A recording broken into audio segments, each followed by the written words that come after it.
Evening, everyone. Welcome to our meeting of October 13th. Happens to be my older daughter's birthday. Many birthdays we've spent here at council meetings. But I'd like to call this meeting to order. We will be starting with a study session. And my announcement is that this meeting will be conducted in accordance with State of California Executive Order N2920, dated March 17, 2020. All members of the City Council are participating in this meeting by video conference with no physical meeting location. Members of the public wishing to observe the meeting live may do so at mountainview.legistar.com, on YouTube at mountainview.gov/YouTube, and on Comcast Channel 26. As noted on the meeting agenda, members of the public may provide oral public comments during the public comment period for the item by signing up at mountainview.gov/cc_speakers or by phone by dialing 669-900-9128 and entering webinar ID 912-9819-0494. Any emails received by 5 p.m. today were forwarded to the City Council. Emails received after 5 p.m. will not be read during the meeting, but will be entered into the record for the meeting. Now I'd like to ask the City Clerk to proceed with roll call, please. Thank you. Councilmember Clark. Here. Councilmember Hicks. Here. Councilmember Matichak. Here. Councilmember McAllister. I am here. Councilmember Ramirez. Here. Vice Mayor Kamei. Here. Mayor Bikoga. Here. Thank you. Thank you. All members are present, and we will go on to our item 3, our study session, our first one of the evening, 3.1 on Lot 12, the remaining development priorities. And we have a staff presentation by our Assistant Community Development Director, Wayne Chen. Welcome, Wayne. Hi, good evening, Mayor and Council. Let me just take a moment to share my screen.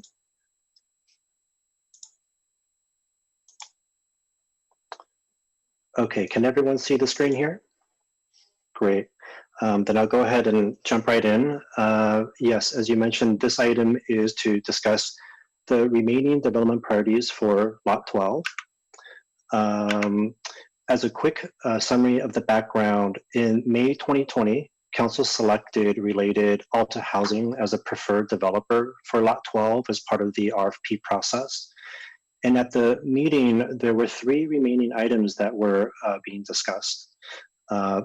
Whether the replacement of the 160 public parking spaces should be placed on or off-site, evaluating childcare as part of the Lot 12 development, and the question of Measure A funding and the subtopics of the tenant population and the city's ability to implement its live-work preference. Staff was directed to return to Council in a study session to finalize the remaining items, and that is the purpose of this meeting tonight. Since that time, staff has held ongoing meetings with the developer over the past few months to talk through these items and the various items related to these topics. Just a brief summary on the submittal that the selected developer provided as part of the RFP process.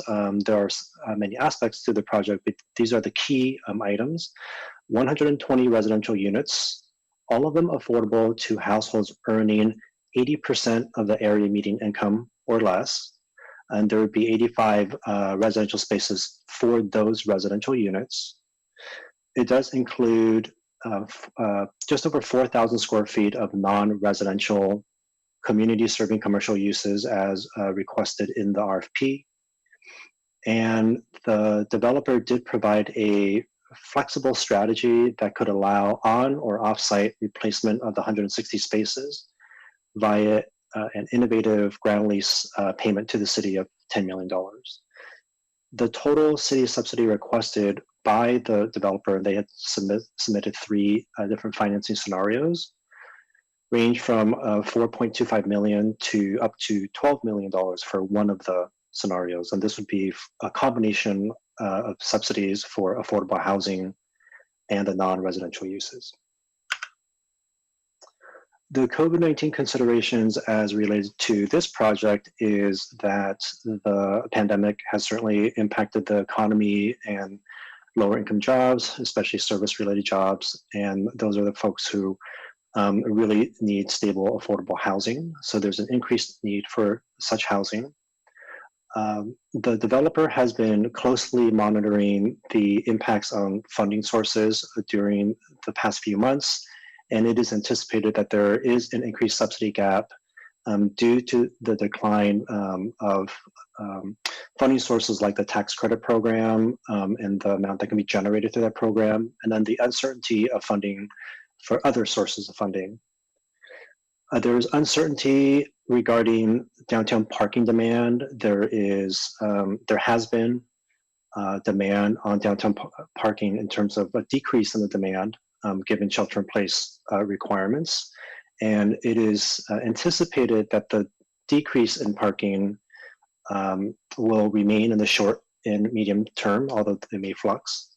But it is uncertain whether the decrease in demand will be a longer term sort of permanent change. And we have a separate team working with consultants on a downtown parking strategy. And this is certainly part of that process in terms of putting together integrated, comprehensive downtown parking plan. And then finally, childcare operations and financing, those elements are in flux, and we'll talk about that in a moment when we get to that item. Moving to replacement parking, staff did spend some time right after the May meeting to talk through the ground lease payment. The development team had more time to talk to the state funding departments and to make sure that it didn't pose any issues in terms of being competitive for those state funding sources. And it does not appear that the ground lease payment will cause any issues for competitiveness or eligibility for funding sources. The developer does note that if the replacement parking were placed off-site, there will likely be some cost savings to Lot 12 simply because it would be a simpler construction without having to build underground parking. And there would likely be quicker delivery of affordable housing with off-site replacement because there would be no need to build out underground parking. So it'd be quicker and a bit easier to develop. If the spaces were replaced off-site, this information would be incorporated into the downtown parking strategy that I was referring to just a moment ago. And then any details regarding that, that strategy, and if it led to a third parking facility, the cost, location, timing, design, et cetera, would need to be determined through a separate process, separate from Lot 12. Based on the quicker delivery, some cost savings that appear viable, it is recommended to move forward with a $10 million ground lease payment and to replace the parking offsite. And the question for council is, does council support this recommendation? Moving on to childcare, as mentioned, childcare operations and financing are in flux. Shelter-in-place provisions and still social distancing measures are part of the environment in which childcare services are being considered and hopefully part of returning back to normal or new normal. We have had staff take a look at initial concepts and design criteria and components as part of Lot 12. The developer has worked with their architect to do some initial design iterations, and based on staff's initial review, we would certainly continue to work with the developer in terms of the location of the childcare use. We would need to take a look at the interior and exterior space and other requirements regarding, for example, per child requirements for interior and exterior space. Staff did have initial input on needing to pay attention to parking the use, potential queuing and drop-off and pickup zones that will enable effective functioning of childcare.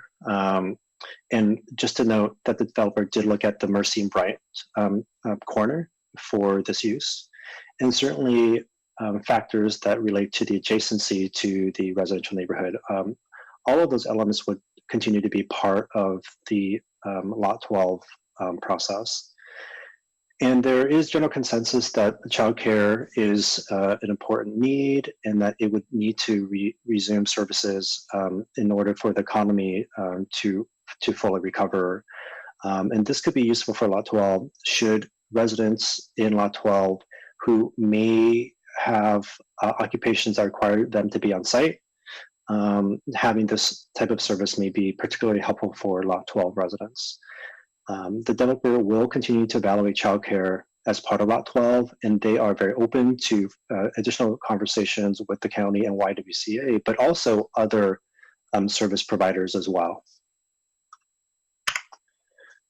Regarding Measure A, the developer did submit 3 financing scenarios in the RFP response.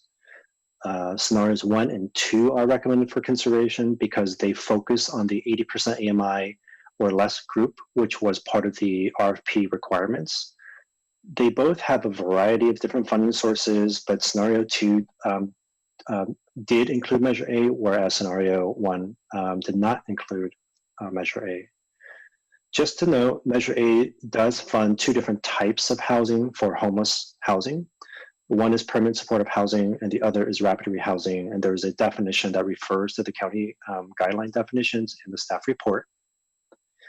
There would be some limits on the city's ability to implement its live-work preference on those PSH and rapid rehousing units if Measure A were funding those units. But again, in coordination and in conversations with the county, there would be a commitment to incorporating targeted marketing and outreach to Mountain View residents to enable the ability to really have Mountain View residents access those units. There are 3 possible project types if Measure A is supported. As mentioned in the staff report, there's a Type 1 project, which is a focus on permanent supportive housing. There would be a 50% requirement of such units in a Type 1 project. So for Lot 12, 60 units of PSH. A Type 2 project has a 1/3 requirement for units that would be either PSH, a combination of PSH and rapid rehousing, or just rapid rehousing. With this 1/3 threshold, it would mean 40 such units in the Lot 12 project. The third approach is an approach that the county is very willing to further discuss and potentially consider, although it's not guaranteed at this time. It is a programmatic approach that looks at achieving up to 250 units of permanent supportive housing and or rapid rehousing citywide. And this was identified as a goal in our affordable housing investment plan. And if this was the approach that was directed for the developer to take, then we, along with the developer, would have conversations with the county to understand how that would work. And if it could work, with the notion that Lot 12 would be able to contribute to that 250 unit goal, but it could provide less units than either the Type 1 or Type 2 required number of units. And so other considerations, as mentioned, is that there may still be limitations on the live-work preference, even without Measure A. It just depends on the ultimate set of financing sources. And then Measure A may indeed be one of the few external funding sources that could help close the increased subsidy gap. We did have conversations with the developer over the last few weeks. It's one of the topics that we always touch on regarding the nature of funding sources. And based on their scan, it does appear that external funding sources, there may be a limit on what can pick up the increased gap, but Measure A does appear to be one of them, potentially. So the second question for council is, does council support Measure A for Lot 12? If so, is there a preference for type 1, Type 2, or this third option as mentioned? In terms of next steps, the goal is to, after this study session, to as quickly as possible initiate the 90-day negotiation period. It would be initiated and it would start with the developer paying the non-refundable $50,000 deposit. And there is the provision to extend the negotiations by 60 days if it looks like there's good forward progress, but not quite there yet. And there would be an additional deposit of $25,000. The goal is to come back to council early 2021 regarding the DDA and ground lease. So this is the summary of council questions, and that concludes staff's presentation, and happy to answer any questions you may have. Thank you very much, Mr. Chen. Since this is a study session, we will go to public comment first.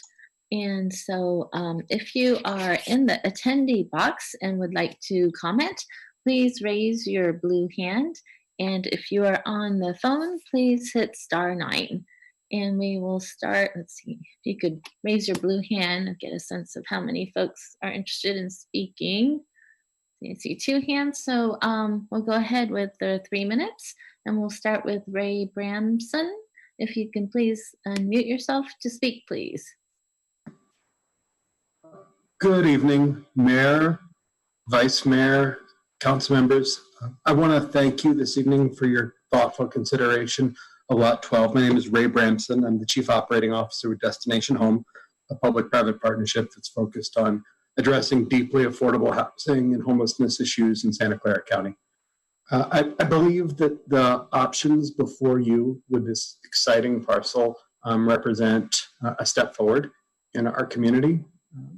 As you heard from staff this evening, Measure A, the County Affordable Housing Bond, has long been a resource since 2016 when the voters approved it to fund deeply affordable housing. Since its launch, there have been over 27 projects in 7 cities throughout Santa Clara County that have been able to utilize this funding to build extremely low income, very low income, and supportive housing. The opportunity before you today with Measure A funding and the considerations that are available represents a chance to think about a new type of partnership that the county's offering. I think option 3 under consideration this evening, the idea of a programmatic approach is something new.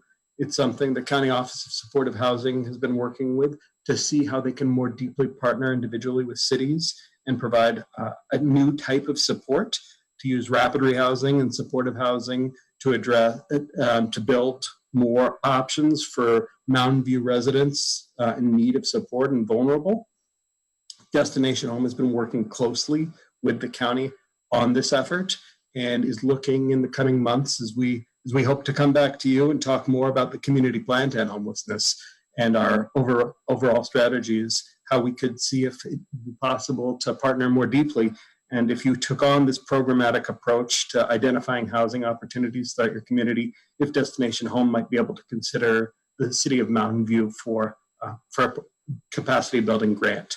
So we're excited to see that this option is before you. We hope you consider it deeply, and we look forward to future opportunities to work together. Thank you so much. Thank you. I will go on to Luis Katz. Please unmute yourself, Luis.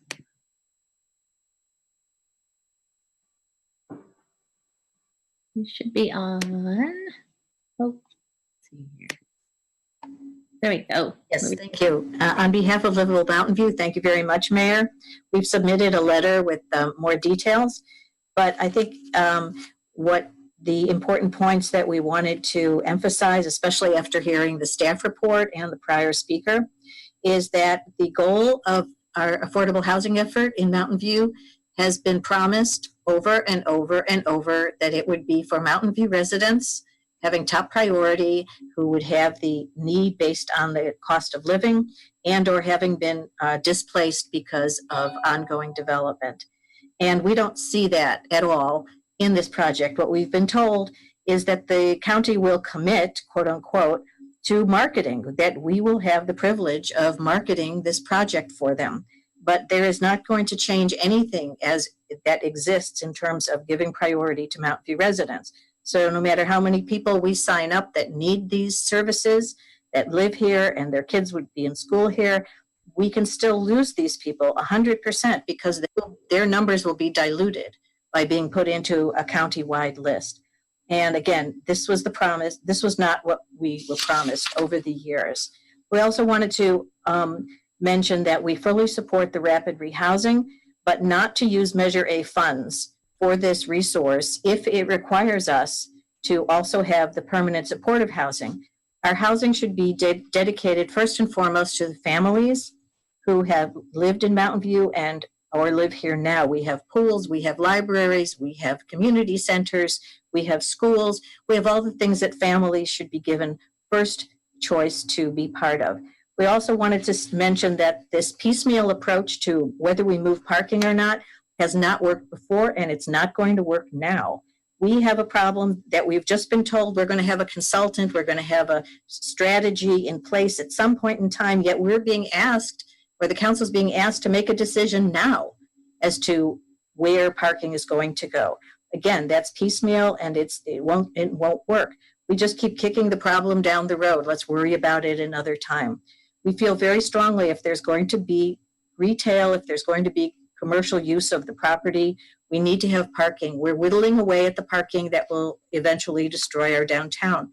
There's no mention in this report of the 100 spaces that we're going to be losing in the transit center, the hotel that's being built, more offices that are being built.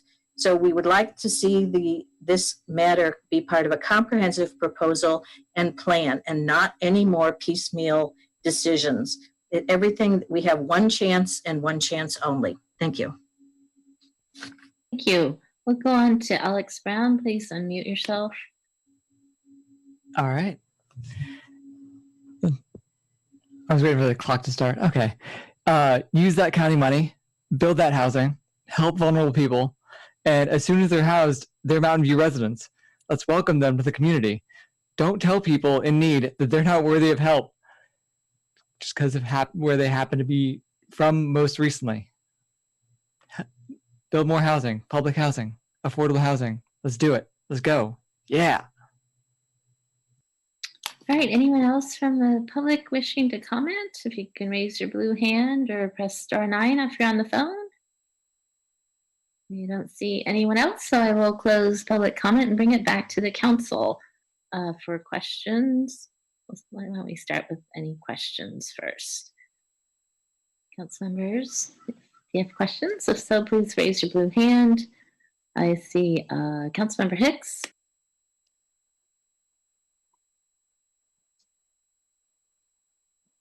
Hi, tell me if you can hear me. My sound has been fluctuating. Okay. So I've asked most of my questions earlier, but I did have one remaining, one or two remaining questions now that I've seen the presentation. First is, there are a lot of people, I've spoken to people who are with the Mountain View Tenants Coalition who are not homeless, but because of COVID are very fearful of becoming homeless. They're unemployed and have been for some time. And I'm wondering how those particular individuals or family members would qualify. Would they qualify if do people on the verge of homelessness as opposed to already homeless qualify for rapid rehousing? So that's one question. Thanks for the question. And I also meant to note that we have folks from the development team who can help respond to questions, as well as Consuelo Hernandez from the County Office of Supportive Housing. So I may ask her to chime in on this one as well. But the way that we have been thinking about rapid rehousing is it could also be used as a preventative tool for folks who may be on the verge of homelessness for a variety of factors. Of course, Lot 12 would also have other units that would be, even if there were Measure A or rapid rehousing units, there would be non-rapid rehousing units where folks can also apply for and have access to should they income qualify. But let me see if Consuelo has any additional thoughts regarding the eligibility of rapid rehousing units.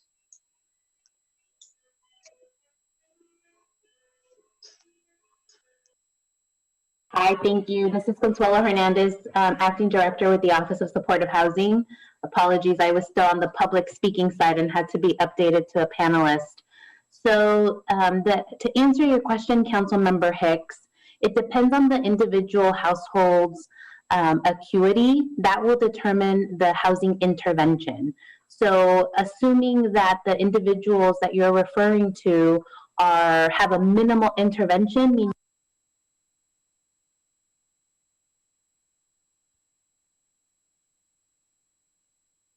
Well, Consuelo, we lost you. Are you still there?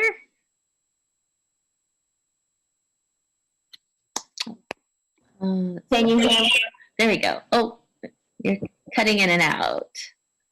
I hope this is better now. Better. Thank you. Great. I'm not sure how much you heard, but in short, it depends on the household's needs and what they qualify for in terms of intervention.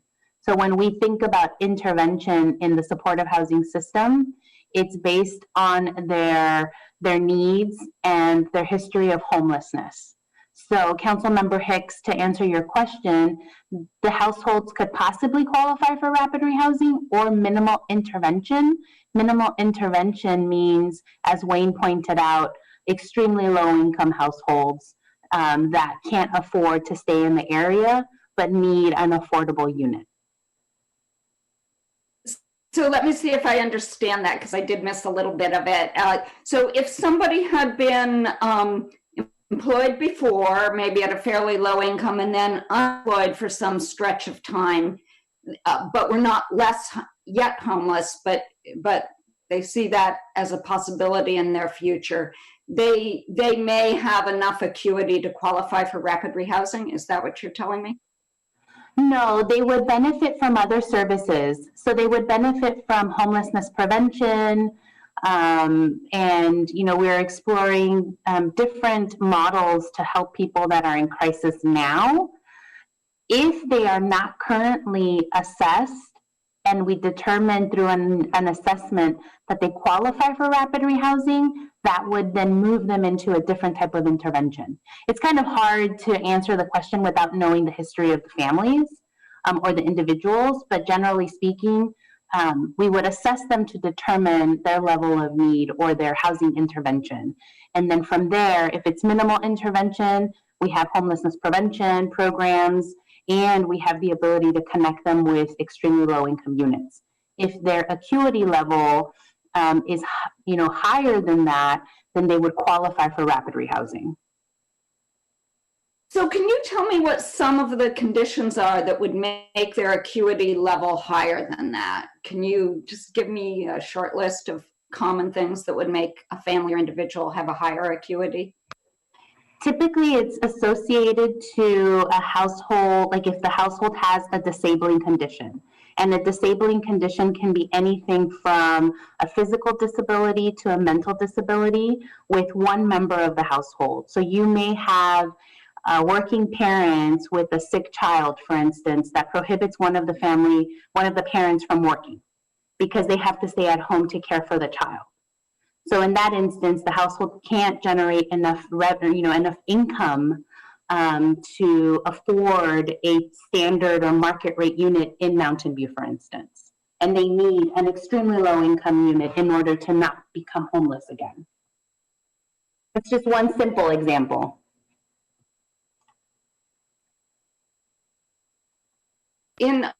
So it sounds like you're telling me rapid rehousing is not for people who are just extremely low income and long-term unemployed due to COVID. They have to have some additional acuity.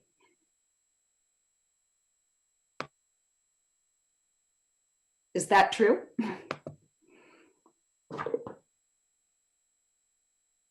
Consuelo, are you? I'm so sorry. I'm having serious issues. It could be a factor, Councilmember Hicks. It can be a factor. It's not as simple as a yes or no answer. It really depends on the household. So it can be a disabling factor that prevents a household from not becoming homeless again. So if they have a long period of unemployment and they're unable to enter the workforce again, but they might not have a serious mental illness, then they would qualify under rapid rehousing. And then the rapid rehousing program connects them to other services, which includes workforce development, case management, other health benefits. Okay, so I don't want to prolong this. I'm just trying to find out if you've been sick with COVID or unemployed because of COVID, if that qualifies you as having those acuities, but maybe I've belabored this enough. Yes, and it depends on the health results from COVID, right? If that is a permanent, right? We are still unfamiliar with the results of people that have had to face COVID, tested positive, were sick. We don't know what their long-term health implications are.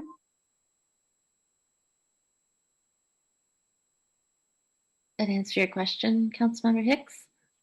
Well, I know more than I did before. It sounds like it has to be a permanently disabling situation as opposed to something that's put you out for a number of months, is what I seem to be getting from this. So correct me if I'm wrong, but thank you. Thank you. We'll go to Councilmember Matichek. Thank you.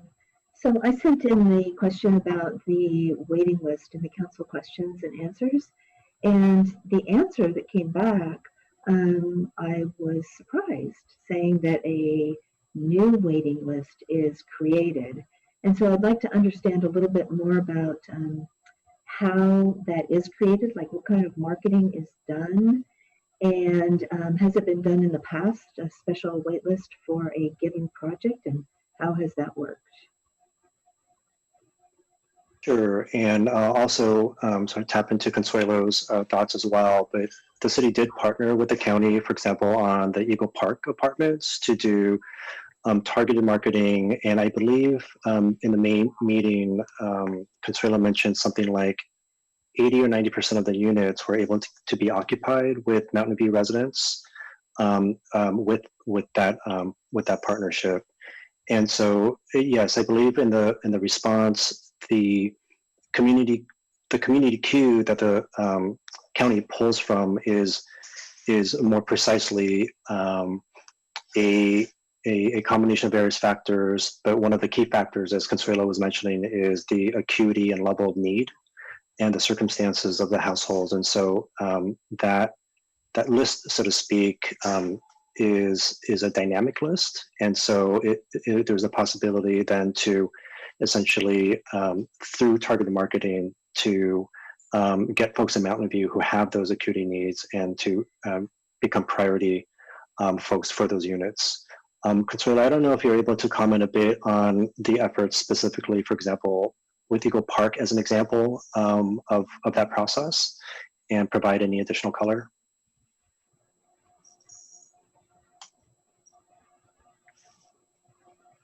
Hi, can you hear me now? Yes. Apologies, I don't typically have these massive issues with technology. Thank you for the question, Councilmember Matichek. If I'm understanding correctly, the question is a new list created for any given project? Is that correct? Yeah, have you done that before? Because I was under the impression that there was just one list. That's correct. So there is, and this is only for the supportive housing element. So for the balance of the project, so for the units that are not supportive, the developer does manage a project-based wait list. For the supportive housing units, we use the county-wide coordinated entry and assessment system. We refer to that list as the community queue. And the community queue is a live list. So if we go out and do targeted outreach, for instance, to your folks living in RVs, they automatically enter our community queue. And then their acuity, depending on their acuity, that may bring them to the top of the list, depending on their needs and depending on the program. So if we're referring to rapid rehousing for Lot 12, for instance, they would have to score within the rapid rehousing range, and then we would refer them to the housing program. But that's only for the supportive housing units. So there's no list per se. The referral list is developed when there's a vacant unit available. Okay, so there is not already an existing list that people get added to. You are creating a list, and people both living and working in Mountain View, as well as folks outside of Mountain View, could potentially be on those lists, but it's prioritized based upon acuity. That is correct. That is correct. And the program type. So in this case, if just for simplicity purposes, if we're talking about rapid rehousing, they would have to score within the range of rapid rehousing. And I understand that people in the community don't understand the benefits of being assessed. They basically enter the program. They enter our system and they may be housed indirectly through that partnership. And I'll give you an example of a contract that we currently have with Mountain View, where we serve 20 households in your community, right? But indirectly, we're serving over 40 households. They're just not all housed in Mountain View, right? So you only pay for the 20, but ultimately the county pays for the others through other programs that we have. They're just not housed in Mountain View because there's no unit available for them. Does that help? Yep, thank you. So then I found it interesting in the staff report in the, I can't remember what page, but talking about permanent supportive housing. And it said that use of services was voluntary. And I guess I thought permanent supportive housing meant you were sort of obligated to take advantage of the services that are offered. So permanent supportive housing, is that mostly helping with the financial aspects of it? That's the permanent part of supportive housing and not necessarily the other services? Or how does that really work?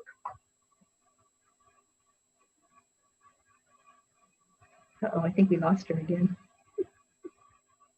Sorry, I just want to make sure. Should I answer that question, Wayne? Yes, if you want to take a shot at the response. And I think, Councilmember Matichak, you're referring to, I think, the definition we pulled out from the Measure A guidelines in the staff report. Is that the section that you're referring to? Just to make sure. 6 or 7.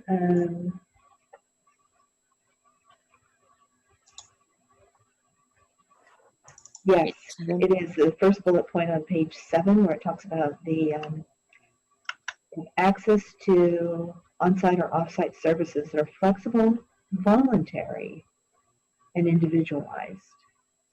So can people live in permanent supportive housing and not make use of any services? And then what is supportive about it? And that's why I was wondering if it's just the financial support, so to speak, to live in that unit. Great question. So the services that are offered to the individuals are voluntary.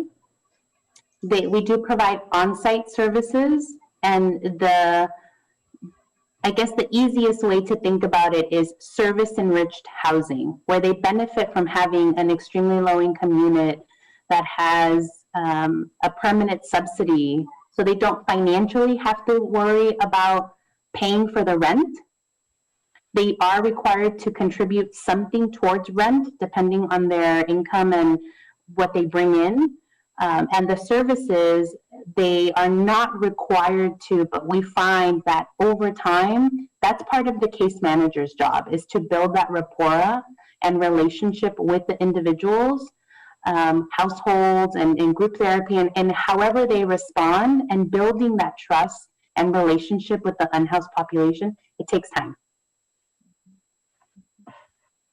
Okay. And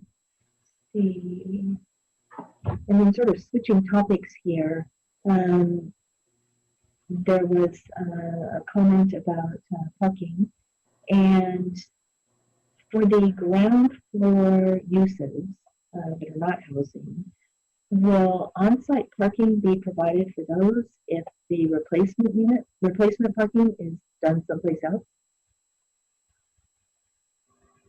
Yeah, I think I heard the question. Would the parking for the uses on the ground floor be able to be parked at the ground level if there were no underground parking, because those spaces would be off-site elsewhere in that scenario?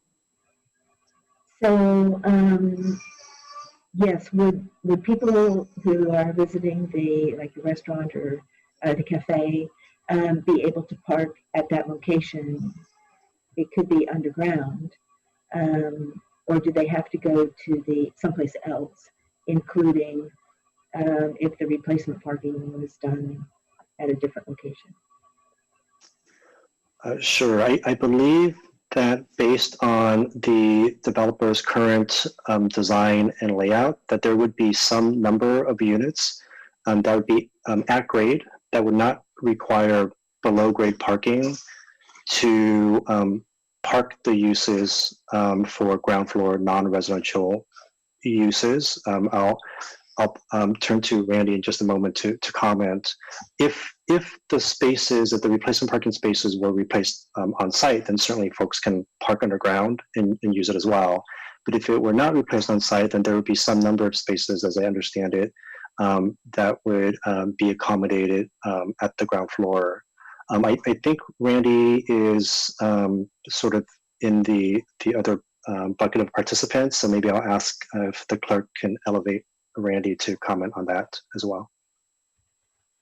So while you're doing that, I just want to clarify, I guess I'm just interested in finding out if people who want to partake in whatever services or goods are offered on the ground floor, if they can park at that location, whether it be ground floor parking or underground parking. I just don't want. Okay. Do we need Randy, or can we move on to more questions? So I think I'm good, because I think I heard that they will be able to park there. Unless Randy had some other comments he wanted to make. And I think for the moment, that's all my questions. Thanks. Thank you. Randy, did you have some extra comments? The only comment, council member, is yes, the intent would be to supply some of those at grade parking spaces would be available for the ground floor uses. Depending on council's direction, if the parking is consolidated off-site, that eliminates some of the parking ramps. And so we would need to restudy the design of that, which would actually potentially open up some additional parking spaces. I can't give you the exact number that would be made available for ground floor uses, but that's the intent. The other variable is childcare and, working with staff on how many parking spaces they would want for that. And that's another variable for which I don't have an answer. Great, thank you. All right, thank you. Let's go to Councilmember McAllister. Yeah, so staff, I had a bunch of questions, and they were, I'd like to get some more clarity on them. On the first question, it says up to 10,000 square foot of non-residential community serving use. And that in the staff report, it says 4,200 square feet. So where did we get the extra 6,000 square feet? The RFP allowed up to 10,000 square feet of non-residential, but a developer did not have to incorporate up to 10,000 square feet. Related and also included 4,250 square feet. So that's the distinction there. Oh, okay. Thank you. Also on the, I'm trying to get a better handle on the parking, because when I asked the question, how much cost per space above and below ground, you told me approximately $63,000 below ground, but you didn't give me the answer for above ground. So what's the cost for above ground? Sure. The 63,000 is based on the estimates that the developer had for the actual underground proposal. So we were able to estimate that, and it's reflected in the amount of the ground lease payment that they are proposing of $10 million. So we're able to calculate a 63,000 per space cost there. The developer did not include a scenario that had above grade parking for replacing the spaces. So there isn't an estimate for that. We know that different projects, different estimates, in general, above grade parking is a lower cost than than below grade, but the actual amount of the cost per space can vary widely depending on the project, depending if it is just a parking structure, depending on how it's configured or designed. So we weren't able to provide an estimate, a precise estimate, but we were able to provide a precise estimate for the underground parking because we had that information. So if I understand it, you're estimating the cost based on what the developer proposed, not from independent research. Yes or no? Yeah, the 63,000 is based on the development cost estimated for lot 12. Okay, so the reason I asked the question, and I'll follow it up with, is the grade is lower, and yet you go over here and further question, I asked the question, how much would the cost of going off-site reduce the cost of the project? And you came up with, what would be the cost saving if it was off-site, and said, you don't know. You would need to determine via a separate process. So I'm confused about why one minute you say it lower the cost, but then you say, well, we're not sure how much it would cost. And I mean, this is a very complex project, or we're making it into a very complex project. And so I would think we want to have a little better financial information going forward instead of, well, we'll determine that as we go down, because it sounds like funding is going to be a critical issue on this one. So when we determine in a separate process, that could be, what, months away, years away? Yeah, I appreciate that question.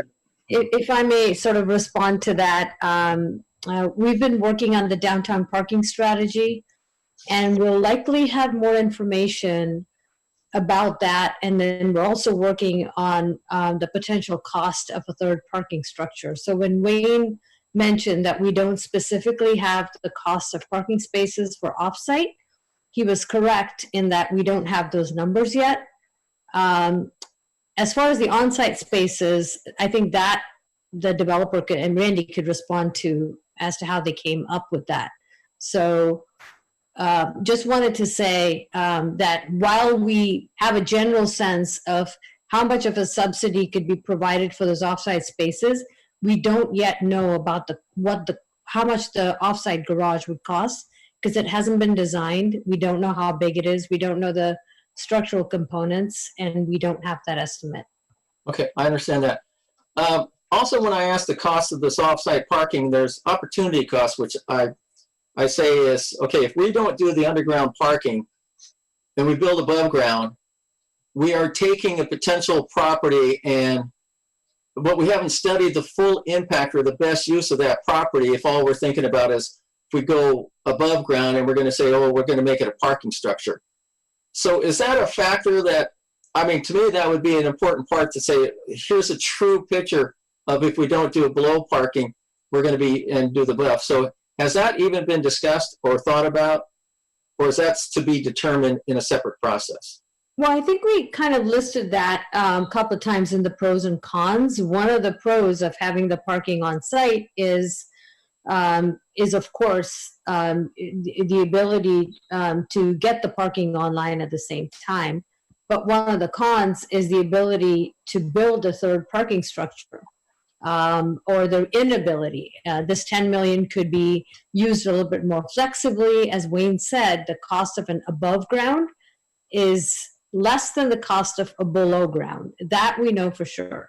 How much it is, we don't know. So we also have the ability to partner with other developers, and we actually have one developer who is interested. So we have some opportunities on one side and one on the other, a whole bunch on the other, and we're generally asking the council for which way they want to go.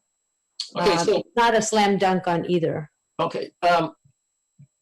What's the scenario now if the project goes forward and the parking garage is not built?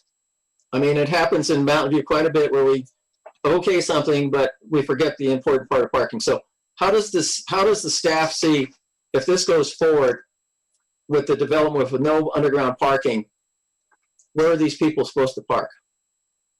Well, it would take a little time to come online with a new parking structure, but we have the ability to take the $10 million and partner with another developer who's actually interested. So it we felt as staff that there was a little more certainty on our ability to get an actual parking structure than we knew previously, because we didn't have the money at that time. So that's why we're recommending moving the parking off-site, because it gives us more flexibility and working to provide more parking spaces than just 160. Okay. How many parking spaces are underground for the tenants? Or is all that parking above ground for the tenants? Wayne, maybe you can answer. I don't know. Did you mean the ground floor tenants? No, the people that are living. Okay, all of them. I think there's 85. There are 85 spaces for the tenants, for the 120 units specifically. I'll ask Randy, it looks like he's still on, to comment about the exact location of those spaces. Well, are they on site? You don't, you just. They would be on site. Okay. They would be on site, yes. You don't know if they're above or, okay. Yeah, the parking for the residents is on site and it's at grade. It's not underground. Okay, thank you. Randy, so when I also asked the question, how many units would be reduced if the childcare was put in there? And when I was talking, the staff said 0, but when I was talking with Mr. Suda earlier last week, he said there could be up to 4 or so many units reduced to make space for childcare. Also along with the outgrown space. So is there something changed since talking with Mr. Sudo versus staff?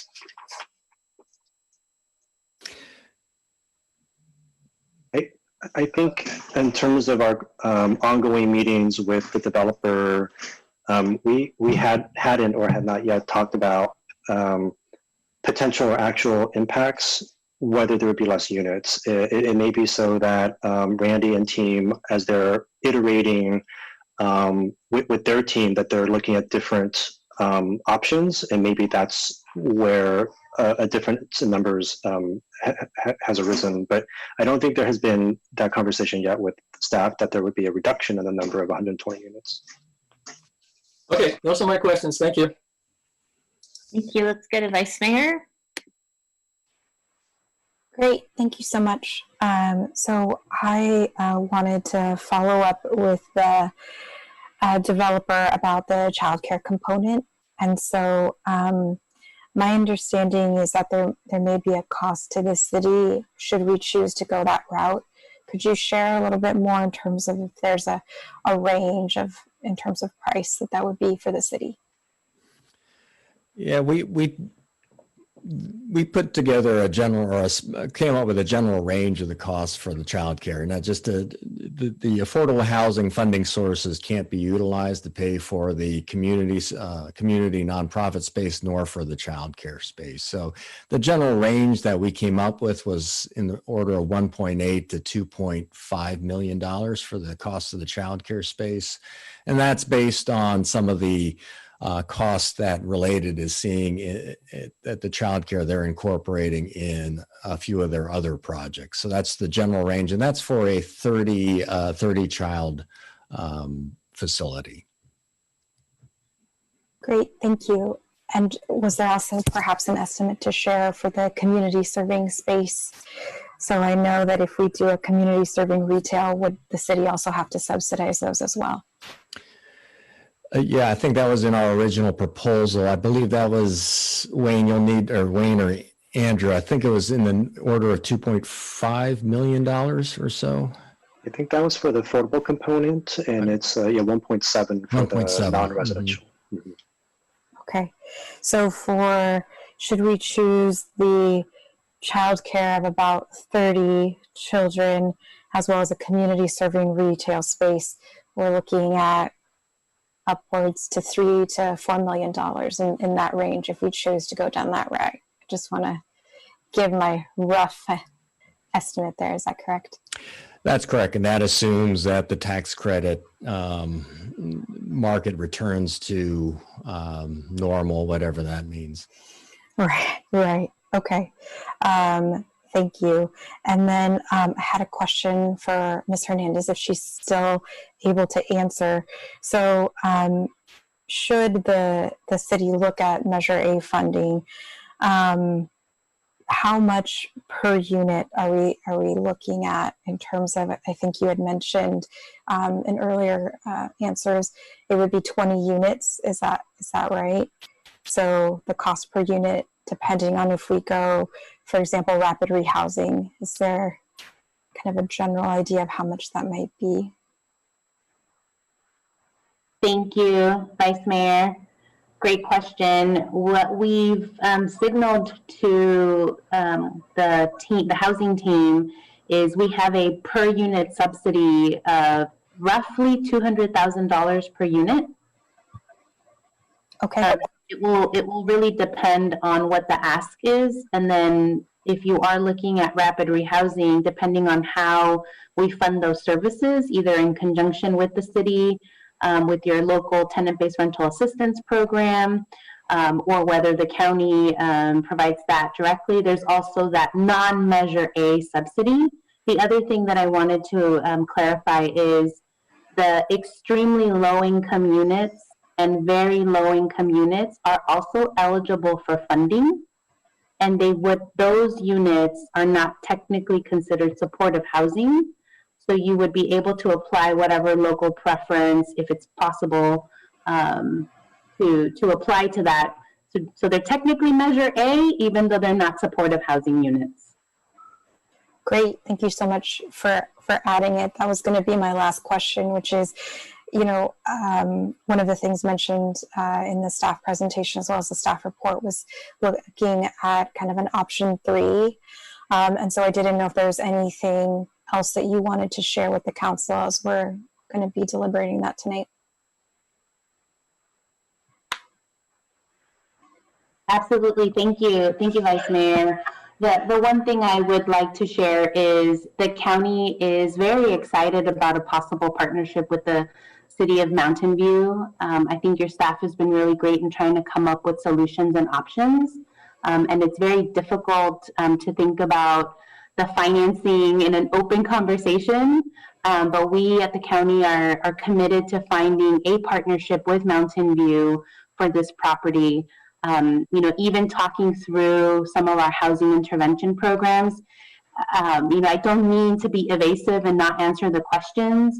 Councilmember Hicks brought up some great questions earlier, and I want to make sure when we refer to disabling condition, it's not a box that we check, right? It's anything the household deems that they are unable to work full time. So some of the examples that Councilmember Hicks provided would be considered disabling conditions, and they would qualify or score under rapid rehousing. So there's a lot of details with the programs, but we are excited and happy to be partnering with Mountain View. Great. And so that just prompted one last one. So it sounds like there is some flexibility. Is that correct? Absolutely, especially with the rapid rehousing program. Great. All right. Thank you, Mayor. Those are my questions. All right. Anyone else with questions? I actually have a few. So I'll start with the childcare. When we're talking about the subsidy from the city, is that because we're looking at a subsidized childcare facility, or is this supposed to be a for-profit childcare facility? It's really neither. It's that the sources of affordable housing funding aren't allowed to pay for things like space for other nonprofits and for childcare operations. So the portion of the pro rata share of the hard costs and the cost to get the cold shell to fit it up for tenant improvements and things like that, there needs to be another source of funding to cover those expenses. So I guess what I'm trying to get at is if it's a child care facility and if it were for profit, something like, well, I guess the one that we have at Rangsdorf is a nonprofit, but is there a possibility of actually getting some return based on if there were, for instance, a profit made at the child care facility? Could it be a city that loans out the funding initially, but then if it were for profit or however that works, some of that funding would be reimbursed over time? I guess I'm not really clear on this childcare concept, and I know that we had the Y and the County Office of Education interested.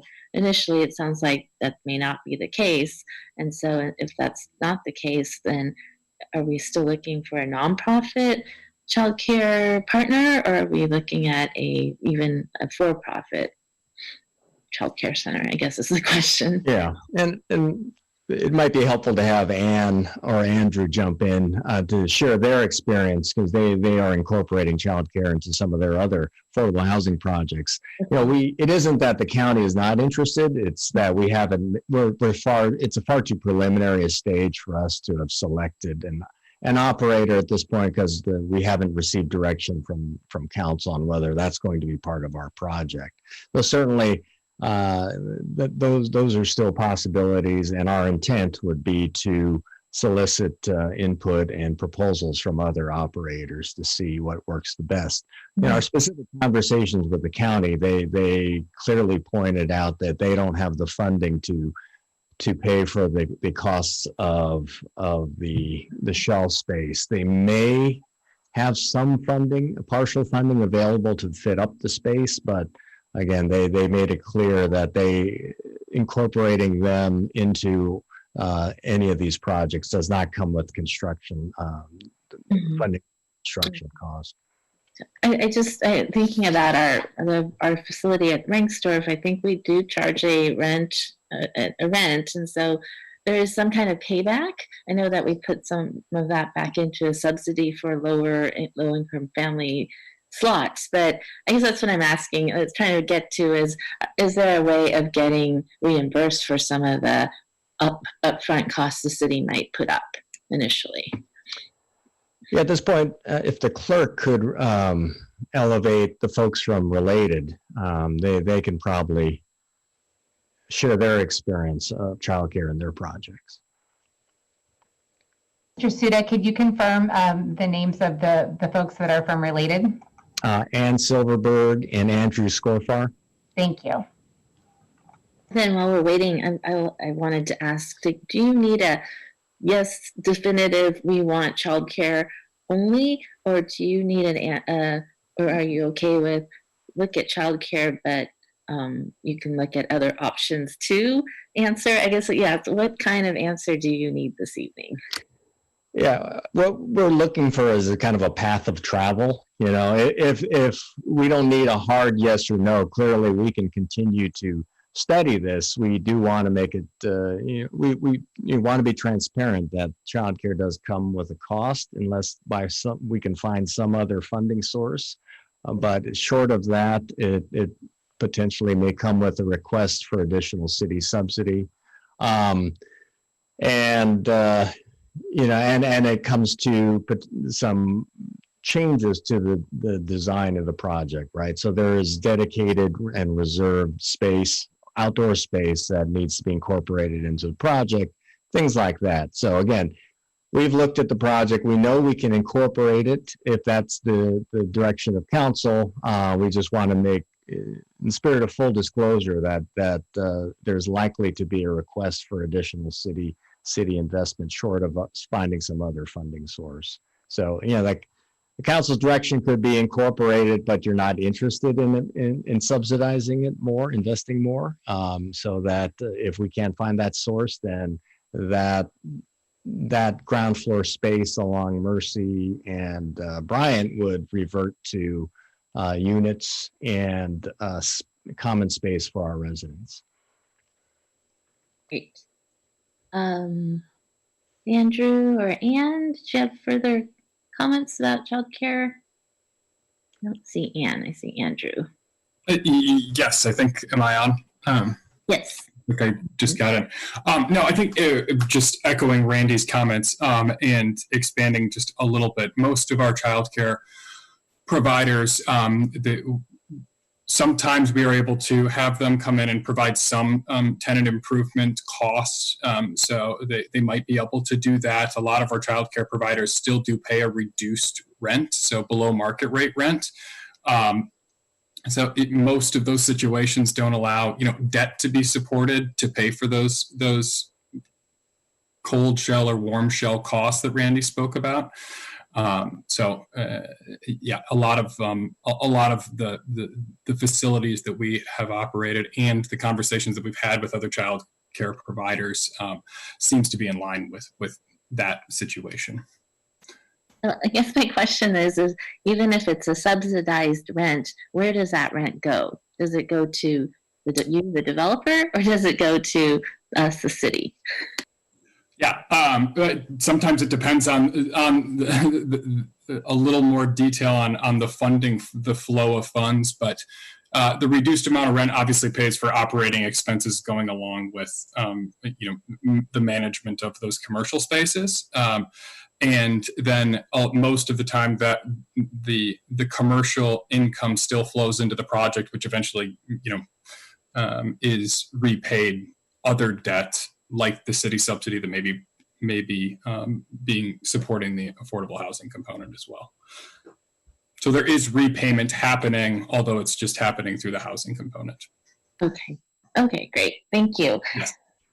I'm going to go on to Measure A funding, and it might be mostly for Consuelo. So I was looking at, we recently had an update on all of our potential NOFA projects, and it looks like we have 1, 2, 3, 4 we know about, plus we have our own eventual VTA Evelyn site project. So I guess I was just wondering, and these projects would look like they're mostly asking for about 15 to 20 million a piece. Is there a limit to how much one city can receive, or is that a calculation in your deciding which projects get funding? You mentioned there's 27 projects in 7 cities so far, but do you have some kind of, some limits to how much one city could apply for and actually receive? That's a great question, Mayor. We don't have a distribution by city. We do have a goal of funding at least one Measure A development in every board district and in every San Jose City Council district. I will share with you that we have 7 cities that we have a Measure A funded project approved, and we are targeting the balance of the cities. And most recently, our efforts are in Mountain View and Los Altos in the North County, and then in South County, doing some additional work with the city of Gilroy. So no cap, but we have that overarching goal. Okay, so then we would have potentially 5. So for one city in North County, I'm just wondering, what the possibility of getting all that is, and if we should really be looking at which project we should really need the funding mostly for, because some of these other projects are asking for $20 million. I think this one was around $3 million. And in addition to that, my other question was, we just received the Project Home Key grant funding, but we're also asking for Measure A funds, I believe, for that project too. So in total, have you looked at the total amount that could come out of or requested from Mountain View, and how are you gonna, can you give us some sense of how you're gonna decide which projects are gonna get the funding, or are we gonna get all of it, is the question.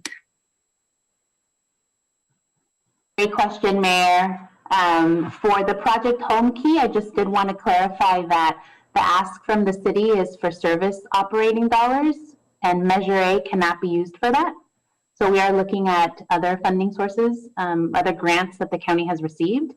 And the beauty of creating a housing plan and program with Mountain View is that we presumably will include some type of match expectations so that we can figure out how much of Measure A funding can we dedicate, and then what is the remaining gap if we include the Measure A funds, your local funds, and tax credits, what is the remaining gap, and how do we reach out to the philanthropy community and other state programs? So I'm curious to see this list and the ask so that I can work with you all to figure out what that looks like. I'm sure Mr. Chen can provide it. We just got an update at the council level of all of the projects that are in our pipeline. So yeah, I looked at, there's 4 for sure, at least we know of, plus our own at the VTA site down the road. So we're looking at almost 500, at least 500 more units. So that was I guess my question is there going to be, are we going to potentially not be able to get all the funding for all of these projects? And those asks seem to be much bigger than this one. So yeah, I think maybe a comprehensive look, and that'll be probably part of my comments, but thank you for the answer to that. I'll go to Councilmember Ramirez, and then hopefully we can get into deliberation. Thank you, Mayor. I don't have any questions. Great. I was ready to start. Yes. Please start us off then. Okay. First, thank you to staff and the applicant and Consuelo for answering, I thought, a lot of really important and helpful questions. I think these are the items that we're talking about today are probably the most challenging decisions that we'll have to make related to the project. So just going in order, I support the staff recommendation for off-site replacement of the public parking. And the primary reason is because we know that, as staff had mentioned, the cost of above-grade parking is cheaper. And so it would represent a savings to the applicant, which could be very, very much a savings for us. You know, it's not like if the parking is replaced on site, that's a cost that would be absorbed by Alta and related, right? Someone's going to be paying for it. And if we can't make a lot of these external funding sources materialize, that's going to be a subsidy that we're going to have to bear. I'm still not totally comfortable with the lease payment that they're proposing to help pay for the offsite parking. I'd shared with staff and the applicant that I feel like that's converting affordable housing funding, since that's how they're going to pay for it. They're going to take these external sources of funding and turn that into the payment to the city that we would then use to pay for the parking, the replacement public parking. But I recognize that the parking is important for the vitality of downtown, and has been a goal for the council, something in the RFP. The fact that we can deliver the units more quickly if we have an offsite solution, and that it could help produce more spaces total if it allows a third parking structure to materialize, based on the partnership with Marwood, I think is sort of the best outcome where we can all achieve our respective goals. We get the parking replaced, we get net new parking in addition to the 160 replaced, and I think we'll save some time and money in the context of the development of Lot 12. So I'm very comfortable with that. For question 2, this is probably the element of the project that's actually the most important to me. I've been very interested in a Measure A project in Mountain View, primarily because I think addressing homelessness is not only a challenge that we have to address locally, but it's a regional problem, and Measure A represents the best opportunity for us to make some meaningful headway. And it solves a lot of problems for us. I believe very strongly in leveraging our local funding. I think Measure A helps us do that very effectively. I appreciate a lot of the concerns about not being able to have a local preference, but in my mind, the way I think about this is if we effectively leverage our local funds, the amount of units that we can construct citywide, the aggregate number is much greater than if we were to just use our local funding and have a local preference. So if we limit ourselves by refusing external sources of funding, that might not allow for a local preference, we might end up cutting up our nose to spite our face. We might have an additional 20, 30, 40 units in lot 12 that have a local preference, but because we haven't effectively leveraged our money, that may mean that we don't unlock 100 or 120 units citywide in other contexts.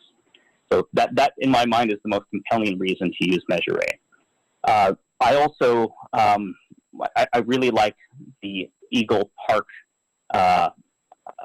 comparison, because that, I think, is a good demonstration of how we have already used funding sources that don't allow a local preference. So any project funded with project-based vouchers or HUD-VASH disallows a local preference.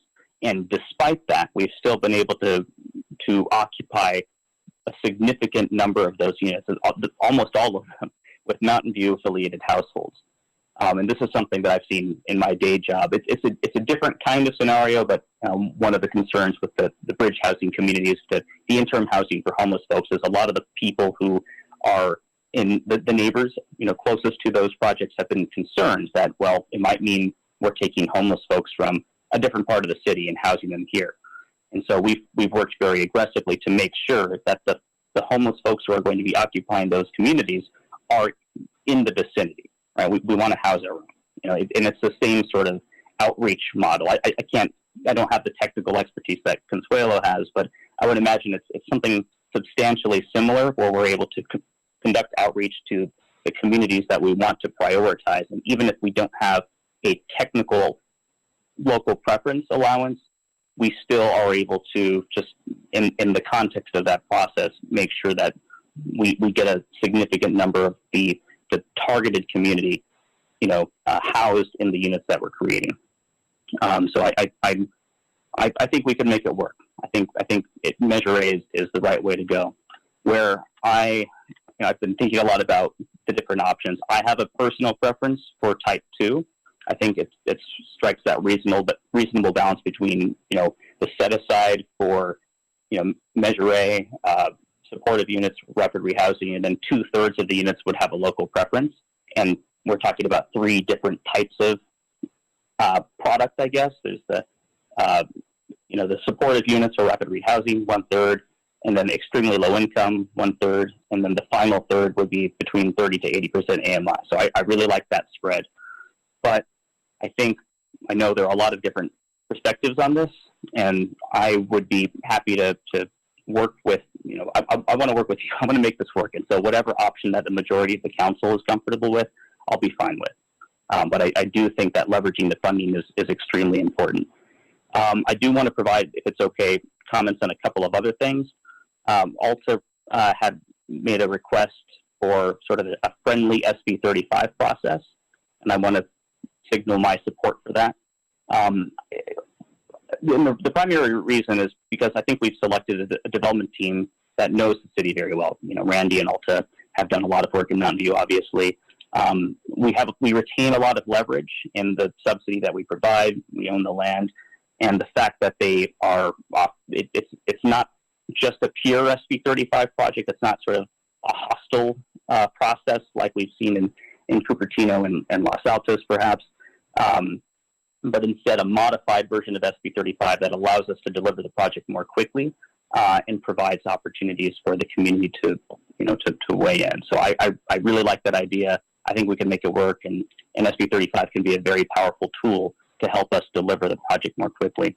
And then the last thing is, we talked about 120 units, and I guess I don't want us to lock ourselves into that sort of, is that serving as a ceiling? If we need to go above 120, as long as we're within the massing that the council is comfortable with, I'm very supportive of that. I'd love to see more families served, and I also think it may help us make the project more competitive and allow us to get more external funding. So that to the extent it's helpful to provide that direction, I don't want to limit ourselves to 120 units. So those are my thoughts, and I look forward to hearing what everybody has to say. Thank you. So question to staff, do we need to answer the childcare? Is that a question we need to answer or no? Mayor, we would like input from the council because it will help us at least bring a couple of options. If the council is not interested, then we don't have to worry about that and just go with the developer's program. Okay. It'll certainly help us, craft the project in a better way. Okay, great. So Councilmember Ramirez, your thoughts on childcare? I'd like to continue exploring it. I really like the idea. I think it's something that would provide a tremendous benefit, not only for the residents of the project, but for the community at large. And if we can make it work, that would be my preference. Thank you. All right, great. Thank you. We'll go to Councilmember Clark. Yes. So for question one, I'll be consistent here. I still think the parking should be on site. As Councilmember McAllister mentioned earlier in questions, I just don't like the opportunity costs associated with using a piece of city land to build a parking structure. I just think it would be much more valuable for us to use that for other purposes. There's no guarantee the parking structure will get built. It may get built, but I don't know on what timeline. And I just think if you have a developer who's willing to go underground and just provide the original parking and the replacement parking plus some additional parking to serve whatever retail or childcare ends up being there as well, for an extra 2 or 3 months timeline, it may be more expensive in the long run, but I think having it there when the economy does come back is just a better option.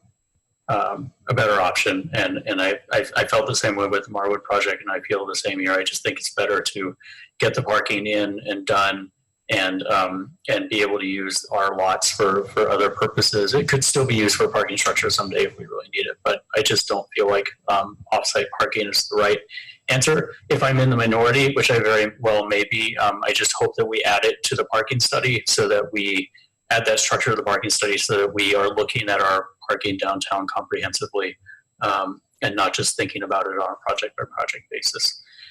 For question two, I do support using Measure A funds. I think, like Councilmember Ramirez, I'm most comfortable with either a type 2 project, which I think would probably best end up helping us with our housing element and some of our requirements going forward, since it checks a number of boxes. But if folks are most comfortable with also working with the county and staff on the third option that's been explored and the county seems open to, then I'm fine with that as well. But I think it would be as Councilmember Ramirez said, I think it would be a mistake not to utilize the Measure A funding, because where our new the RENA allocations are coming, we're going to have a new housing element, and I would hate to be in a position 4 or 5 years from now where we had an opportunity to utilize Measure A funding to meet a lot of those needs, and we didn't do it, and then we're in a crunch to find other funding sources for those things. I understand the desire to have as much local preference and control over that as possible, but I think in some instances where I think if we do a lot of projects that way, we're not ultimately going to meet a lot of our goals and requirements that we have in the long run. So childcare, I still think it would be great to have a childcare facility in the downtown area near all the transit amenities and folks who work downtown. If it's still a viable option. If it isn't, then I'm open to other uses for that space, whether it's retail or additional units. But I would still like to explore the childcare opportunity, and to also agree with Councilmember Ramirez. I think the modified SB 35 process here is appropriate, given that we have control here through the ground lease. I'm not too worried about us losing control of the entitlement process. So I think being able to expedite things a bit, utilizing that in this case is appropriate. Thank you. Thank you. We'll go to Councilmember McAllister.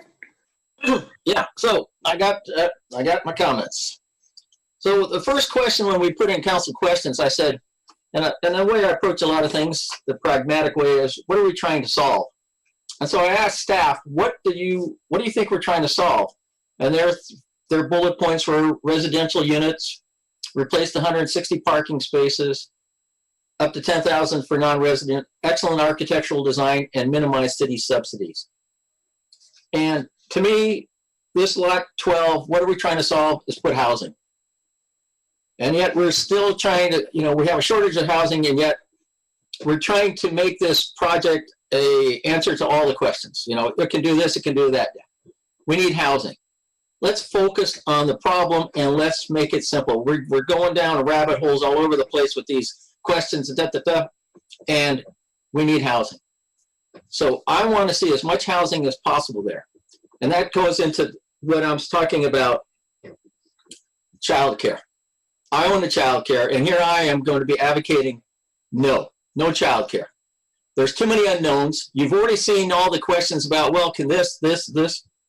Childcare is an important issue, but do we want, what are we trying to solve? We're trying to solve housing. So if you say, well, we're going to do this, we're going to take that, oh, then we're going to take some massing. Well, if we put the playground in, that's going to take out some more space, and then it's going to cost us subsidy. So what are you trying to achieve?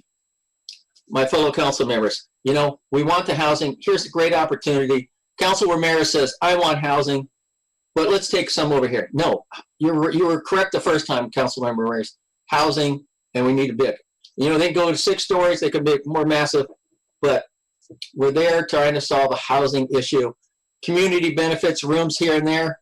Hey, if we can get more housing units in there and make it a great project, we're always talking about, let's make it a great project. They need open space on the site, even though it's next to a park. So childcare is a divergent. It's going to take money away from providing housing. Parking. I'm glad Mr. Councilmember Clark and I have been around for 8 years on council and planning, and everybody says, yeah, we're going to get it. We're going to get it. It doesn't happen. This is a sure thing to get the parking on site. It's very important to get it because even the staff report says we don't know how much it's going to cost. We don't know where it's going to go. We don't know who's going to fund it. And then what happens if you build this complex and then there's no parking? And then one of my questions was, hey, the parking is, how long is it going to take longer? And it says 3 months. I think, with the way things are going in the economy, 3 months is not a big deal. So we need to have the parking on site. It makes it a nice, complete project. And again, to Councilmember Clark's thoughts, we don't know what's out there. The opportunity costs, we might want to put housing out there. Or we might want to put a parking structure that can be converted to housing. But again, we have too many unknowns. You have financial constraints that you're going to be dealing with. I'm going to be gone, but you're going to be dealing with. So how are we going to fund this? And all of a sudden you go, well, that parking garage, that's going to be down the pike. I mean, how long have we been working on Marwood to try to get them parking? It's been a long time. And I don't see staff having the resources to get to that point right away. So build the parking underground, make it a comprehensive package, make it the best you can. And then again, minimize charge subsidy. So the question is, and then the other one is Measure A. So Measure A, I want as much control as we have over these units. We're dealing with people that are homeless. We're dealing with people in RVs. And so why don't we address the people that live in the community now? And yet Measure A says, okay, we can find it, so forth. I say I want to do as much control to take care of the people that are in Mountain View now. Yes, I agree there's a bigger problem in the county and so forth. But this is our community, and I'd like to see them have, we have the control over taking care of it.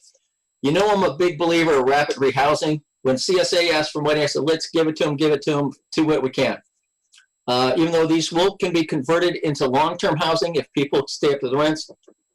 But I want to make sure that we work our way, and if we can avoid Measure A, I like to make sure we do that. So I guess I answered all the questions, the massing. The SB 35, if that works, I'll trust staff on that one. I'll trust Councilmember Ramirez. He's more knowledgeable on that subject than I am, so I'll let it go at that. But I think I've answered the 2 questions. Off-site replacement, no, we have to do it on-site. It's a sure thing. We need the parking. The area's going to recover. And I said no on Measure A. One thing also that you guys got to take in consideration is the development of housing funds. Even though we say we're going to do this stuff with the SB, was it 380 or something? The one that says you got to replace the units. We've already seen that Summerhill is backed off on their project of 463. We're going to see that going down the road.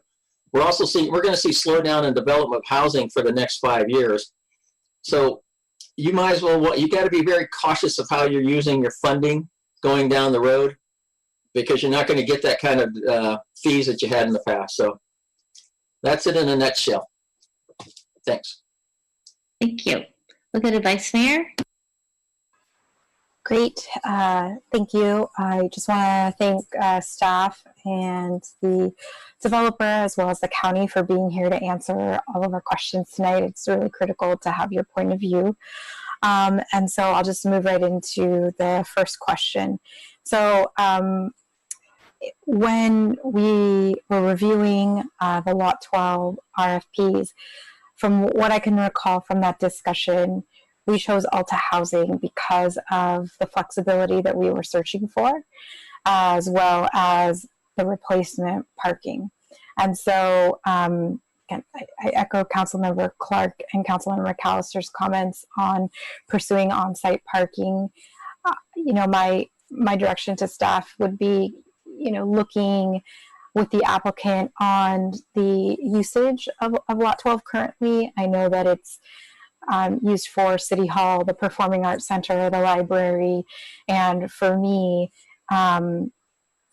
what's best for the residents is the most important. And I understand that there's a cost component and there's also a time component, but I think that the kind of care and diligence necessary to make sure that we are creating something that's really exceptional for the community takes precedent. For question 2, I'm most interested in working with the county on a possible third option. I think something that really has me encouraged by both the county and Destination Home is access to resources.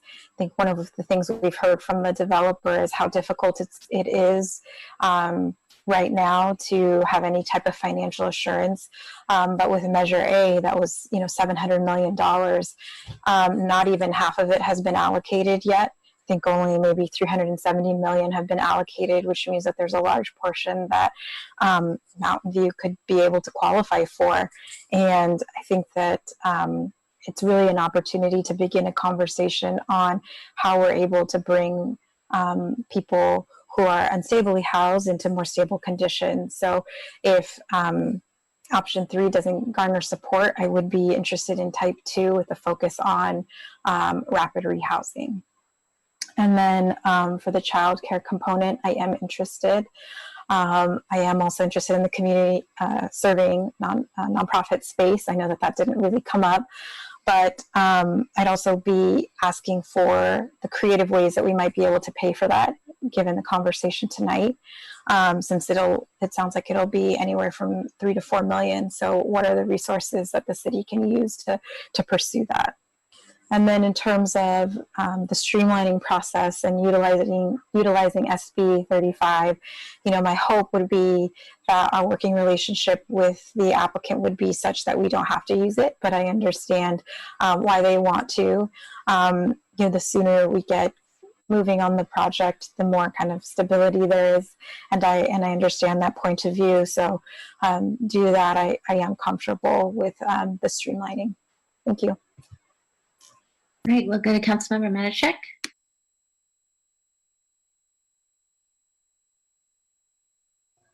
Thank you. I didn't think I was next. Okay, so parking. I am leaning toward off-site parking for the replacement parking.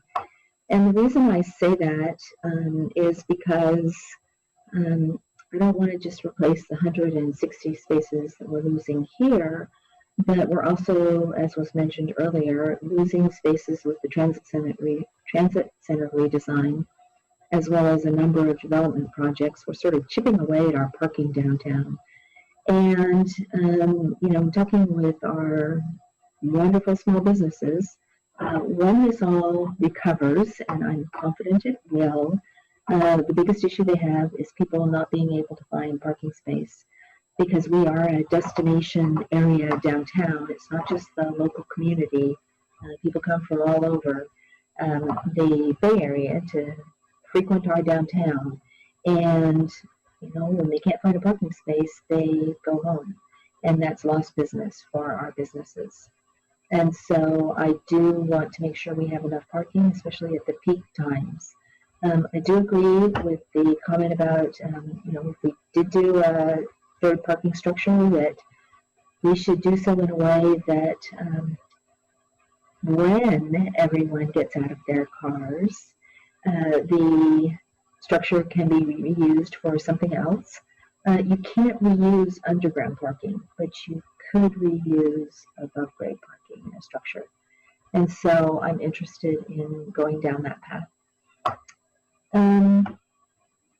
When it comes to childcare, I feel like I was a big supporter of this, and I still am, but I also get that it has an impact that might not be what we're looking for on this project. And so I guess I would say I'm sort of willing to let go of that for this, even though it's disappointing, because of the, I guess, higher priority for potentially larger units or a few more units. So I'll let that one go if that's the best course of action. When it comes to the development process, you know, I feel like as was said earlier, trust staff and the applicant on that one. I don't have a strong perspective either way, so trust staff. And then in terms of funding, I do have concerns about using Measure A funding here. I don't think I necessarily feel the same way about other locations, but in this location, I would like us to have complete control over who is able to, who will be living in this complex. And so I am not supportive of using Measure A funds for this. There are lots of other opportunities, as was mentioned by the mayor, for use of Measure A funds in other locations in Mountain View. So I'd rather see that someplace else, but not in this location. Did I get them all? Great, thank you. Thank you. Let's go to Councilmember Hicks. So I'll answer question number 2 first, which is, does council support Measure A funding for Lot 12?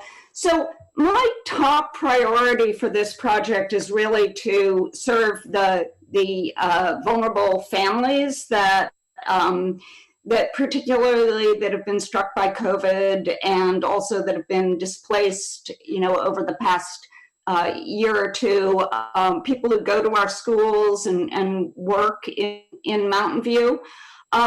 So my top priority is to have more family units, if possible, and if that means letting go of the child care or something else, I would be willing to do that if that gets us larger units. I also want maximum flexibility for us to be able to choose who we choose for this housing.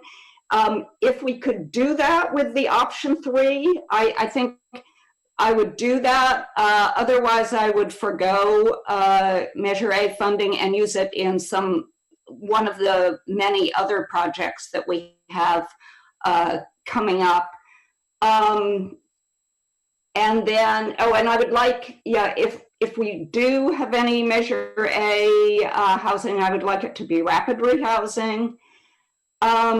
And I am open to the expedited process, the SB 35 expedited process. As for parking on site, you know, I think parking is very important because we need to reopen our businesses, and if we don't have enough parking, people will go to other cities. But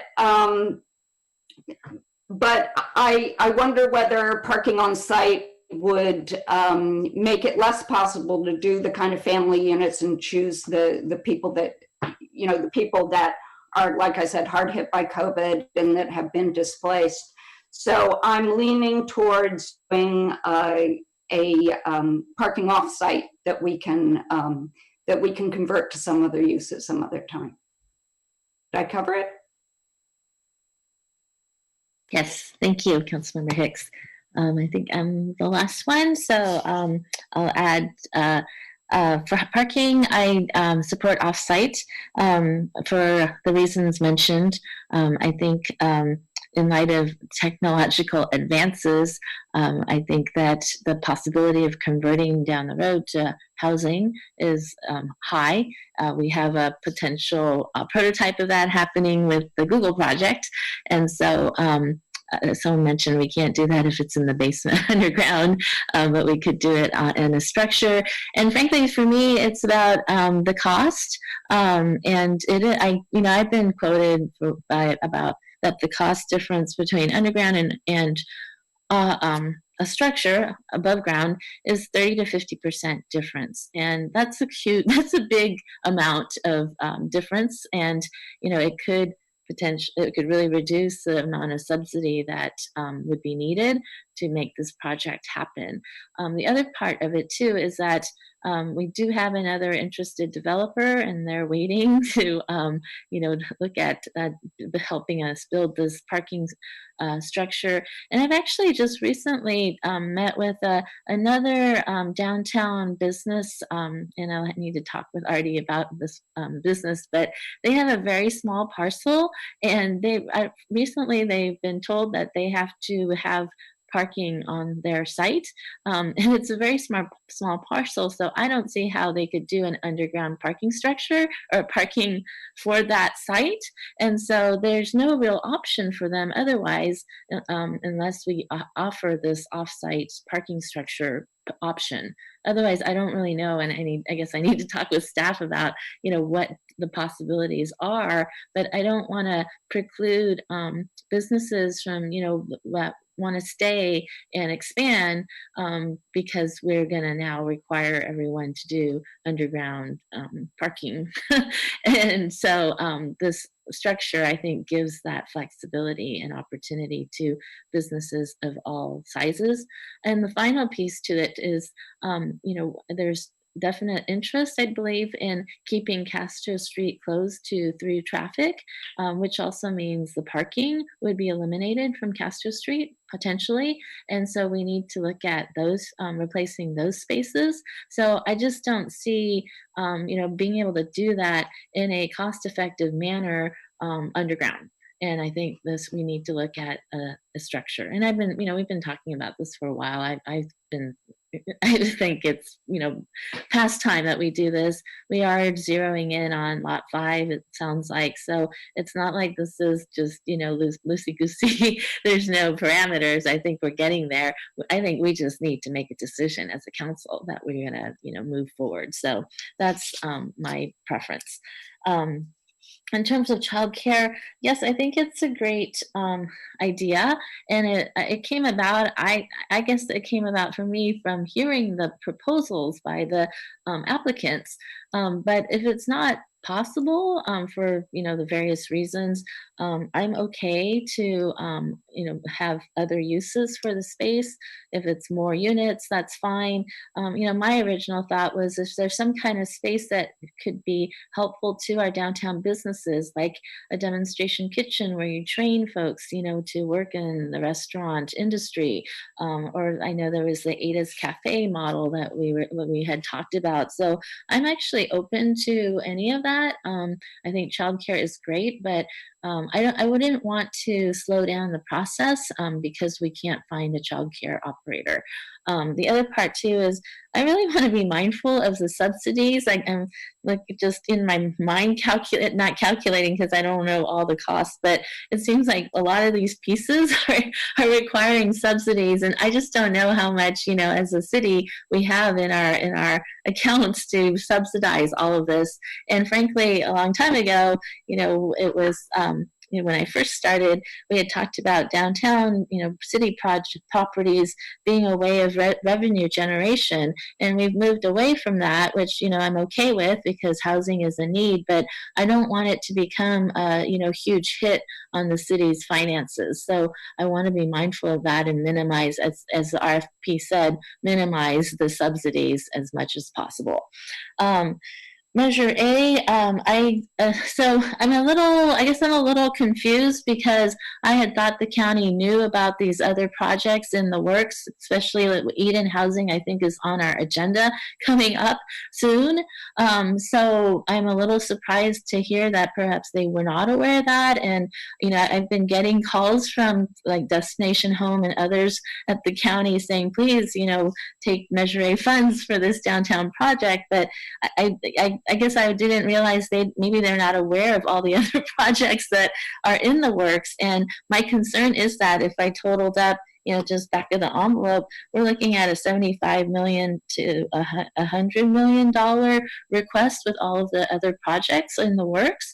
And I just, without getting clarity on whether we're going to get all that funding for Mountain View or not, I just don't want to, use it up here when I think we have other options, and then, not have another project be able to move forward because we had assumed that we were going to get the funding and then find out we can't get it. So in light of that, I'm okay with type 3 if that can be worked out. But if not, I think, I'm fine to let go of Measure A and let's use it on some of the other projects that we have in the works, because I think there's going to be bigger need for those projects. And then SB 35, yes, I think as long as it's friendly, I'm okay with that. So with that, yes, Councilmember Ramirez, you have your hand up. There we go. Thank you, Mayor. Just a quick question about so the I guess on the last point that you made about I guess not having the cap on potential county funding. Maybe a question for Consuelo. So I don't really have a good sense of how much money the county has provided to other projects and whether we've seen, limitations because, one city has gotten, a significant amount of funding. Can you help me understand what constraints or parameters, the board has in distributing Measure A funds, and at least what we've seen in other distributions? Great question. If I may, through the mayor, respond. Thank you. And I wanted to clarify, I am aware of 10, I think, possible housing development projects in your community. I just wasn't sure which 4 you were referring to.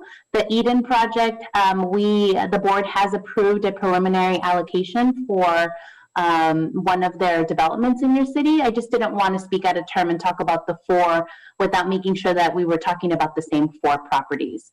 And then in response to the cap, the board has not given us direction that we place a cap on any specific city. I think if I had more information on the 4 properties that you were talking about, Mayor, then I can answer the question better. I think we have a commitment of providing the gap in Mountain View for all of your projects, and it's just a function of working it out with how much funding you have. Can we connect it to your housing plan, which identify 250 supportive housing units? I think it's a function of an ongoing discussion and how we present that information to our board for consideration. Does that help, Councilmember Ramirez? Yes, thank you.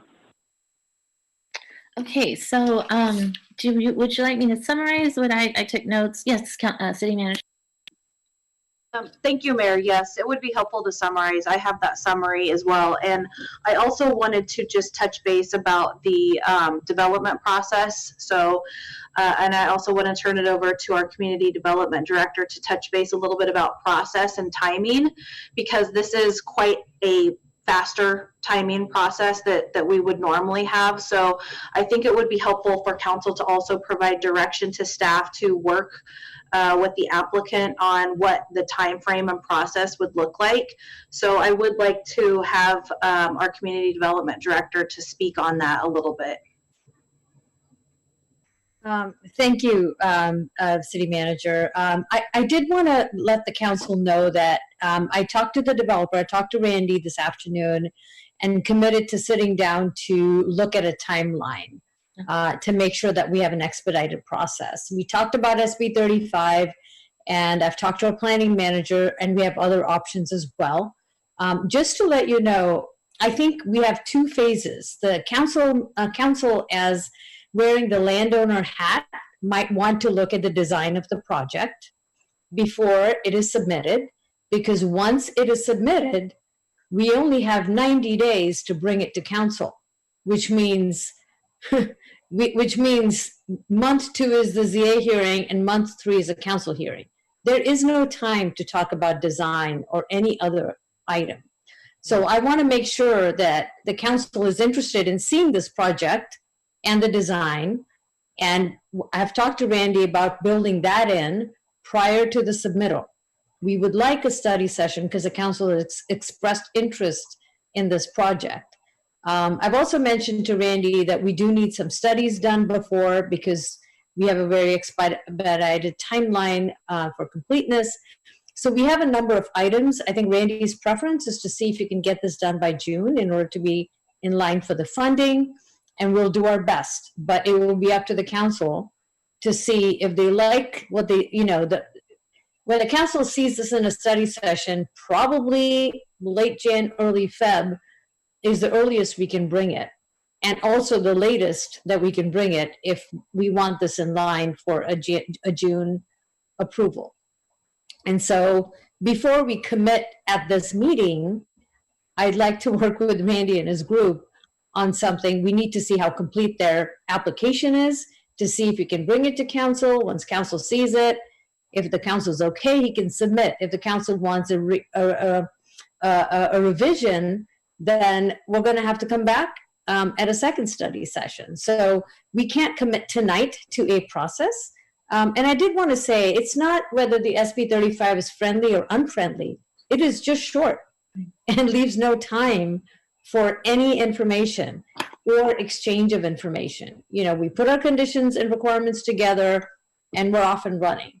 And we want to use the time before the application to make sure that Randy and his team have a chance to put together a successful project that they can actually build once they get the conditions of approval, and can have a very smooth building permit process. Because I've seen projects that it's very hard to actually meet those conditions of approval sometimes because we haven't had the time to review. And we're doing a lot of redesign in the building permit phase, which is not what we want to see. So ultimately, I think we're all committed to a smooth process. And I don't necessarily want to say, yes, SB 35, yes, June, yes, because we haven't looked at anything yet. I just wanted to let the council know that we're committed to working with the team.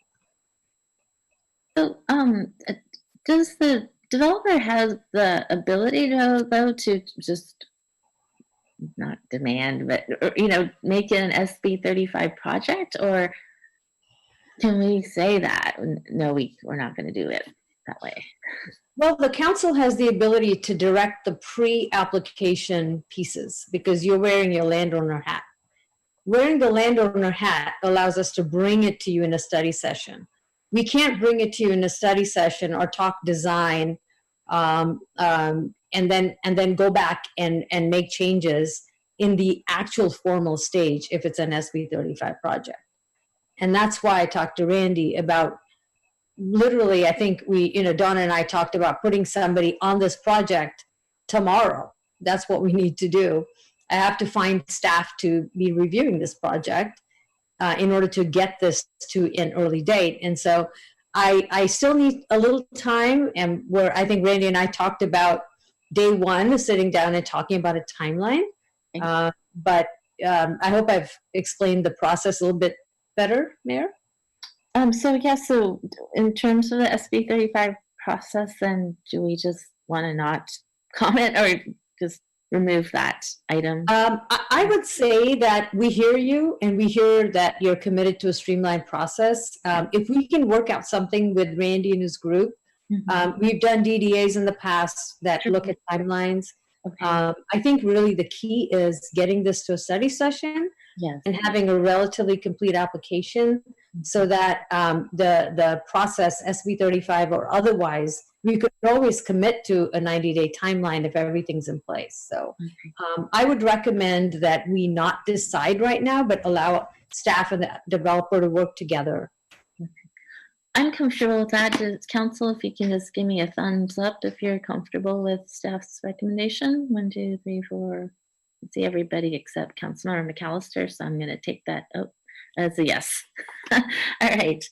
So then what I had for parking is that there were 4 for offsite and 3 for onsite.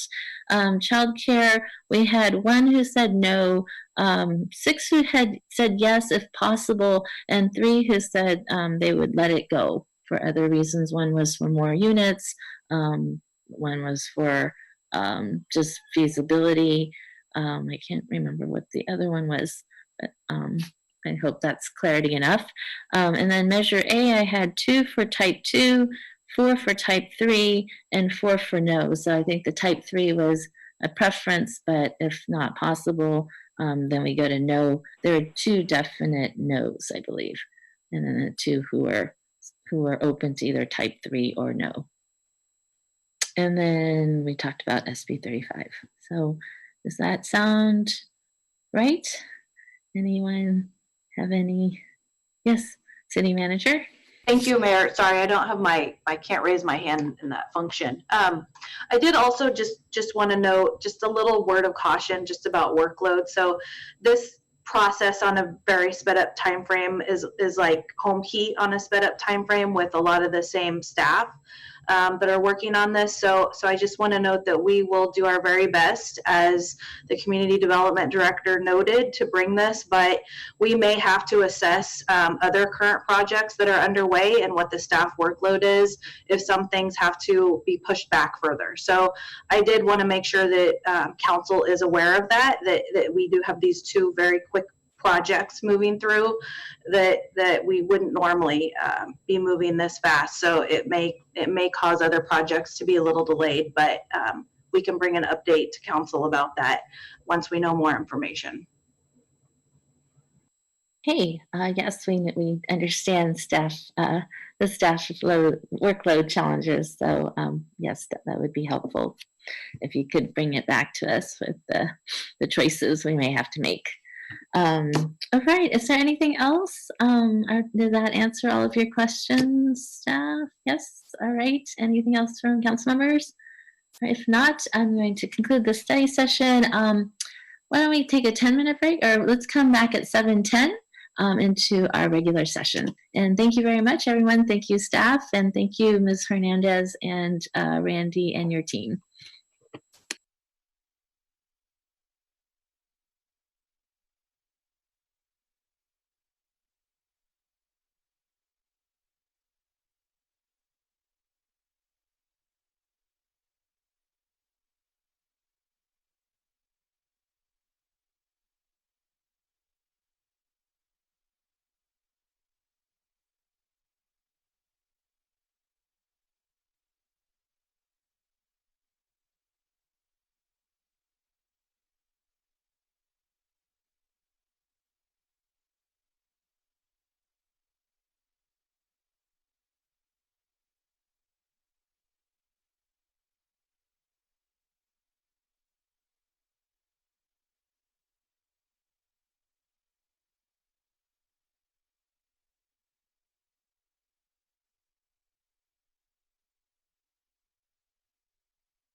I'd like to call the regular session to order. It is 7:12 p.m. and I have my announcement. This meeting will be conducted in accordance with State of California Executive Order N2920, dated March 17, 2020. All members of the City Council are participating in this meeting by video conference with no physical meeting location. Members of the public wishing to observe the meeting live may do so at mountainview.legistar.com, on YouTube at mountainview.gov/YouTube, and on Comcast Channel 26. As noted on the meeting agenda, members of the public may provide oral public comments during the public comment period for the item by signing up at mountainview.gov/cc_speakers or by phone by dialing 669-900-9128 and entering webinar ID 912-9819-0494.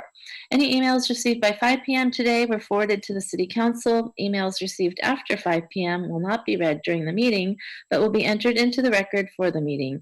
All votes will be taken by roll call vote. And please join me in the Pledge of Allegiance if we are able to get the flag up. Thank you. I pledge allegiance to the flag of the United States of America and to the republic for which it stands, one nation, under God, indivisible, with liberty and justice for all. Thank you. We will now go to our roll call, please. City Clerk. Councilmember Clark. Here. Councilmember Hicks. Here. Councilmember Matichak. Here. Councilmember McAllister. Here. Vice Mayor Kamei. Here. Mayor Bikoga. Here.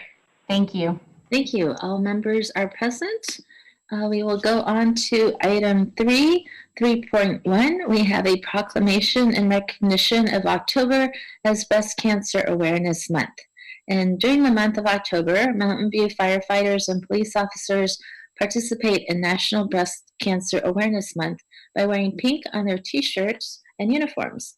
Firefighters and police officers have raised thousands of dollars through their nonprofits for this worthy cause through the sales of these t-shirts. I'm wearing one right now.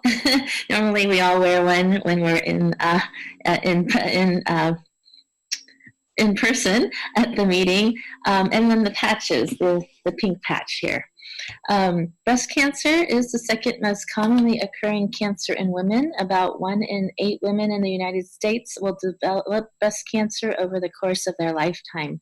The good news is that many women can survive breast cancer if it is found and treated early.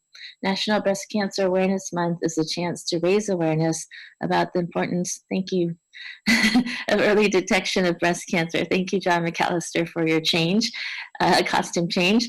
And so we are proud of our police officers and firefighters who have taken part in this worthy cause to both honor those who have been diagnosed with breast cancer and to bring attention to the need for early detection through examinations and timely treatment.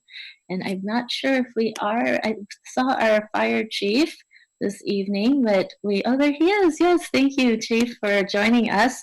We are honored to have you representing our fire department and our police officers, and we thank you for, and there's Tiza, our mascot fire dog, and we want to thank you for your support on this ongoing battle against this disease.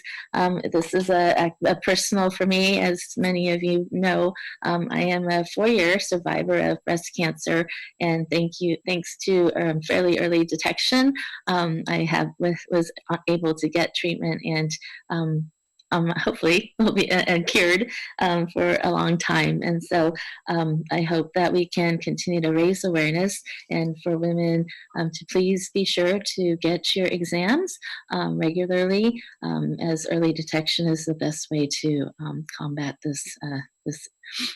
combat cancer. And I do want to mention that although this is about breast cancer awareness this month, we want to recognize all cancers. And I know in November we do, our staff recognizes, they do Movember with the mustaches to recognize, I believe, prostate cancer. But regardless, all cancers are very very critical for us to combat. So thank you again to Chief Diaz for joining us this evening. I'm going to take a quick screenshot. We normally do this in person, as I mentioned, but since we're not in person, able to gather, let me just do our quick screenshot. If you have a shirt on, please show it proudly. And there we go. Thank you. Thank you so much. And let me read the proclamation while we're at it. So, whereas breast cancer is the second most common cancer in women and one of the leading causes of cancer-related death, and whereas doctors estimate that about 5 to 10% of breast cancers are hereditary, and individuals whose family history puts them at increased risk for breast cancer should discuss this with their doctor or qualified health professional, proper prevention, and early diagnosis strategies. And whereas during the month of October, with bold pink ribbons displayed proudly in the community, family, friends, and neighbors stand in solidarity with breast cancer survivors and reaffirm our commitment to raising awareness of this disease. And whereas National Breast Cancer Awareness Month serves as an opportunity to increase awareness of the disease and to encourage individuals to have a plan to detect the disease in its early stages. For these individuals and for their loved ones who give their unwavering support during the most trying times, we recommit ourselves to the essential and necessary work of forging a future free from cancer in all its forms.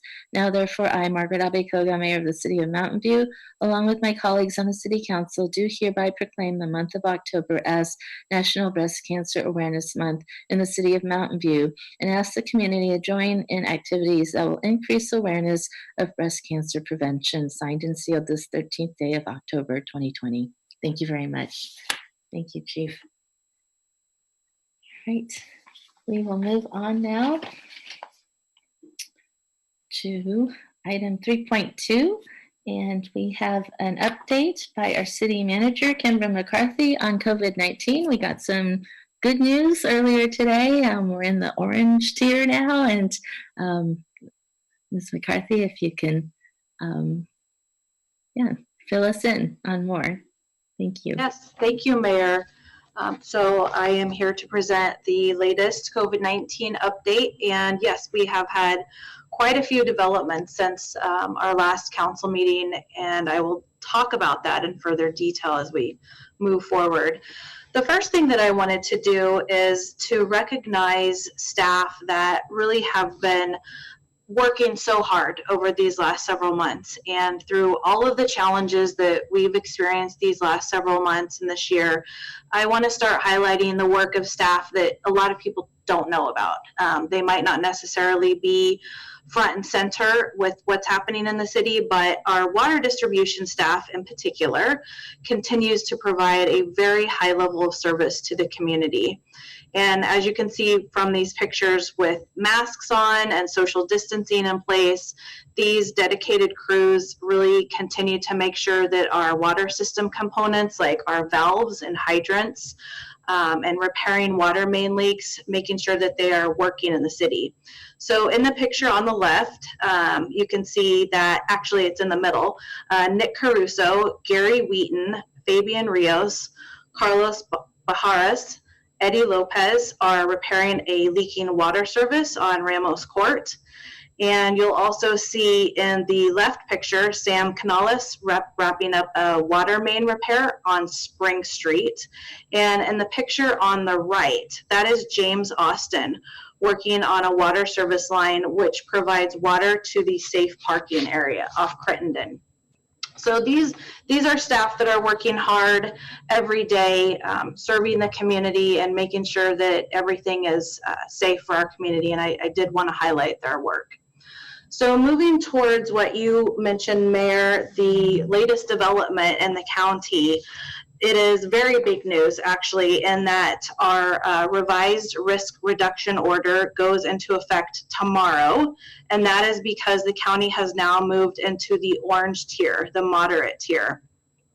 So this is a less restrictive tier than the red tier that we were currently in, and it's really based on, as you can see from this chart here, the number of adjusted cases It's based on the 7-day average of cases per 1,000 people with a 7-day lag. Then it's also based on the positivity rate being between 2 and 4.9% of positive test rates. So right now, we're at a 1.7 positivity rate, and so we will stay in the orange tier for at least 3 weeks before we can be considered to move into the yellow tier. So what does this mean, moving into the orange tier? The biggest changes are to indoor gatherings and indoor dining. So right now, outdoor gatherings of 200 people are allowed under the new tier, and indoor gatherings of people up to 25% capacity or 100 people, whichever is fewer, is allowed. So this would apply to movie theaters, churches, or cultural ceremonies, and the state is still generally prohibitive of other gatherings. For indoor dining, that's also 25% capacity or 100 people, whichever is fewer. Also, college sports activities without fans are now allowed following county and state requirements, and there's no capacity limitation for malls or other retail businesses. Some of the requirements that are new for businesses are that new social distancing protocol requirements must now be completed. So a new social distancing protocol for each facility is required to be submitted within 14 days of this revised order. And the county website has these documents that our businesses can go to file the revised order. It's covid19prepared.org. There also is a requirement that all businesses and governmental entities, so even the city, is legally required to report to the health department within 4 hours whether any workers or employees are confirmed to be positive. So we also have to alert workers, other employees, to let folks know if their fellow employees test positive. And then lastly, all businesses are still required to telecommute, telework to the extent possible, just to continue to maintain that lower positivity rate and the testing. So essentially all of the work that we've been doing has really been helping us. The county health officer, Dr. Sarah Cody, noted that we are the first large county to move into this orange tier. So we are certainly doing our part, and I want to thank our community and residents for really doing everything possible to make sure that we can safely move into this orange tier. And of course, the same elements are still at play, where we still want people to wear masks. You still need to make sure you're doing things outdoors as much as possible, more than indoors, and still maintaining that social distancing. And that's going to be even more important going into these next several months. So that is certainly a bit of good news today. In terms of the numbers, you'll see that the latest numbers as of yesterday, the case numbers are slowly trending down as far as the daily case rate countywide. You'll see that it's 97. And when we started these counts several weeks ago, they were in the 100s. So the county's average daily positive rates is actually going down as well. So it's a good sign that we're under at least 100 for yesterday. In Mountain View, we do have 615 positive cases. So this is an increase of 3 over the prior day, and I think I have mentioned before that we were averaging around 7, an increase of 7 per day. So hopefully we are also following the same county trend where our case numbers are trending downward daily.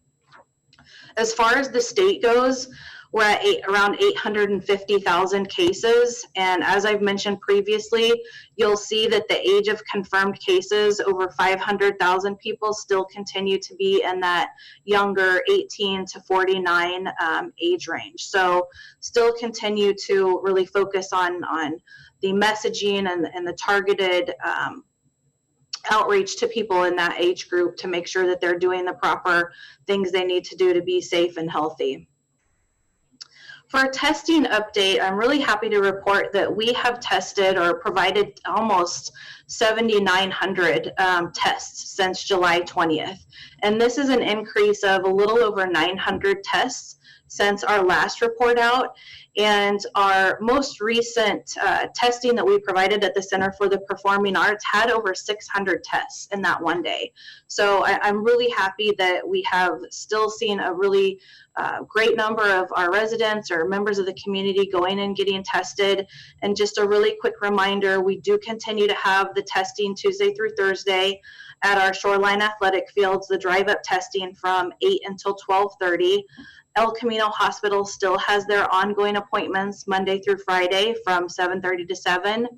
And then the next appointment-based testing opportunities that we have at our Center for the Performing Arts are October 20th and November 3rd.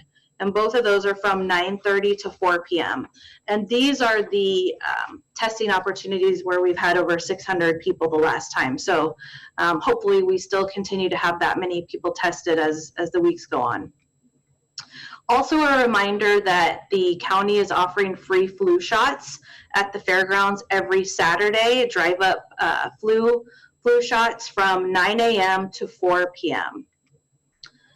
Then in terms of updates on some of our COVID-19 programs, our rent relief program, you can see, has now hit the $3 million mark. So we've been steadily progressing since March, and right now we've cut over 1,450 checks, and you'll see that the remaining funds available, and this is funding that's not only the funding that the city has given, but also from private donations. The remaining funding is around $876,000. So that program does continue to get inquiries. You can see that there's still 381 inquiries in process now. So there are folks still needing help, and we are still continuing to cut checks so that people can make their rent. In terms of our safe parking update, right now we have 65 vehicles parked and around 140 that are sheltering in our safe parking lots. And that's an increase of 10 people since the last report. For our small business action plan, one of the things that council wanted to do was to make sure that we were providing an update on our efforts after you passed the small business action plan a couple weeks ago. So what we have done is start a number of different programs. The Shop Local program, we're partnering with the Chamber and the Downtown Business Association, and they're really leading the efforts to create and maintain an e-commerce website for all Mountain View businesses. So the Chamber is going to use DEI Creative to develop this website and pay for the initial setup costs as well as the annual usage fee. And this is offset by various corporate sponsorships. So we're really excited that this webpage will be in development and launched. I think it'll be a real asset for the businesses. Within the city, we've also created a small business action team, and the Castro Streets team is working with downtown businesses to create guidelines for using tents during the winter months, and then those guidelines will also apply to the Outdoor Mountain View program. And just as a reminder, the Outdoor Mountain View program is essentially allowing businesses to operate outdoors with fees and permits being relaxed. We're also developing a 2-page newsletter and identifying content to put in the newsletter for businesses. And then we are continuing to refine the Small Business Resiliency Program to figure out what we can do to launch the second phase of that program. The other thing that we have done is create the second round of our small business outreach efforts. So if you recall, at the start of COVID, we created an interdepartmental team, that time primarily made up of library staff, who reached out to every small business in Mountain View.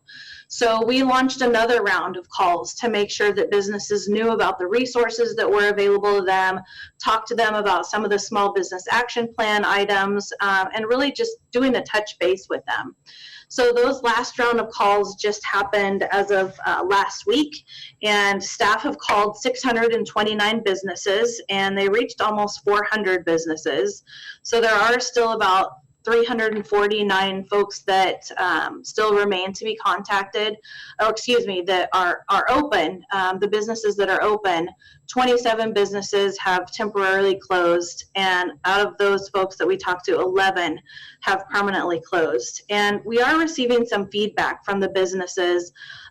Some of the feedback has indicated that a lot of the businesses have modified their hours. Some have recently been able to go back to regular hours. Several have lost staff or have had to reduce staff. Even some are also having staff that are working remotely. There are also some that have found it difficult to operate indoors. So having that outdoor space, some businesses don't have a great outdoor space, perhaps like that we might have downtown.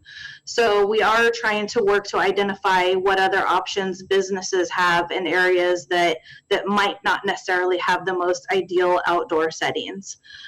We also have people that are concerned about keeping their customer base as the months go on, just making sure that people still visit our businesses even when it starts getting darker earlier and in the colder months. So we really are trying through our small business action plan efforts to make sure that we are hitting all the businesses in Mountain View and reaching them. So I think this is a good at least start for us to be able to call this many businesses and reach out to them.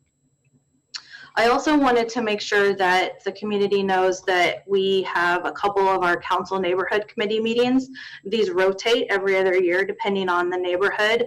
We are doing the virtual meetings this year. So we have the Grant Road, Sylvan area meeting on Thursday, this Thursday, October 15th at 4 p.m. And the Montaloma, Farley, Rock Street neighborhood is on Thursday, October 29th at 4 p.m. Also, there has been a significant development with the census as of today. So just today, the Supreme Court announced that this count that we all know just happens once a decade will not be continuing through the end of October. So if you recall, this has been kind of a back and forth in the courts over the last several weeks, and the presidential administration had asked the Supreme Court to suspend the district court's order, which did permit the census to continue through the end of this month. And the court ruled today that the head count needed to end immediately so that the Census Bureau has time to crunch the numbers and add everything up before this congressionally mandated deadline. So we are encouraging everyone to just please take the census before the self-reporting portal closes. And again, this just happened today.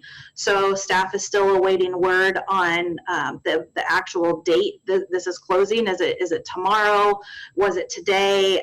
So this has just been an ever-evolving development. But essentially, the top line message is to please report, use the portal, call the 800 number. If you haven't taken it yet, 844-330-2020. But essentially, the census count is going to stop as of today. And then lastly, just a reminder to everyone that voting has started in California, and we do have drop-off ballot boxes at City Hall Plaza, the library, Fire Station 4, our community center, and the Computer History Museum. With that, that ends my presentation, and I'm happy to answer any questions. Great, thank you very much. Are there any questions from council members? Yes, Councilmember McAllister.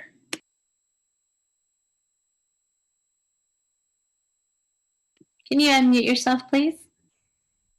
Oh, I'm sure everybody else said, keep quiet, John. So as a small businessman that's not in the core of Castro Street, and you spent a good deal about what you're helping downtown, how is the city helping people outside the Castro Street Center? I think one of the big things that we're working on, the OMV, the Outdoor Mountain View, so working on the the lessening of the permits and the fees for people to operate outside. So that's not just downtown, that's throughout the city, to try and help ease those restrictions. The Small Business Resiliency Program, once that relaunches, is obviously available to any business in the city, and not just focus on downtown. So I think we really are trying to focus on all the businesses, and obviously also calling all of the businesses in the city to let them know about the resources that are available to them. We're just trying to do different efforts to reach, you know, all the businesses that aren't just located downtown. Okay, thanks. Anyone else? No? Any members of the public wishing to comment on this item? If you're in the attendee box, please raise your blue hand. And if you're on the phone, please hit *9. I don't see any, so I will close this item. And thank you very much, City Manager. Always ever-changing situation, but it sounds like we're trending in a positive way. So thank you, and thank you to our community for all of your hard work in making that happen. We will now go on to item 4, our consent calendar. These items will be approved by one motion unless any member of the council wishes to remove an item for discussion. The reading of the full text of resolutions will be waived unless a council member requests otherwise. Would any member of the council like to pull an item? I have Councilmember Matichak. Thank you. I'd like to pull item 4.11. Thank you. And Councilmember McAllister?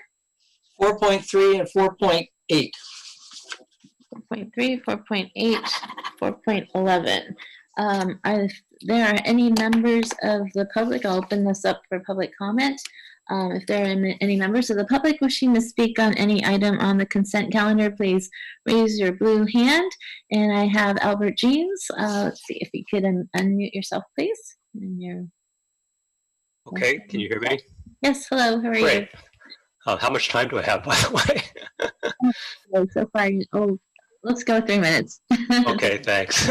Okay, I'd like to comment on 4.6 and 4.9. They're actually related. 4.6 is the ballot measure to fund Caltrain for a sales tax. And I'm all for mass transit. I love taking the trains when I go to Japan. I think it's the way to go in the long run. But Caltrain, it serves, 60,000 people a day? But the 3 counties which are being taxed have 3.5 million people. And this is a sales tax. Sales taxes are notoriously regressive, hitting the lower income people a lot more than the middle and higher income people. And this is going for 30 years, 30 years. And so I just object to the whole principle of, taxing people for a service that very few people can actually use. And with COVID and everything, things are changing, And so if just like 20% of the people work from home indefinitely from now on, there aren't going to be traffic tie-ups, which is going to cut down on the number of people that will want to ride Caltrain. And, what does Caltrain fit into? Reversible bus lane going to the transit center. And, you've heard me talk against the bus lane for years now. There's not a need for it now, and it was being built for a future need, possible need, and now that need is even more, distant, in my opinion. Because, again, if 20% of the people at Google work from home, there's going to be no traffic jam on Shoreline or 101 or 85. And so there's going to be less of an incentive for people to take mass transit. I'm not sure many Google people took Caltrain to begin with. And so the reversible bus lane makes even less sense. So, why pay $300,000, which I think in the next couple of years the city could really use, to fund this, to pay these lawyers to get the property to do the bus lane? Why not just wait a couple of years, see how this whole COVID thing plays out, and then see whether we really need to take this land away from the business owners on Shoreline? And I think my comments echo those of Joel Dean. He sent his comments in by email, and so I hope you'll consider them. Thank you. Thank you. And I forgot to mention, we don't have the timer on screen this evening, so our city clerk will let you know when your time is up. But thank you, Mr. James. And we'll go on to Alex Brown. Please unmute yourself. Hey, choo choo. Yes, trains, please support Measure RR. Long term, we need to support public transit and make it easier and cheaper. It should be free for access for everyone, so that everyone can access it. It helps for environmental reasons. It helps for connecting cities. It's good. Support it. Yeah, sales taxes are regressive. We should fund it in a bunch of ways. But for now, support RR. Yay. Choo choo. Choo choo. Are you done? Yeah, I guess so. All right, thank you. We'll go on to Adina Levin. Please unmute yourself. Good evening, City Council members. Adina Levin with Friends of Caltrain. And I would like to agree with the previous speaker. I agree that sales taxes are inequitable and not the ideal way of funding public transportation, but this is a 1/8% sales tax. That's the equivalent of 1 penny on an $8 lunch. And really importantly, the funds would enable Caltrain to fund the recent equity policies and programs that the board has just approved. That would make fares more affordable and also improve local transit connections for low-income people who depend on that local transit access. And also actually relieve VTA and SFMTA of the obligation to pay for the operating costs of Caltrain, which will save services that are at risk during the recession as well. This is something that Caltrain before the pandemic kept 4 lanes of car traffic off the road. So if the pandemic lifts and Caltrain, where the finances are in really bad shape because of the pandemic, if Caltrain is down, it's going to be down for 2.5 years or more. And if Caltrain is down as the pandemic lifts, the traffic is going to be really terrible, and it's going to be really hard to meet our goals for the environment, to meet our goals for housing, and to meet our goals for being a place that you can live happily with fewer cars. So I encourage you to support Measure RR. Thank you. We'll go to the Caltrain user. If you would like to unmute yourself, please. Yes. Good evening, Council, and everyone out there in Mountain View Zoomland. This is John Inks, Caltrain user. I always take Caltrain to the Millbrae station to get to San Francisco Airport and to downtown San Francisco. No driving, no parking, no hassle, quality service, quite economical for me with the discount fare that I have. However, even though I'm quite satisfied with Caltrain service as a user, Caltrain operates under a problematic governance structure and has significant cost management issues. Therefore, I'm not voting for a sales tax increase to support Caltrain. The Joint Powers Board involves 7 public agencies with competing and conflicting priorities, and it's just not operating with effective cost controls. In fact, even with the recent steep decline in ridership, Caltrain has had no layoffs because they're keeping people on the payroll with federal handouts under the CARES Act. So, notwithstanding, another possible service, Caltrain just does not have a record of managing costs. So I'm voting no on Measure RR. I agree there could be some alternative governance and structure and operation for Caltrain, but Measure RR is a bad deal for taxpayers. I mean, there's no rational basis to impose a higher sales tax on business and their customers to subsidize what is otherwise a bankrupt railroad. So we shouldn't relieve these other agencies that are responsible. They should get their act together, but in the meantime, vote no on Measure RR. Thank you. Great, thank you. Let's go to David Watson. You can unmute yourself, please. Hi, this is David. I'm just I'm hearing people speak against Measure RR, which is really flabbergasting to me. I'm absolutely in favor of Measure RR. It seems like, considering this, I think everyone here I've spoken to at one time or another, and you've all seemed supportive of Caltrain, if not of Measure RR specifically. So I think this is a really obvious thing for the city to support. It helps keep traffic off of 101. I don't see why we wouldn't support it. So that's it. Thank you. Thank you. And we'll go on to April Webster. Please unmute yourself. Hello, I just wanted to speak up quickly in favor of Measure RR. I live in Mountain View. One of the reasons is to be close to a Caltrain station. I don't need to take Caltrain to the city, but I really enjoy doing it. I wish there was better transit in the Bay Area. I often take it to go to SFO, once upon a time when we could travel, and then to go to SF Jazz, go to the Symphony, go out for food. It's just such an enjoyable way to travel in the Bay Area. I would be really sad to see a loss of something like the Caltrain. I really wish there were better options and more options, to be honest. Thank you. Thank you. Any other members of the public wishing to speak?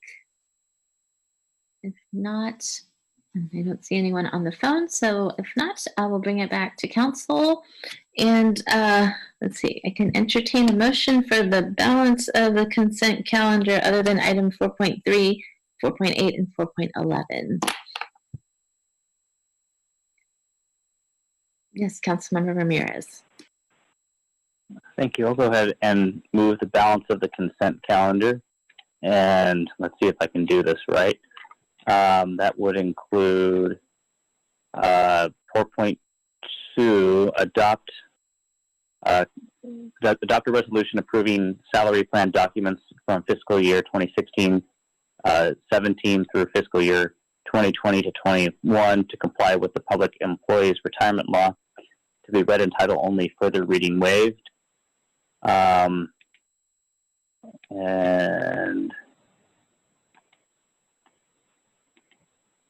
does anything else require a reading? No, there are just items 4.8 and 4.10, which require 5 votes to pass, but you got the only resolution, so you read that. Great, thank you. Thank you. And Vice Mayor, where did you go? There you go, Vice Mayor. I just wanted to second the motion. Great, thank you. Any other discussion on the balance of the consent calendar? Motion by Councilmember Ramirez, second by Vice Mayor. Could we get a roll call vote, please? Councilmember Clark. Yes. Councilmember Hicks. Yes. Councilmember Matichak. Yes. Councilmember McAllister. Yes. Councilmember Ramirez. Yes. Vice Mayor Kamei. Yes. Mayor Bikoga. Aye.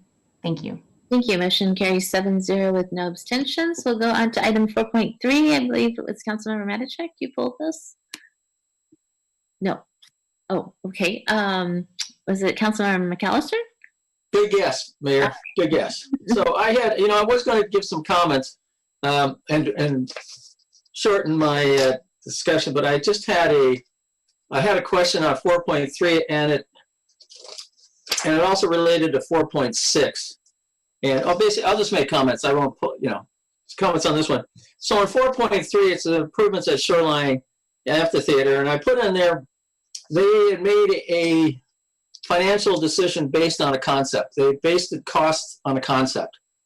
And I was going, and so that was interesting. And then when I saw 4.8, they came along and they also said, well, we're going to waive some fees on the Project Home Key capital projects, and they wanted to make the project financially viable. And I'm going, okay, to me they're sort of related. Is that how can we be, one, making estimates on something that's only a concept, and waiving fees on something where we don't know what the true cost is going to be, and the city's going to subsidize it.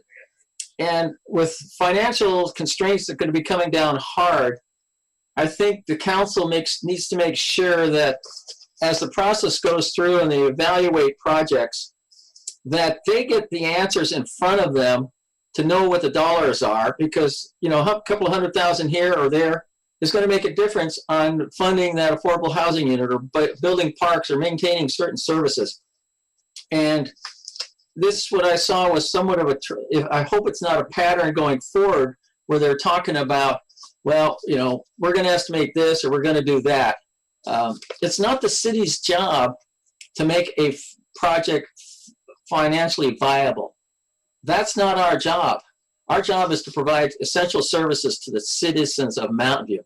So going forward, I would appreciate that council keeps an idea of what they're trying to do with their money and make sure that staff stays, you know, a better understanding. Now, these are all pretty broad, and I'm sure there's more detail involved in there, but it's just, when I saw those two, it was a concern to me. So those are my comments. It's just be aware of what you're reading and how it will get you the information you need to make that critical decision. Thanks. So was that on 4.3 and 4.8? They were both somewhat tied together. Okay. But I think Dawn's down there now, so I don't know. Dawn, are you on 4.8? Was that under you or was that under another department? Well, 4.8 Project Home Key, this is sort of a joint item from both Community Development and Public Works. Okay. Well, that's but that they were general comments. But I do want to make one comment on Measure RR. You know, I'm the VTA rep for North County, and some of the people I support RR. A couple of reasons. One, not everybody has a car, so when mentioned that, hey, there'll be less traffic, not everybody has that opportunity. And the Caltrain around from San Francisco down to San Jose is going to be integrated part of a circular part of the transportation. And the second point is that right now VTA contributes $10 to $20 million a year to the operation of Caltrain. VTA right now is under its own financial constraints, and it needs every dime it can get to manage its own routes in Santa Clara County. So from a selfish point of view, Measure RR is going to help Santa Clara County maintain or improve its own transportation system. So that's another reason to support RR. So that's my pitch. Thank you, Mayor. Thank you. We already passed 4.6 on Measure RR, so but thank you for your comments. Let's go to 4.11 and see if maybe we can pass all three at once. Councilmember Matichak. Thanks very much. So I want to start by saying I really appreciate everyone who volunteers their time to be on a city board, committee, commission. We really rely on the residents to help us with these specific topics. My concern is that, and I think I said this last year as well, these work plans, some of them are pretty ambitious, and I'm concerned that the workload for staff, we talk a lot about trying to reduce the workload, and I feel like it has increased to a certain extent because of COVID, because we're having to adjust things. And I'd like to see if we could, take a few things off staff's plate.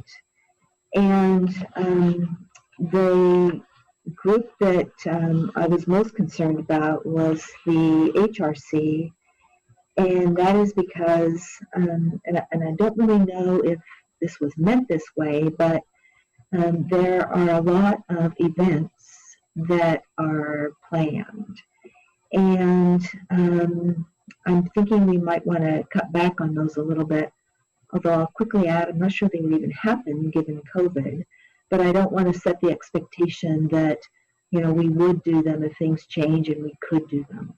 So on page 12 of the work plan deck, item B, where it's got 2 events, And then if you keep on going, there are 4 listening forums as well as a civility roundtable. And that just feels like a lot to me for staff to support for one advisory body.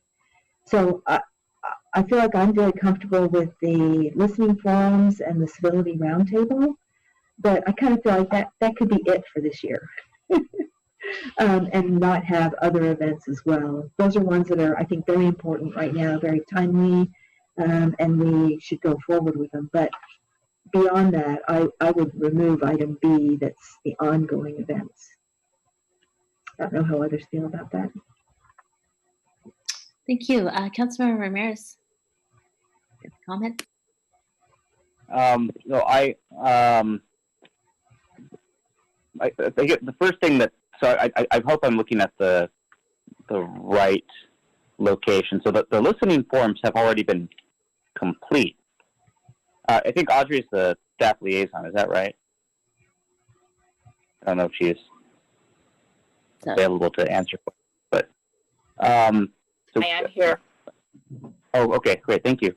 I guess looking, I guess philosophically, I'm a little reluctant to pull items from the work plans without having a full understanding of context, how much work has been already done, and whether there are plans for some of these things. But my recollection is there's a civility roundtable that's already complete but has not yet occurred.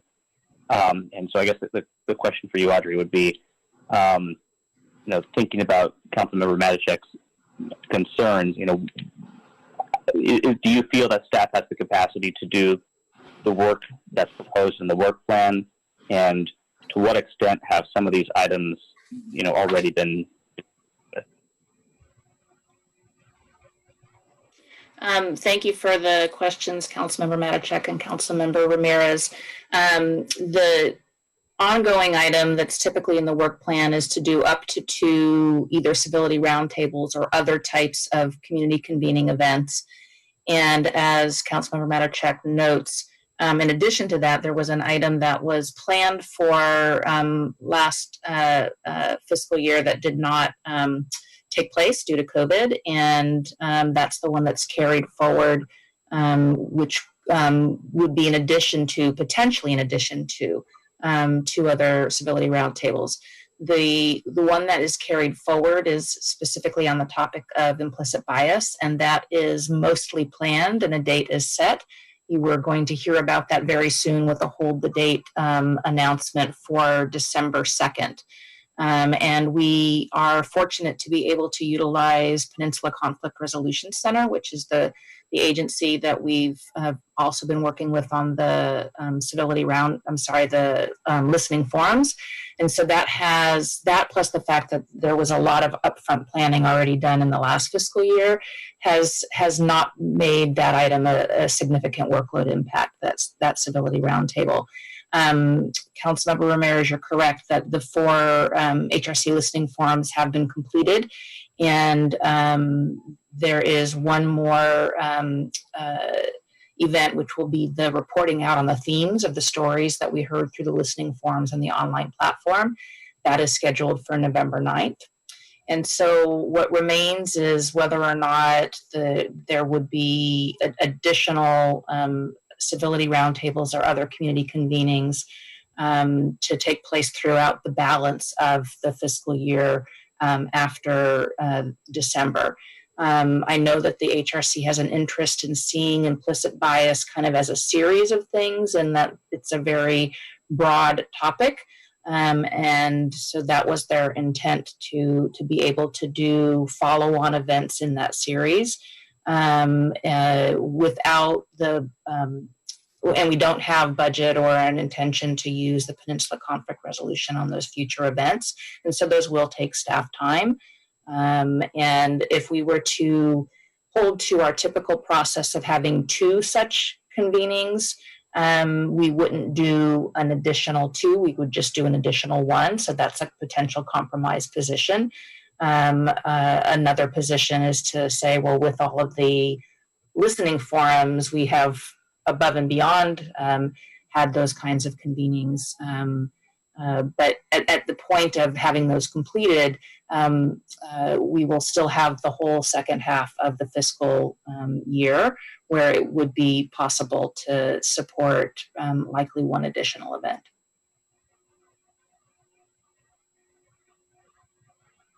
How would you like to, Councilor Manichek, does that satisfy your concern, or do you like to make a I suggestion? appreciate staff always wanting to basically do what we're asking them to do. But I do feel that, at some point we have to say, it's up to us to cut back on our requests so that staff has some breathing room to do the daily operations, especially in light of COVID, and all the additional work that has come about because of that. So I do feel like, we could cut back on these events. That's my opinion. There's 7 of us, so if others are okay going forward, that's what we do. How do other council members feel about this item? Councilmember McAllister. Can you unmute yourself, please? You don't make friends when you tell me to unmute.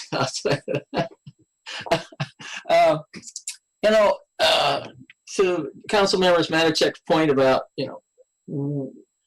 keeping of the time, really, the timekeepers, really, because staff will always do what we want them to do. And even though they'll try their darndest and their best, and we always appreciate that. Sometimes we just need to look at some items and say, are they reasonable to defer or to reduce? We just heard earlier today that the city manager was talking about Lot 12. It's a compressed time frame. People are going to be working on that. We saw the county opening up a little bit, so there's going to be some changes in there with the city. So if there's something that is reasonable to say, hey, let's allow staff to focus on projects that are deemed more important. I'm not saying the ones that the HRC is doing are not important. They are very important, but if there's some way that we can help manage the time and take the responsibility off the city manager, because she's always the bad one that says, no, you can't do it, or the good one, or you can do it. So I'm open to hearing, working with everybody to see if we can make things a little streamlined and easier for everybody in the near future like this. I have a question. Let's say, is it possible? Well, let me get clarification first. So the civility roundtable on implicit bias has been planned, so that could move forward. The other item was the report out from the listening tour, so that could be the second event. Is that right? If I heard correctly.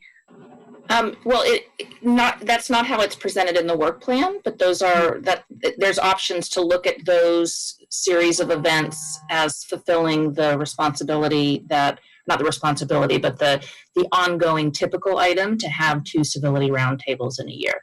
Okay. Okay. So is it possible then to just move forward with those 2 events for now, and then revisit the work plan, or have, if the HRC and staff feels that they can handle another event in the new year? I think it's just we have so much uncertainty with COVID that I'm okay if we just, revisit this later once we have a better sense of where we're going in the new year. Is that something that we could do? Mayor, if I may, I think an option that council has, and we've talked about this a little bit before, so when we have the goal setting cycle and council thinks about the 2-year process for goals, I know that that's going to give council an opportunity to really think through what the more realistic workload can be for staff over the next couple of years. And certainly I think we'll probably have some carryover items. That's just workload in general. As far as these yearly advisory body work plans, where I think it would be helpful for staff is these are definitely items that are going to impact normal work along with COVID. And so we could bring an update to council in February with the mid-year. And then if there are any items that would need to be pushed off, that staff is going to be unable to get to or complete before the end of the fiscal year, then we could bring council an update at that time, because we'll be presenting council with other mid-year updates in February as well. But obviously, if council wants, we can change the number of events or forums that are held. But we can certainly bring an update back in February with a recommendation on what should be deferred. Thank you. Councilmember McAllister. Unmute, please. I'm done. I said my piece. Thank you. Councilmember Matichak. Thanks. So, I appreciate the suggestion from our city manager. I guess I want to convey the message that I'm okay with us cutting back on activities. We do need to address workload here, and I'm okay if some of this is not done. It is not my expectation that staff will be able to support all of this. And I feel like I really want to make that message very clear. I'd be okay cutting back to the items just listed on page 15. So the civility roundtable that's going to happen, and yes, I get the listening forms have already been done. That's a lot of work. But if we want to revisit this in the mid-year, that's fine. And I'd say take a look at all the work plans. Thanks. Is that a motion, Councilmember Manager? Do we need a motion, or are we just, like the city manager said, we would just revisit this at the mid-year?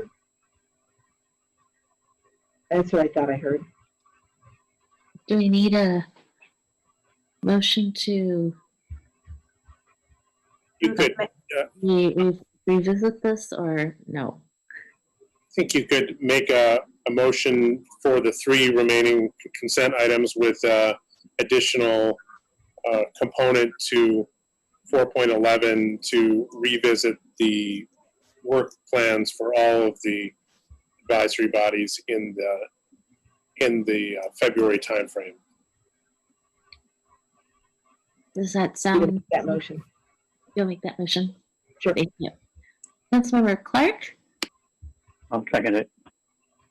Great, thank you. Any other discussion? And so, can we go ahead and make the motion, including 4.3 and 4.8? Great. Any other discussion on any of these items? If not, can we get a roll call vote, please? Councilmember Clark. Yes. Councilmember Hicks. Yes. Councilmember Matichak.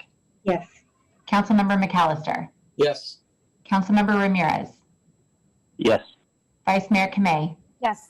Mayor Iacocca. Aye. Thank you. Thank you. Motion carries 7-0 with no abstentions. We'll go on to item 5, oral communications. This portion of the meeting is reserved for persons wishing to address the council on any matter not on the agenda. Speakers are allowed to speak on any topic for up to 3 minutes during this section.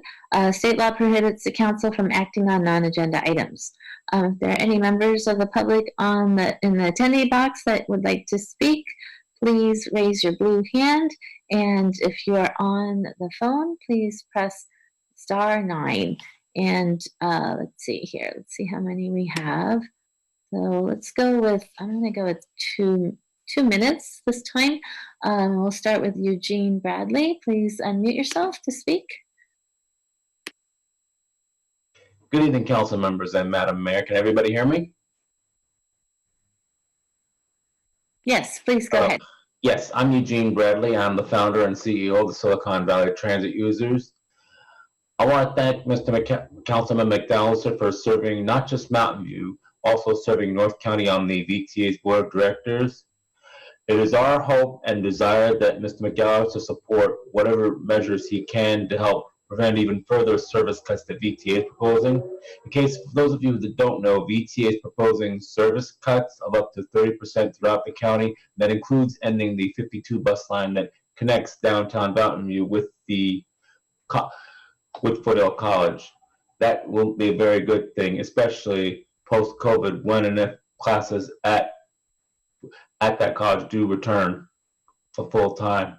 So I'm encouraging Mr. McAllister to work with Cindy Chavez to work on a plan to not have these service cuts come February. I'm also challenging his managers, residents such as yourselves, just like you, watching here on Zoom and on Channel 26, to ensure that Mr. McAllister do the right thing and help save VTA bus service, not just in North County, but throughout Santa Clara County. Thank you. Thank you. We will go to Shabana Ansari. If you can unmute yourself, please, to speak. Thank you. Good evening, Honorable Mayor, Council members, and the members of the public. My name is Shabana Ansari, and I'm a resident of Mountain View since 2019. Today, I stand here as an advocate for victims and survivors of domestic violence to commemorate Domestic Violence Awareness Month. I represent Maitri, an organization devoted to serving victims and survivors of domestic violence, and want to take few moments to talk about an epidemic that is pervasive in our homes, cities, state, country, and all over the world. Domestic violence is an ill that exists in all communities, irrespective of culture, religion, sexual orientation, financial status, or immigration realities. A survey conducted by National Network to End Domestic Violence reveals that in 2019, in 24-hour, domestic violence service providers served 77,226 individuals with their needs. In California itself, we had 5,644. The survey also reveals that 59% of callers reached out for housing services, whereas 25% reached out for immigration help on the survey day. This was before we entered shelter in place. Increased requests for intervention and legal remedies over the past few months have shed light on the ongoing need for resources. There has never been a greater need for prevention-focused activities. State-based responses, community-based organizations, and members of the community in general, we all have our parts to play, and we thank the City of Mountain View for providing much-needed assistance in many areas. I request the City Council to consider the following: enact policies that support an intersectional approach to address domestic violence, support funding for domestic violence service provider at the federal, state, county, and city levels, rethink law enforcement responses to crisis situation with a special focus on stopping brutality against people of color, evaluate and improve language access at every facilities, offering training on cultural responsiveness to local government employees and agencies, involve non-governmental organizations and thought partners while planning city activities, uplift the voices of minority groups whenever possible as they lack representation in policy-making space. And to the community members, I urge you to recognize domestic violence as a pressing issue, model healthy relationships for the children at home, elect leaders and policies that contribute toward building a just and equitable future for all of us. I thank you for your time. Thank you. We'll go to Mary Daddio. If you can unmute yourself, please. Hi. Hi there. I'm Mary Daddio. I am coming to speak tonight. We're going to have another speaker in a few minutes also talking about greenways, creating greenways in our city. And I'm coming to speak in support of a connected network of walkable, bikeable greenways throughout our city. So walking is the most popular form of exercise in our country, and running is not far behind. Walking especially is a physical activity with very low barriers to entry, making it available to people of all age groups and all economic groups. Developing a connected network of greenways in our city, using some of our existing public space to do that, our wide, especially overly wide roadways, is key to several of the city's current goals and policies, including the Vision Zero policy that's just recently been set, the current major goal to develop and implement comprehensive and innovative transportation strategies for mobility, connectivity, and safety for people of all ages, the city's sustainability goal to reduce vehicle miles traveled, because we need to offer people a more attractive alternative in order for them to have something to choose besides driving, our goal to prioritize safe access to school for school children, and our goal for increasing the urban canopy by 5%. So certainly with the current pandemic, we see how access to the outdoors and nature is filling a critical need. Trees especially are key to the success of this connected network and should be considered a foundational feature. Some of the benefits include providing beauty, filtering air and water pollutants, reducing the urban heat island effect, and having a positive impact on people's mental and physical health. And generally, studies are showing that tree canopy is found to be measurably sparser in low-income areas. With all the benefits of trees, it's critical that all of our citizens benefit from them. So the network time is up. Thank you. Thank you. We'll go to Joyce Yen. Please unmute yourself.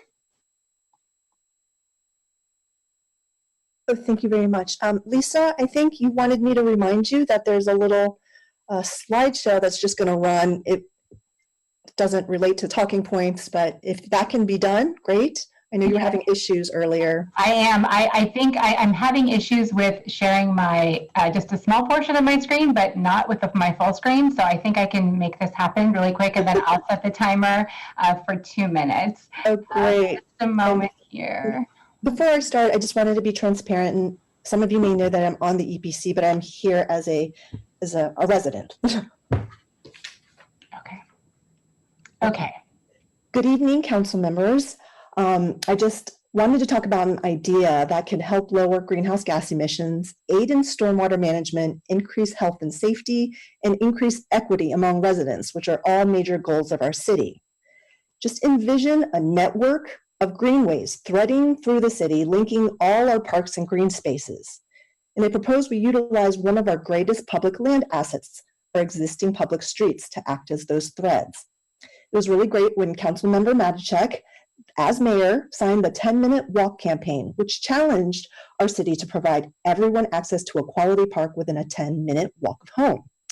I say we challenge ourselves to make the journey every bit as green as the destination, to make that 10-minute walk a literal walk in the park. Walking is the easiest and most widely used form of exercise that the greatest number of people can do. Walkers want tree canopy for shade and beauty, and it's a bonus to get a little place to rest now and then. Trees not only shade us, but they suck up carbon dioxide, slow water runoff, provide habitat for wildlife, and have been shown to lower stress just by looking at them. And by thinking of our public streets as park-like corridors, we provide equitable access to those benefits. Mountain View has a lot of streets that are wider than they need to be, I feel. Some residential streets are 40 feet wide. We only need 20 feet for fire lanes and 7 feet for a parking lane where desired. So that leaves us room for opportunity to add tree canopy and plantings. So just imagine that everyone need only step outside their home to enter into a network of urban nature walks and linear park corridors that lead us to our city parks and open areas, that take us through neighborhood pocket parks, tree groves, community gardens, and the like. Just imagine these places sprinkled with artwork, educational opportunities, small game courts, resting stops, and more. It's a pretty picture and a sustainable and equitable one to boot, and it's very doable. Thank you. Thank you. Any other members of the public wishing to comment on oral communications? I don't see any more blue hands, so I will close oral communications and move it on to item 6, public hearings. 6.1 is on school strategy precise plan amendments, and we have a staff presentation by our principal planner, Eric Anderson. Welcome, Mr. Anderson. He's on his way in. Okay, thank you. Sorry about that.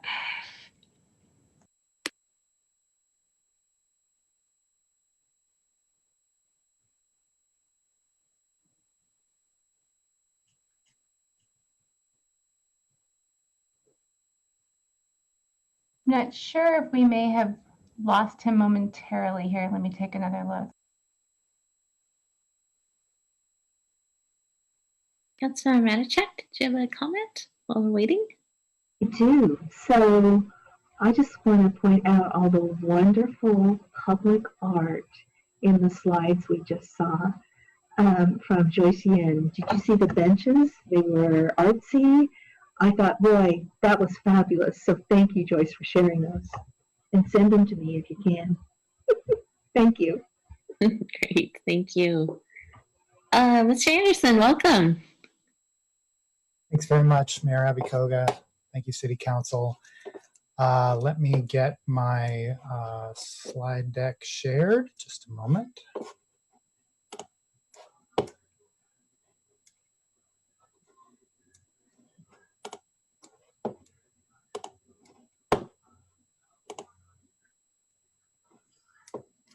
Okay, can people see that?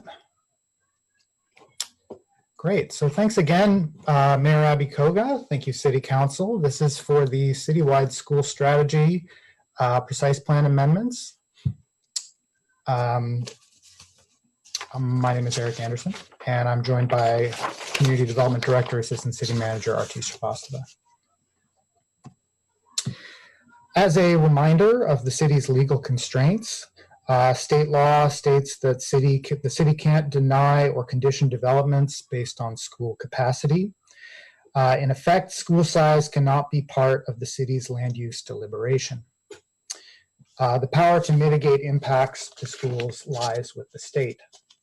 So the city can't use the school strategy to evaluate projects, and developments have to be allowed to provide no dollars in public benefits or any other school contribution, in addition to state fees.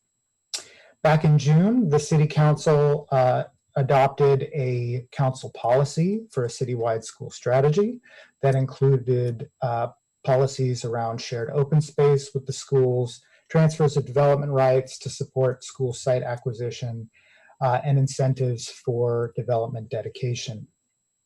It also identified a projected need and funding gap analysis, which could inform voluntary contributions.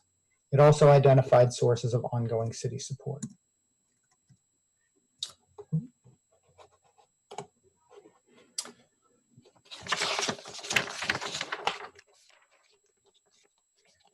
There are several precise plan amendments before you this evening from the North Bay Shore and the East Wisman precise plans.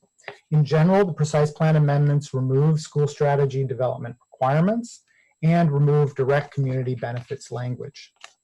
They do, however, maintain and coordinate language between them that refers to city actions from the citywide school strategy and that also reference the citywide school strategy. The EPC reviewed proposed precise plan amendments on September 16th. The version the EPC reviewed took a more thorough approach to separating land use decisions from school policy. The EPC recommended approval, but also recommended modifications to better reference the adopted citywide school strategy, if appropriate and legally defensible. Upon review, staff determined that the precise plans could discuss city actions, as I said, but could not apply developer requirements. Based on this, the recommended amendments include the citywide actions from the citywide school strategy and the references that I mentioned.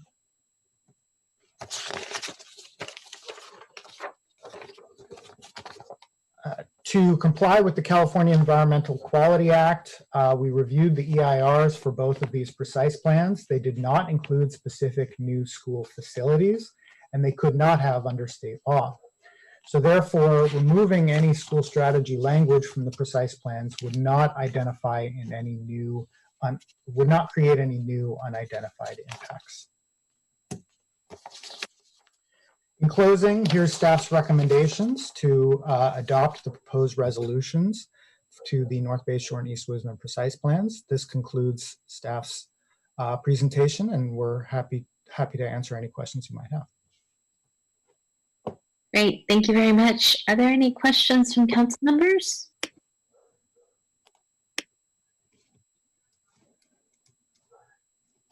Don't see any hands, so we'll move this, open it up for public comment.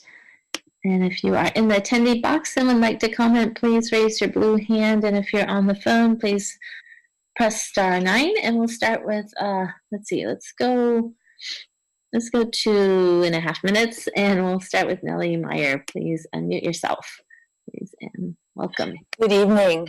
Thank you, Mayor and council members and city staff for your work during this difficult remote time. My name is Nellie Meyer, and I'm the superintendent of the NBLA High School District.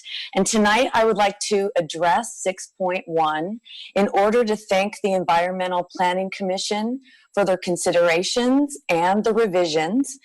We appreciate you listening to our concerns and challenges, as well as including within the documents many of our requested revisions. On behalf of MBLA High School District, I want to also express gratitude to the City Council for listening to the district's concerns.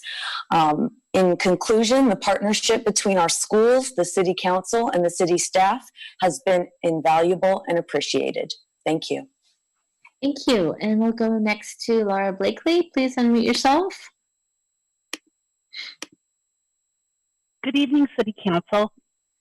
I just wanted to thank you, well, first to thank the EPC for advocating for the changes that were recommended by the two school districts. And I should have introduced myself, Laura Blakely, and I'm a trustee on the Mountain View Wisman School District.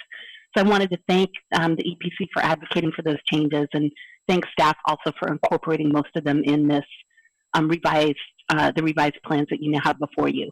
I just wanted to say on behalf of myself as a trustee and the school board, we very much value our partnership with the City of Mountain View, and just really appreciate the fact that that you take our concerns seriously and incorporated them into these revisions. Thank you so much. Thank you. And we'll go to Dr. Rudolph. Please unmute yourself. Speak. There we go. All right, good evening, everyone. I just want to echo both what Dr. Myers said and also what Trustee Blakely says. I just want to thank you all. Thank you to the EPC as well as city staff who Eric and I have been in these meetings for the past, 2 to 3 years, going back and forth. And so I really appreciate the EPC as well as city staff amending the precise plan. We do understand that legally that there are some constraints, but the fact that city council is willing to consider keeping it within the plan or some mention in there sends a strong signal. Artie, I just saw you on the screen, so thank you also for your work. I know you haven't been there as long, but I really appreciate it. And again, just really grateful that you're signaling to developers that the goal for creating a complete community is important and that schools are included within that. So thank you again. Thank you. Any other members of the public wishing to comment on this item? I don't see any more blue hands and no one on the phone, so I'll close public comment and bring it back to council for deliberation and a motion. Yes, Councilmember Clark. I think this has been a long time coming, and it looks like the EPC has some changes that everyone is pretty happy with and were ultimately incorporated by staff. So others can speak if you want, but I'll go ahead and just get the motion on the table. I'll move that we adopt a resolution amending the P39 North Bay Shore and P41 East Wisman precise plans consistent with the citywide school strategy to be read title only. Further reading waived. Attachment 1, the council report. Thank you. And Councilmember Matichak? Thank you. I will second that motion, and I just want to add that I watched the EPC meeting where this was discussed, and I want to thank Chair Cox and Vice Chair Cranston for the great conversation that was had at that meeting. Those two probably said the most. I appreciate everyone participating in this. I think the changes that were recommended and that staff made are spot on. I appreciate everything that was done, so thank you. Great, thank you. There's a motion by Councilmember Clark, second by Councilmember Matichak. Any other comments? I'll just add my thanks to everyone, to staff, to our school district partners. I very much appreciate our partnership, and I appreciate the EPC members and their suggestions that were incorporated. I think this makes it a great document that does signify our city's commitment to partnering and supporting our school districts. So with that, if we could get a roll call vote, please. Councilmember Clark. Yes. Councilmember Hicks. Yes. Councilmember Matichak. Yes. Councilmember McAllister.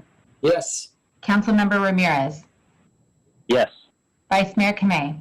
Yes. Mayor Bikoga. Aye. Thank you. Thank you. Motion carries 7-0 with no abstentions. We will move on now to item 6.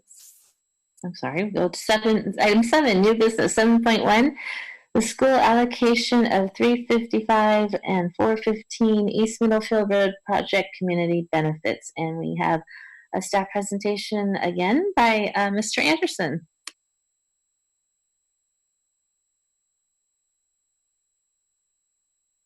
Could you unmute? There you go. Yeah, thanks.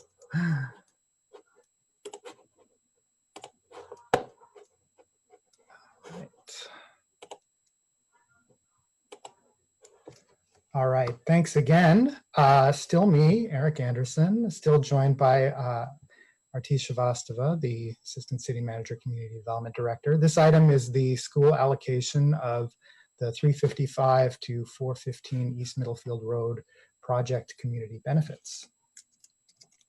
The image here shows the project site, which is located just east of North Wisman Road in the East Wisman area.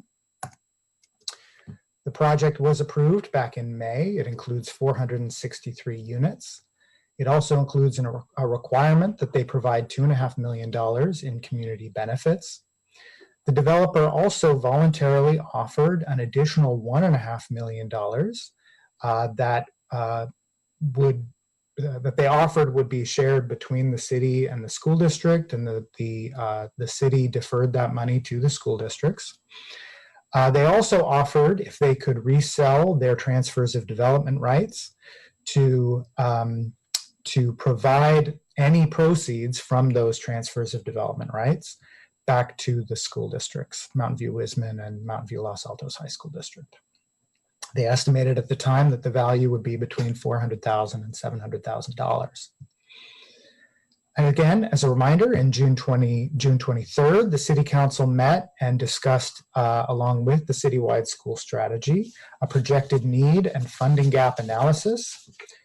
For the purposes of this project, that would be approximately $2.56 to $3.84 million. And again, there was discussion of ongoing city support at the time. In general, that ongoing city support would not be on a project-by-project basis, but this project was a special case because it was just recently approved. As a reminder, the East Wisman Precise Plan includes a community benefit program, which is meant to help identify improvements to support the Precise Plan's vision. These community benefits are intended to be used for the items on the screen, such as transportation or additional affordable housing or other mutually agreed upon actions. Staff conducted a back-of-the-envelope analysis of the identified improvements in the area, and the city would need approximately all of the expected community benefits from projected development. But this number is dependent on many unknown factors, including the costs of development, how high the nexus fee is that the city is working on right now, what it can cover, and how future councils and applicants decide to apply these community benefits.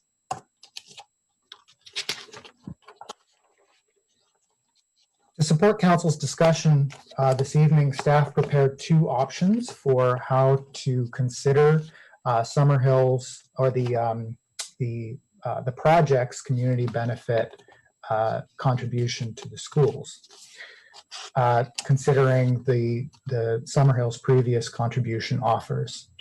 The first option guarantees the minimum funding gap analysis, $2.56 million, but so that any TDR resale value, which is currently uncertain, would be a bonus on top of that. It would result in a school allocation of $1.06 million, leaving $1.44 million for other local community benefits. Option A2 assumes the highest funding gap, 3.84 million, but also assumes the TDR would provide some additional funds. So that is subtracted out of this option. This would result in a school allocation of $1.94 million and remainder of $560,000 in the community benefits. Staff also identified potential terms for an agreement with the districts to allocate the funds. Staff recommends using state developer fee and process and procedures for tracking and reporting on the use of the funds, as this is an existing framework for similar funds. Staff does not recommend the funds be used to administer developer fees, however, because these are not developer fees. So the funds can be used for cost attributable to the increased demand for public facilities, basically new expansion of schools to serve East Wisman development. And the timing would need to be reported on the purpose and the relationship to the use every 5 years after receipt. Staff is seeking council input on one potential term for the agreement. There are two options. One, that the improvements would directly serve East Wisman students. That is, should the improvements create improvements or funds be used to create capacity in schools that East Wisman students would attend, ideally Vargas or a similar school, or Mountain View High or some other school nearby East Wisman. Option two would be the potential to provide funds or improvements or capacity in other areas, but then ultimately change attendance boundaries that could create capacity in these nearby schools. This option would provide more flexibility for the school districts, and the school districts did advocate for it in their recent letter. We did receive report that Summerhill is unlikely to proceed with this project. However, the permits are in effect for another couple of years, and so another builder may acquire these permits and actually move them forward. There are other reasons why staff is bringing forward this question to council now that are in the council report. If the project proceeds, the funds would be provided prior to the building permit, and in all likelihood, they'd be provided just before the building permit is issued. The city will appropriate funds and develop agreements upon receipt of the funds. So here's a summary of the recommendations. I've highlighted the key questions with the options for council. And of course, there are some alternatives. Allocate a different amount of community benefit funds, do not allocate community benefit funds, and do not authorize an agreement, or modify or identify alternate terms for the agreement. This concludes my presentation. Happy to answer any questions. Thank you. Are there any questions from council members? Don't see any hands, so I will, Councilmember McAllister. You unmute yourself, please. I reluctantly ask you. I know, you're losing friends. Last time I couldn't keep my mic off. Now I keep it on. Now I keep turning it off. So on slide 3, you presented a discussion about community benefits, and that all the money other than the 1.5 going to the schools would be needed. Why wasn't that presented as a presentation to us, option 3, that we kept the money to take care of this neighborhood? So why was that left off the table? The direction from City Council back in June was to bring back some options for how to allocate some of these funds. And so staff has prepared those options and is recommending a couple of different ways to interpret how those options can, or how those funds can be calculated. But I mean, it doesn't give us a true picture. Okay, well, that's for comments. We'll let that go for now. Is there I guess the big elephant in the room is that Summerhill is putting a pause on their project, and you said the permits are good for 2 years. Are they also allowed to extend those? Is there some zoning administrator extended or something? How's that Yeah, work? the zoning ordinance allows extensions for projects. There needs to be some finding that the project is moving forward in order to approve the extension. So there has to be some progress on the conditions. But in general, those are routinely approved. And in this case, the extension would probably be for 1 year because there's a subdivision involved. But for other projects where there's no subdivision, it can be for up to 2 years. Would that come back to council for approval to extend? No, those do not go to council. Those get approved at the ZA. Okay. Since we don't know when the funds will come in or so forth, because based on Summerhill, and I guess the funds won't come in. So we have immediate needs for infrastructure. The school district is developing their plans. Is there a way that the city can use the funds immediately, but still put in a IOU or budget, a reserve in the city council budget to have those funds available when the school district needs them? I'm not aware of any process there, but I would defer to others that may know the budget process a little better. Well, is it possible? Councilmember McAllister, within the scope of this project, it is not. However, the council can take it up later as part of a future item. Well, but if we want to, but that's part of the consideration for tonight. Could we say? Right. As part of the scope of this project, the council could decide not to provide the funds from the 2.5 million, but direct staff to come back with an option to look at other ways to fund the schools. And so that second part would have to be taken up separately. Oh, okay. And I think. Okay, so the options. So could I see screen 3 again, please?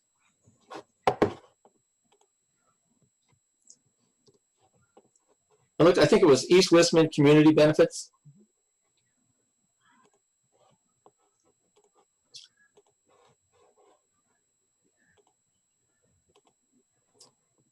Okay, and you said for all those so you have a proposed plan if the money's there to take care of all these particular projects, is that correct? You said because it would use all the money, so does that mean that you have all these projects in mind? Yes, we have these projects in mind. Again, it was a very back of the envelope calculation that we did, and it's still uncertain what the actual prices or what the actual costs will be, and how they might get paid for by any number of different funding sources. And when you do your back of the envelope, do you look 3 years out, 4 years out? We looked at all of the proposed projects in the precise plan that were specifically identified, and we looked at the projected housing and office growth. So it's an nth year, the build out of the precise plan, basically. Okay, and do we have any update on the school district enrollment? No, we don't. We don't have that information right now, though. Okay, maybe someone from the school district can give us an update as we proceed. Thank you. Councilmember Hicks? Yeah, I have a question that's just a detail, I think, but you're asking us, one of the questions you're asking is how directly serving East Wismond students has to be to this, this particular community benefit. And I'm wondering, I guess option 2B is less direct, just you can serve the students in some way and rearrange the boundaries. I'm wondering if we even have to stipulate that. Can it just, I'm assuming that we would trust the school district that they would be spending it on serving students and I'm assuming this would be for, it's for housing that's being built. So I'm wondering if we could even drop the part stipulating the boundary changes, or whether we need that particular, there's some reason for that particular connection. The reason is because the community benefits are intended to serve the East Wisman area because they're coming out of the East Wisman area. However, the city council is free to identify any terms for the agreement that they like. So we could make it even more general if we wanted. About indirectly serving East Wisdom students. Okay, that's what I wanted to know. Thank you. Any other questions? I have one. Would you mind putting up the slide of the options for the funding?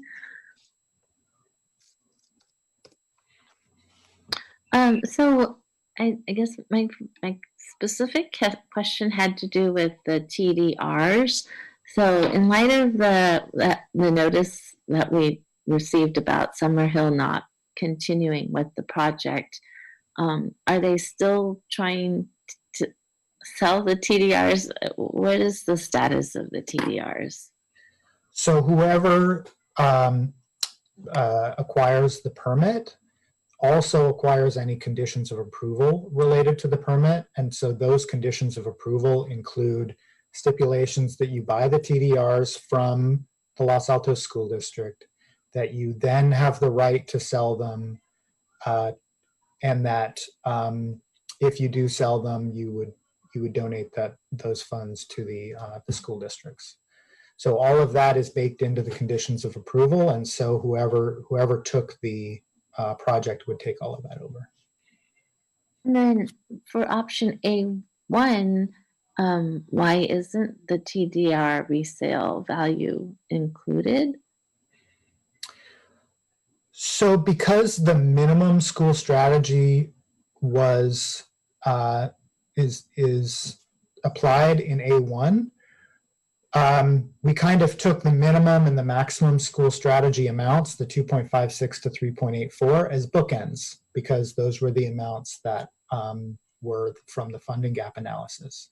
So if we subtracted again the TDR, and for some reason the builder, Summerhill or whoever, is unable to find a buyer of the TDR, or is unable to find a location to land that TDR that the city council approves, then if we had subtracted it out of this calculation, then the school districts would be getting less than 2.56 million. Great. All righty. Thank you. Any other questions from council members? If not, I will open this up for public comment. If there are any members of the public wishing to speak on this item, please raise your blue hand.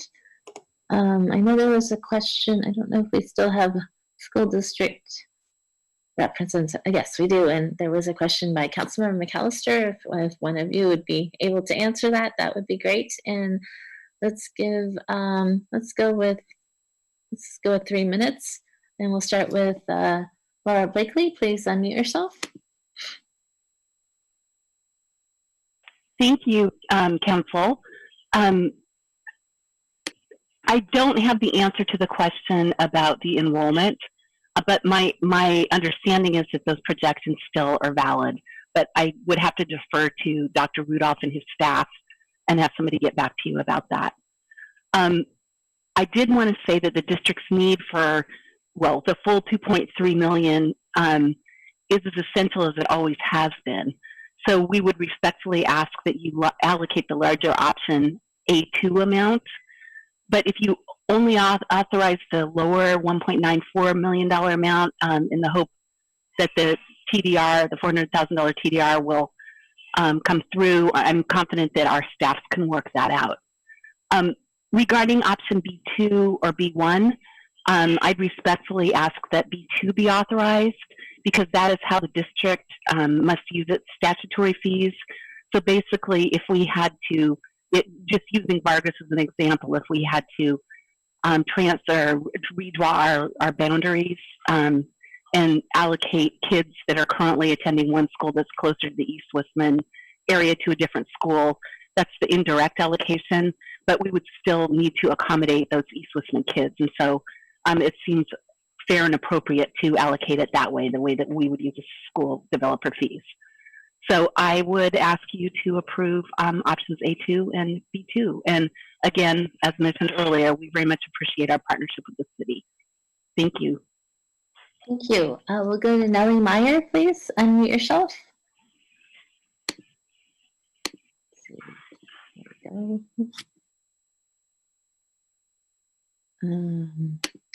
Are you able to unmute? There we go. Thank you. Thank you. First of all, our enrollment is 4,545. We anticipated it would be a little bit higher. So we anticipated it would be in the 4,600 range. It is still up from last year, but it is a slight decrease in the projection. So we're calling it flat at this time. Regarding the comments, I agree with Mountain View Wissman. We thank you for your partnership and thoughtfulness on this topic. I'm going to briefly address the amount of funding and the use of funding. In VLA, we support option A2 and option B2. Our district needs for funds to support the schools continue to be ongoing and critical. And we're planning for the future as we work to build an additional high school and are analyzing all of the costs associated with that, which, as I've stated here before, are upwards of $500 million. Regarding the recommendations, we support option 2, including the 1.94 with the hopes of the additional TDR funding amount. And we also appreciate the need to work within those confines. Our preference, of course, would be for the full amount of the 2.34. Regarding the use of the funds, we respectfully ask that B2 be considered for district flexible use of fees. As Ms. Blakely mentioned, this flexibility allows our district to proactively support the ebb and flow of enrollment and allow us to adapt as needed to constraints that we may have in place, including any available land and housing as we continue to grow. Thank you very much. Thank you. We'll go to Fiona Walter. Please unmute yourself. Thank you. I think we're set. Hi. Good evening. Thank you, Council, for having both of these items on tonight. I don't have to go into the details. I will just add another voice advocating for A2 and B2 and extend a huge thank you to all of you for 2 to 3 years of effort on this behalf and working with the school districts in this way. We really, really appreciate it. And I'm speaking for the full board for Mountain View Los Altos. Thanks. Thank you. And we'll go to Allende Rudolph. Please unmute yourself. All right. Well, thank you for considering this and having me again. To answer John's question, our enrollment is down slightly, but we're noticing that enrollment is down actually in our youngest grades, primarily because the parents had concerns about whether or not their child should be in front of a computer. And compulsory age in California is actually 6 years old. And so kinder is not a requirement. And so that's where we saw the sizable drop. With that said, I do want to point out that East Wissman is projected to produce about 728 students for elementary schools, as well as 349 students for middle school. Vargas is actually almost at complete capacity. It only can hold an additional 100 students. Even if that projection doesn't reach its fullest potential, it still requires us to have a land or a school within the East Wissman area, which is our board's goal. We are starting to move into the process of purchasing land and looking at an urban school solution, which requires us to be on a 6-acre plot to start looking at a school. Therefore, the district is in support, similar to MVLA, of option A2 as well as B2, and setting aside the $2.34 million for us means that a school will specifically serve the East Wissman area as opposed to, I know that middle school as well as the high school have different needs just because of the size requirements. But the elementary school for us would actually be served in there. And so we just ask that you authorize the staff to continue with the process and support A2 and B2. Thank you.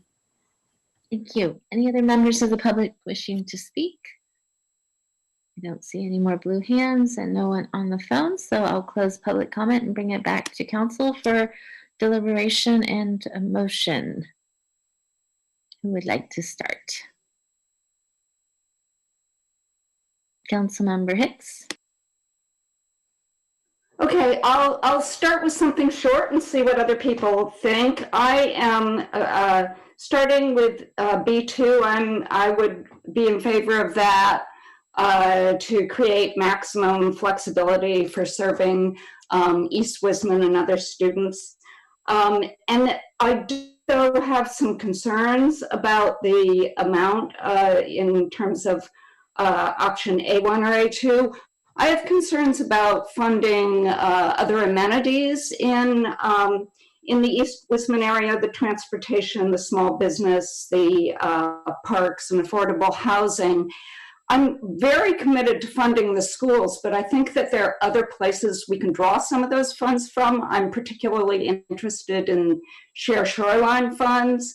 We're not going to talk about that tonight, but so I'll just bring that up. I would prefer to leave some additional funding for the infrastructure needed in East Wisman. Thank you. Thank you. Councilmember Matichak. Thanks. I also have concerns about the community benefits needed in the East Wisman area. While it has quite a bit of infrastructure in comparison to North Bay Shore, as we add significant housing there, as well as redeveloped office space, there's definitely the need for additional amenities, as Councilmember Hicks said. And I feel like this is like a really tough no-win situation because both the city and the school district need money. So it's kind of like, how do you decide? I personally feel like I'd rather just say, let's just split the difference here and each gets 1.25 million. Because it's an easy solution. We don't have to talk about low and high. Let's just split it. And I'm okay with, I think it's B2 in terms of allowing the district's flexibility. I think that's especially needed when it comes to the high school because we don't really know where a third high school might go if we have one, whereas we have a lot more of the elementary schools. So actually, I'm happy to make a motion if you're ready for one to say, let's just split the difference and do 1.25 million to school districts and 1.25 million to the city for community benefits in the East Wisman area, and option B2. Thank you. So that's a motion from Councilmember Matichak. Councilmember Clark. It's less comments at this point. I also support B2, by the way, so I'll throw that comment in. But on for option A1 versus A2, I'm just curious, Councilmember Matichak. So, and staff, correct me if I'm wrong, but the developer contribution is 1.5. So would it be half of that, or for each side to add up to 1.5, or is there another 1.5 here that I'm missing that gets us to 3, and or the 1.25 that Councilmember Matichak mentioned? I'm looking at the slide math. I should pull up the actual staff report math too. Yeah, so the 1.5 million is done. That's money that the developer has already offered to the school districts. There is a $2.5 million requirement that the project give to the city. And so I see that number now. Yeah, okay. Yeah. Yeah, so we're talking about I got confused on the slides. I was looking at the A1 slide versus the the overall background slide. And I just wanted to make sure those added up. You know, I think I would generally be okay with that. I think in that case, it would just mean that if there is any, that would be the 2.5 in community benefits. But then if there is a residual TDR value, that would come back to us, and we could either utilize that or decide what to do with that at the time that we know what that value is. No, the TDR value would still go to the schools. The full value. Yeah. Okay. Because what I was thinking earlier was, you estimated it at 0.4, but it could end up being higher. And so does whatever that amount is have to go to the school district, or could we say, up to 400,000 of it goes to the schools, but anything over and above that ends up coming back to us?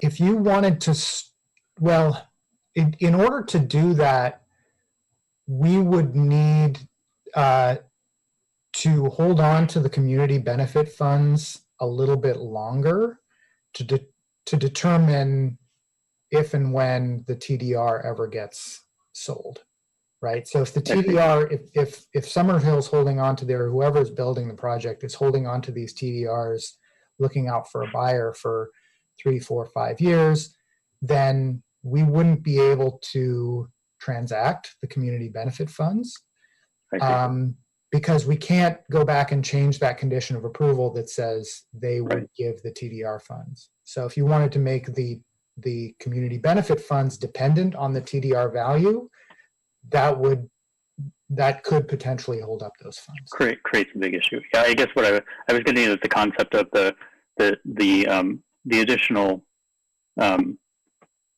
TDR ends up impacting the neighborhood pretty significantly, right? And so I was trying to figure out a way to sort of tie that directly to the community benefit as opposed to the school district there. But I think I'm generally open to Councilmember Matichak's concept if that ends up being the easiest and what others feel is fair. But in terms of I do agree with the school district having maximum flexibility to basically option B2 on that front.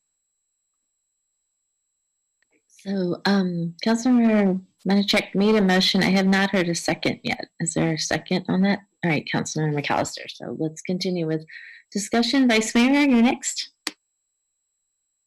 Great. I just wanted to ask if that was going to be the motion, or if we could bifurcate A and B. But I guess we'll just call the question since the motion got the second. Is that right? I can ask the motion maker if she would be willing to bifurcate the options on the A options and the B options.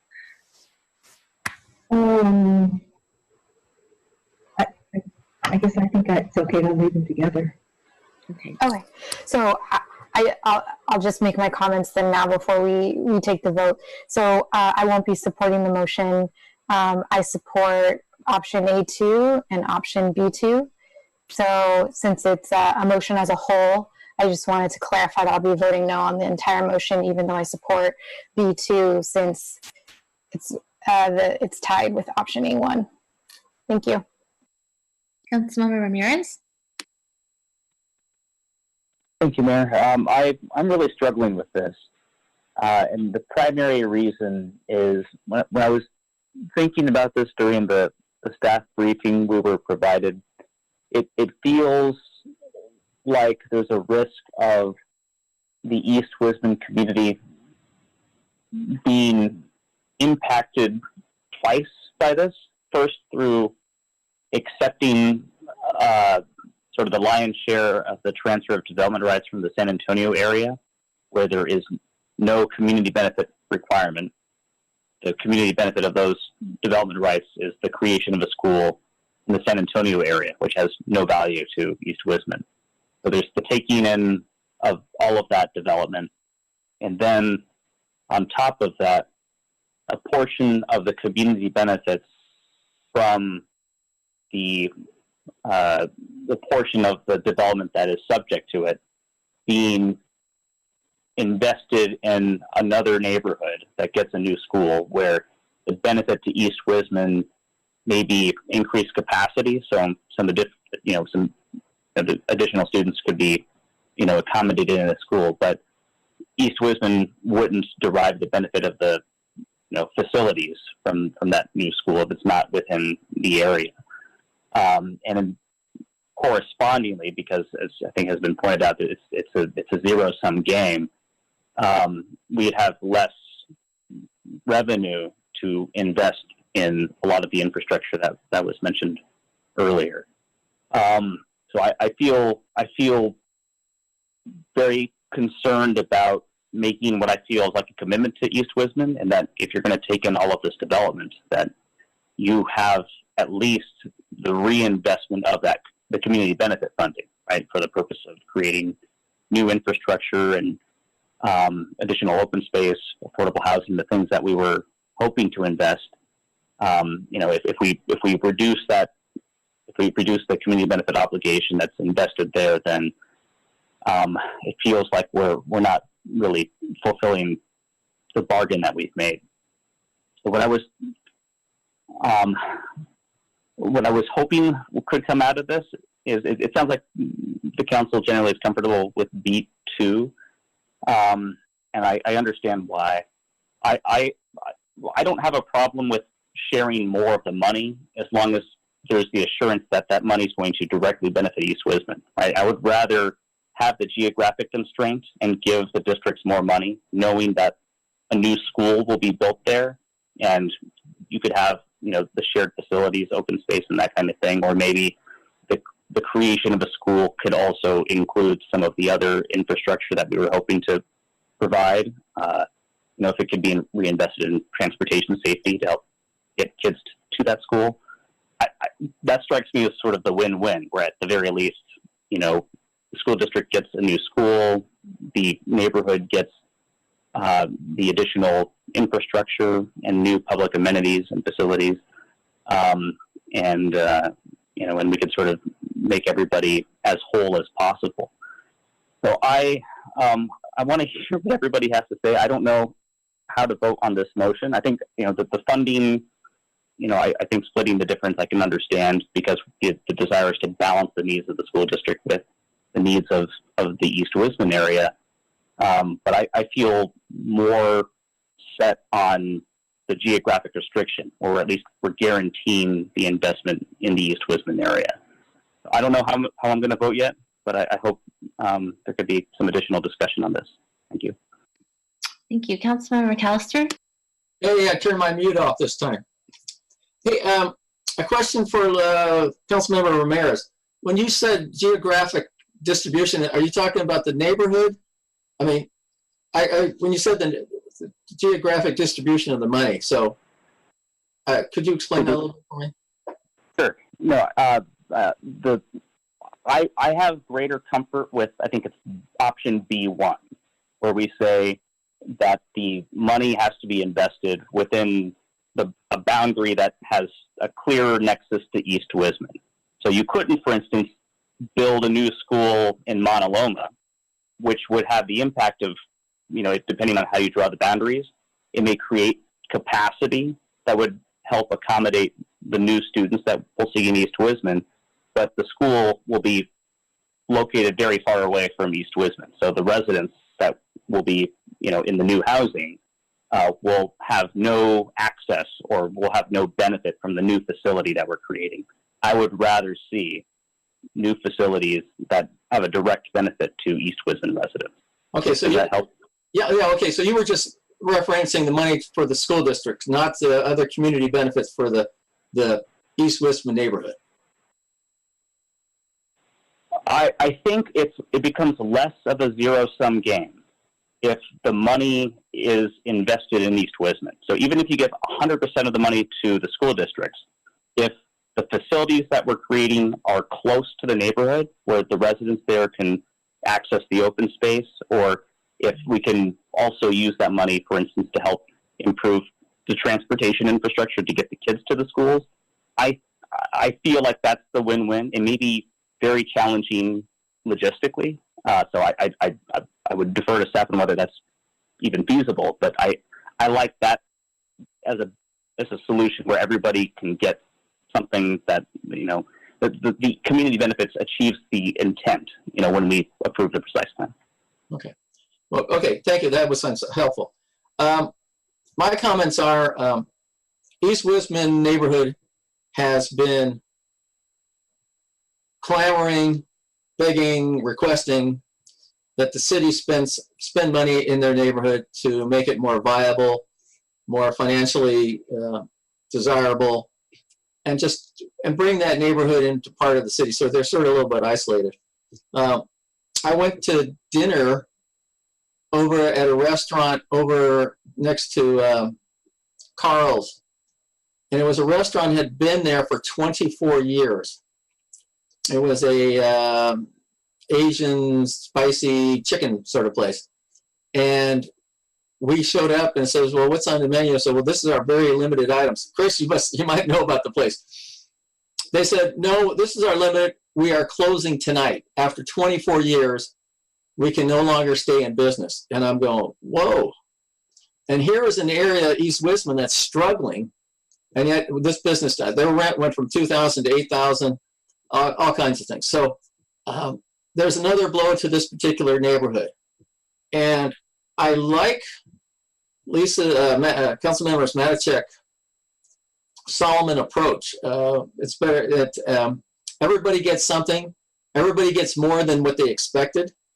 And I think it's a fair distribution, because East Wisman, to Councilmember Ramirez's concern, is they're going to be impacted immediately if this project goes through, if the other project on road goes through. I mean, all these things are the transportation needs to be, yeah, absolutely. If we can get kids into some community bus and get them out and safely off to school, I mean, we got to do that. And that was one of our deals with our community shuttle. Here's an opportunity maybe to use some of that community benefit money to help transport kids to the junior high and so forth. So I think investing in the community, I'm always a big believer of get the infrastructure in place before you build the housing or whatever we're doing. So I think we can accomplish giving the school districts more money. I have no preference local. I mean, I would prefer, as you say, Councilmember Ramirez, to keep it in the neighborhood, but you wanted it, you know, because that's where the new units are being built. So, but we really don't have any idea based on their projected enrollment where that growth is going to occur sooner or later. And so we, if they say they're in the process of buying schools, they already have a school there, the old Slater, was it Slater School? That is rented out to Google. So they do have facilities there that they could turn into their school. I know they would take a hit on the financial because of the rent, but they do have facilities there. So I'm always concerned about them buying land when they own land. And does the cost of the new land exceed the cost of what they have and to recover it? So I think the approach is fair. Everybody gets more money. We get a little bit of money that we need to reinvest, because that neighborhood, again, it said, has been getting hammered, and they're going to expect to get a lot more going through. I mean, we just had units just opened up off of Ferguson, so we need parkland transportation. We got the property, the project on Logue is coming through. So we're going to be adding a lot of properties over there, and I think we need the infrastructure. So I support the motion, and I'll leave it at that. I'm going to jump in before we go second round. I will not be supporting the motion. I do support B2. I appreciate, Councilman Ramirez, your comments. I think a lot of it has to do with opportunity and that where land might be available for facilities. And, you know, as much as I would like to see it in East Lisbon, that's not always possible. If you look at the Los Altos School District and how long it took them to find land and how, came about. I think that's an example of a good example of how challenging it can be. And so I would be inclined to allow the school district that flexibility to meet the needs of the students and families the best they can and however they can. So I would support B2 in the motion. Regarding the allocation, I would support, is it A2, the larger amount. And the reason being, and we talk about infrastructure and roads and parks and so forth, but I look at schools as also part of that infrastructure. And this is the area that when we talk about housing in North Bayshore versus East Wisman, I always thought East Wisman was where we were going to see the housing built first, and it looks like that's happening with the other project that we are aware of. Some of those other issues like open space and parks and retail and even nonprofit spaces included in that project. I know we still have to decide on that, but I think the needs are being satisfied in other ways, but the school districts don't have that kind of option. This is really it for them. And we have our transportation, our business license tax that goes to transportation and housing. We have other funding sources that we're able to tap into for these other needs, but again, school districts don't have that option. I appreciate Councilmember Hicks, your comment about Share Shoreline. That's a longer term conversation, I think. I just think that the housing here is going to come up a lot more quickly than we might even be able to finish that conversation on. So I'm inclined to just go ahead with the higher allocation A2. So I will not be supporting the motion. Thanks. Councilmember Hicks, you're next.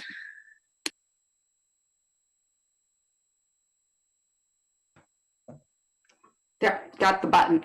Well, at this point, I raised my hand a little while ago, so at this point I may be repeating, but Council Member Ramirez had asked for our comments, and I guess I find myself kind of in the opposite position on both points. I think that it's really important to give the schools flexibility to build the school wherever they see is most important. I would hate to virtually force them to put a school in a particular place. On the other hand, I think we do. I'm fully committed to getting I do see schools as infrastructure, and I'm fully committed to getting them the money. But I think that there are other places we can do so, and the shoreline funds are to me one of the major places we can do that. I think, though, that I don't think that the infrastructural needs are completely fungible. I don't think, I see the schools kind of struggling in terms of being able to provide parks to the general public. Just lately because of the fencing issue, the general public feels they don't have access to those parks, and I want enough money for so that people in East Wisman have real parks, and I don't think the safe routes to school will be adequate. I don't think we'll be able to say that those will meet the transportation needs, and I don't think we'll be able to meet small business needs or affordable housing needs through the schools. So I would prefer to fund the schools in some other way, fund them with some money now and also in some other way, but make sure that we make East Wisman the really good place that the precise plan promised it would be. And that's why I would be supporting the motion. Thank you. Councilmember Clark? I'll say briefly, regardless of what we do, I do think that we should go with B2. The school district has a fiduciary role, needs change over time. We were talking earlier about how we want to be good partners with the county, but we don't like having our hands tied with major A funding, and it doesn't necessarily recognize all of the needs of a specific community. And the school district is going to have specific needs over time, and I think they should have the flexibility to utilize the funds in a flexible manner because we can't predict their needs in the future. There is. I just wanted to throw out there to muddy the water. I mean, there is maybe another path that will make absolutely no one 100% satisfied, which is if you look at the recommendation number 1, the difference between A1 and A2, if you just split that difference, ends up being 1.5. million, I believe. So the allocation to them would be 1.5 instead of 1.25. I don't know if that would be any more palatable to anyone, or if it's if folks really feel strongly about A2. I just wanted to throw that idea out there that might be a little bit more palatable. Thank you, Councilmember Magic. Thanks. I just want to reiterate that, I think both groups need the funding, and we saw from the chart that Mr. Anderson put up all of the projects that are needed in East Wisman that we would use community benefits for. I feel like I don't want to tie the hands of the school districts in terms of where they either revive a school or put a new school, especially in the East Wisman area, since there are two properties that where there used to be schools. But I'm open to Councilmember Clark's suggestion. I had a feeling we were not all going to agree on this, and so I was trying to come up with sort of something that I thought maybe we could agree on, like something in the middle here. I'm fine with the suggestion that Councilmember Clark had. Happy to revise the motion to be that, if that brings more folks along. But are folks okay with that? Let's see, Councilmember McAllister, I revised it to be. I'm fine with that. 5. Yeah. Yeah. So the revised motion is 1.5 instead of 1.25. Yeah, I'm fine with that. Yeah, thank you. Thanks. Vice Mayor? Oh, thanks, Vice Mayor. Great, thank you. Well, appreciate Councilmember Clark trying to muddy the waters. It sounds like the mayor and I are the only two in support of option A2, and so doing the math on that, I'd like to be able to get the school district the most amount of money possible, and so if that's the revised motion, of the 1.5 million plus B2, I will support it, but I do want it in the record that I would have loved for it to be A2. And I just want to also note, I realize I didn't say this earlier, which is when we talk about community benefit, to me, the biggest community benefit we can give to residents is supporting our children and families, and that's through our schools. Over the last 2 to 3 years that we've been working in conjunction with the school districts, they have done, multiple measures. They have tried every resource that they can to leverage more to meet the need that they're seeing in their schools, and they're kind of at capacity both within the enrollment and the tools in the toolkit. So that's why I feel so strongly in supporting them. So I'll vote for the revised motion. Thanks. Councilmember Clark? I just wanted, before we vote, I just wanted to ask staff if what I said made sense, because my first question earlier didn't make a lot of sense apparently. So I just want to make sure that when I'm looking at number 1 on the recommendation slide, that splitting that difference would mean a $1.5 million contribution to the school district. And that's clear to you and as straightforward as I think it is. Yeah, you're absolutely right, coincidentally. Okay, I'm just my comments. I appreciate the Councilmember Clark, your attempt for a compromise. I feel very strongly about this, so I'm going to stick to my position and support. I would support A2.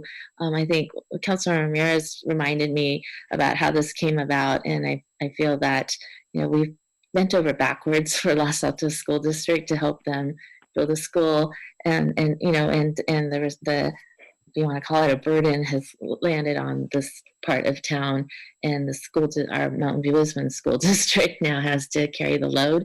And so in light of that, I feel very strongly that we support them and provide the most funding we can for them. So I will not be able to support this motion, even though I do support B2 and support giving the school districts funding. So any other comments? If not, we'll take a roll call vote, please. Councilmember Clark. Yes. Councilmember Hicks. Yes. Councilmember Matacek. Yes. Councilmember McAllister. Yes. Councilmember Ramirez. Yes. Vice Mayor Kamei. Yes. Mayor Abekoga. No. So motion carries 6-1 with no abstentions. Thank you. Thank you, staff. We'll move on. Let's do it. It's 9:25. How about a short 5-minute bio break? And then we'll be back at 9. My eyesight's going. Let's go 9:30.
question?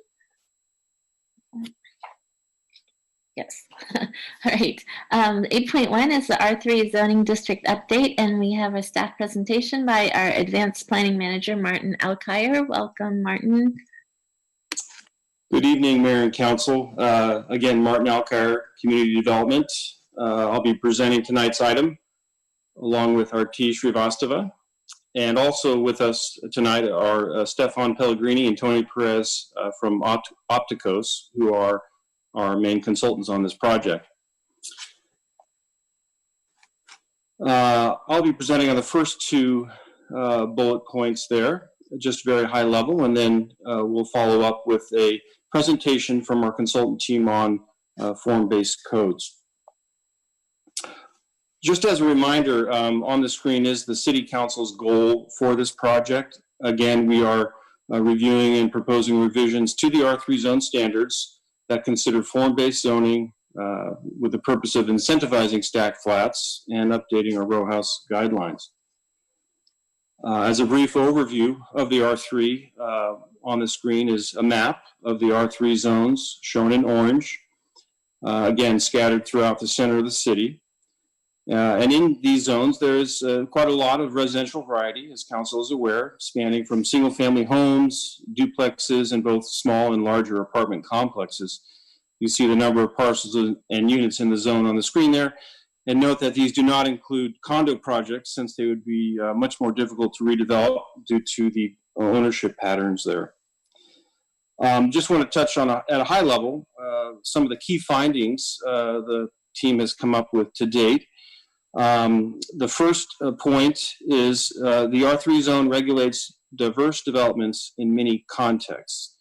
And in those R3 zoning district areas, some are near transit or services or along corridors or adjacent to single family neighborhoods in many different contexts. And there's a wide variety of lot sizes as well, from small narrow lots, say 5,000 square feet, up to much larger lots spanning several acres. So because the R3 standards are so broadly applied, the team is recommending a more fine-grained, what we're calling a sub-area approach to R3. So we'd like to explore the different R3 standards for different areas that account for this wide variety of lot sizes and contexts to help create hopefully some more focused and responsive development standards. So the work started off with some feasibility analysis, and I should note that this is just one part of potential changes to the R3 zone area. Other factors such as the adjacent development or character, lot sizes, or how much change or preservation is desired can influence overall project feasibility, and we'll be diving into that in the next proposed level of work. The feasibility focused on two things. First, physical testing, how the R3 building prototypes that we developed could fit within both existing or new R3 standards that were modified. And then the second was financial testing. How would these new developments perform given local market conditions, as well as things like project costs and revenues? On the screen is a very simplified table from the staff report. It basically lists out the standards such as density, setbacks, parking, etc. I'm not going to read through all of them, but it just gives a general indication of what would need to change to help achieve new R3 development. Again, the column to the right are those potential influences on feasibility for each of those standards that would need to change. Broadly, most standards would need to be less restrictive or loosened in some way in order to incentivize new development. Again, this is an initial assessment, and as we do more outreach and look at different sub-areas, these standards will need to be calibrated for those different contexts that I mentioned earlier.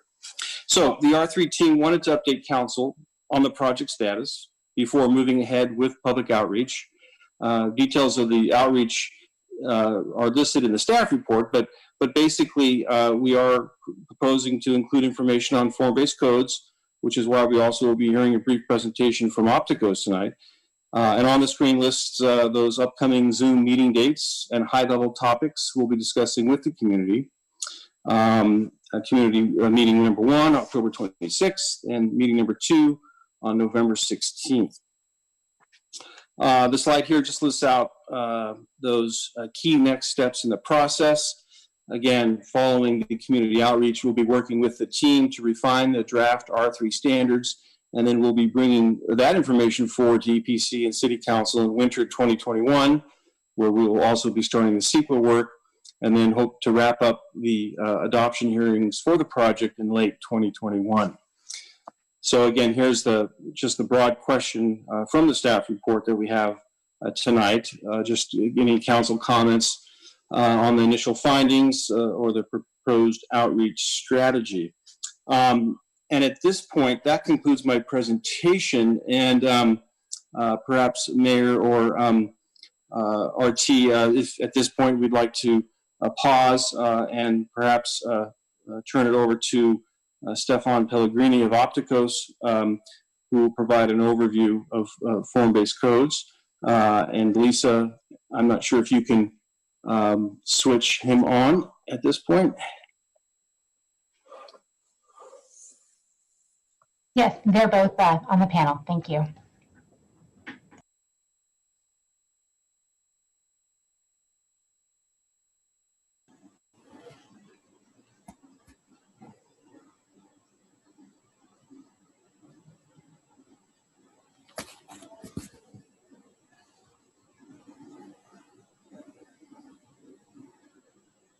Mr. Perez and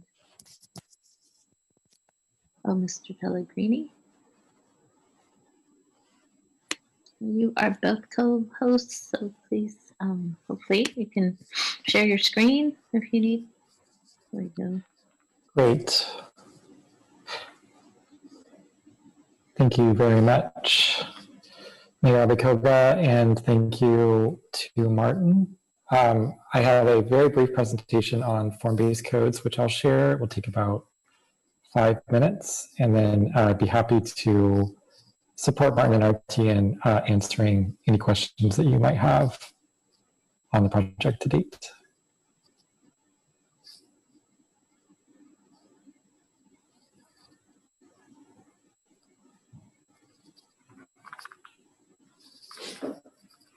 So hopefully everyone can see my screen. Martin and RT asked us to prepare a brief presentation providing a little bit of information about form-based codes and how they work. And we speak to you as professionals who have been working with form-based codes for about 20 years. And also Tony and I are both acting members of the Form-Based Codes Institute, which is a nonprofit think tank that works to make good form-based codes around the country and around the world. This is the official definition of form-based codes that the Institute provides. They are codes that foster predictable built results in a high-quality public realm. They use physical form rather than a separation of uses as their key organizing principle. And form-based codes are seen as regulations as opposed to guidelines, and that can be adopted into jurisdictional law. And one of the reasons why we think about prescriptive standards when we consider form-based codes is that many of the tools that conventional zoning use are blunt instruments in determining the real built outcome of the built environment. These are a couple of examples that start to demonstrate the limits that conventional regulatory standards have. Here we have two very different buildings in very different contexts that are operating with the same density of 30 dwelling units to the acre. On the left, a conventional apartment complex providing 60 units in one large building. The one on the right, a 5-unit, what we would refer to as a multiplex, compatible with the single family environment, both delivering 30 dwelling units to the acre. FAR is another tool very broadly used and widely used in zoning codes today. Here you can see two projects with a very similar FAR of about 0.6.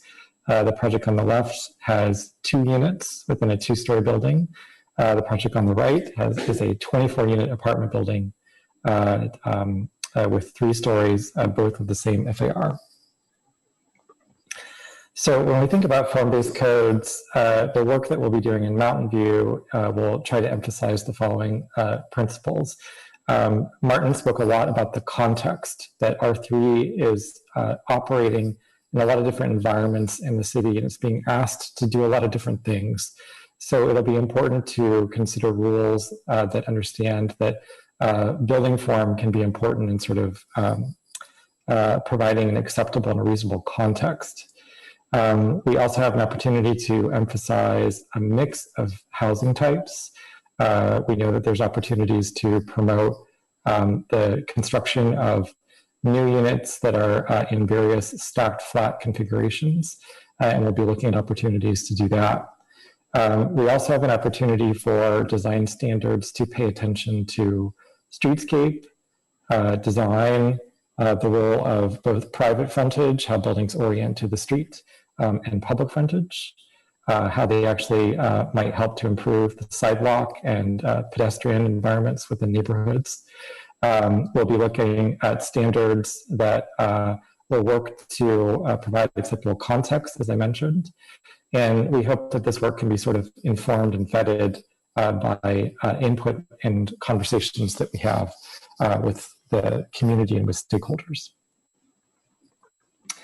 It's important that we think about what the physical outcome that we want the zoning to create, the kinds of environments within Mountain View that we want to envision, and what the regulations can do in response to that. These are essential elements of form-based codes, again, that the Institute helps us to define. And I'll touch on all of these briefly to sort of close out my presentation. We're hoping that we'll have an opportunity to consider standards that are included in each of these categories as we do our work in the R3 zone. One of the most important things to consider is the regulating plan. This is going to provide us with an opportunity, as Martin mentioned, to think about the R3 zone, which is more or less homogeneous today, as a set of acceptable subzones that might be more responsive to local context. We usually think about the zoning map for what we want to apply form-based codes to as a regulating plan, and that we can actually provide additional information, provide additional guidance about the built form and the built character beyond which the conventional zoning maps might provide. These 2 pages are demonstrative of how we think about form-based standards. These are providing guidance for how buildings can be placed on parcels, how their frontage should work, and where sort of key features of the project can go on a parcel, such as where can parking be located, where can frontage and encroachments be located, and how do they work. We really strive to make these standards as objective and clear as possible. And where we can, we organize them into easy to interpret, easy to use tables that are accompanied by graphics and diagrams. These are really intended to sort of communicate the intent of the regulations for the built environment to all of the users who actually might be needing to interface with the code, the development community, members of the public, the planning staff, and so on. We also provide specific standards for components of buildings, and these are 2 pages that actually demonstrate how we typically regulate and control frontage, how buildings actually meet the public realm, how the front yard is defined in different contexts. And I do want to say that many of these elements are currently considered in many of the existing sort of design guiding documents that you have, for example, the row house guidelines. And this project will provide an opportunity to think about what can be pulled forward into actual design standards to be incorporated into the new zoning. We also have an opportunity to include civic space standards. They are usually incorporated into projects that occur on larger sites that are large enough to accommodate and incorporate new publicly accessible open space into the design of these projects.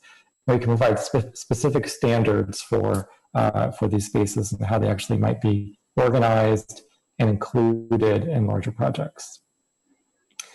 One of the sort of key tenets of FBCs is that they can be used within walkable environments.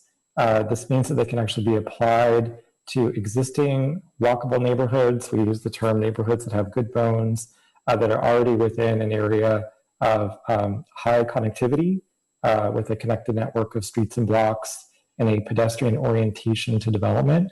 We can also use them and apply them to areas of the city where we want pedestrian orientation to improve over time through new development. And this has a lot to do with, again, how development can present itself to the street, how it actually can be organized and designed for pedestrian scale. And FBCs, my colleague Tony likes to say, they can be dialed up or down to meet the desired level of regulation within different topics and within different environments. And so we're going to have an opportunity to do that as well as we consider the different sub areas within the community where R3 is currently applied, about what might be sort of more important in some areas over others, and how we can sort of extend specific attention and specific design regulations to those elements in order to have a good outcome for that specific environment.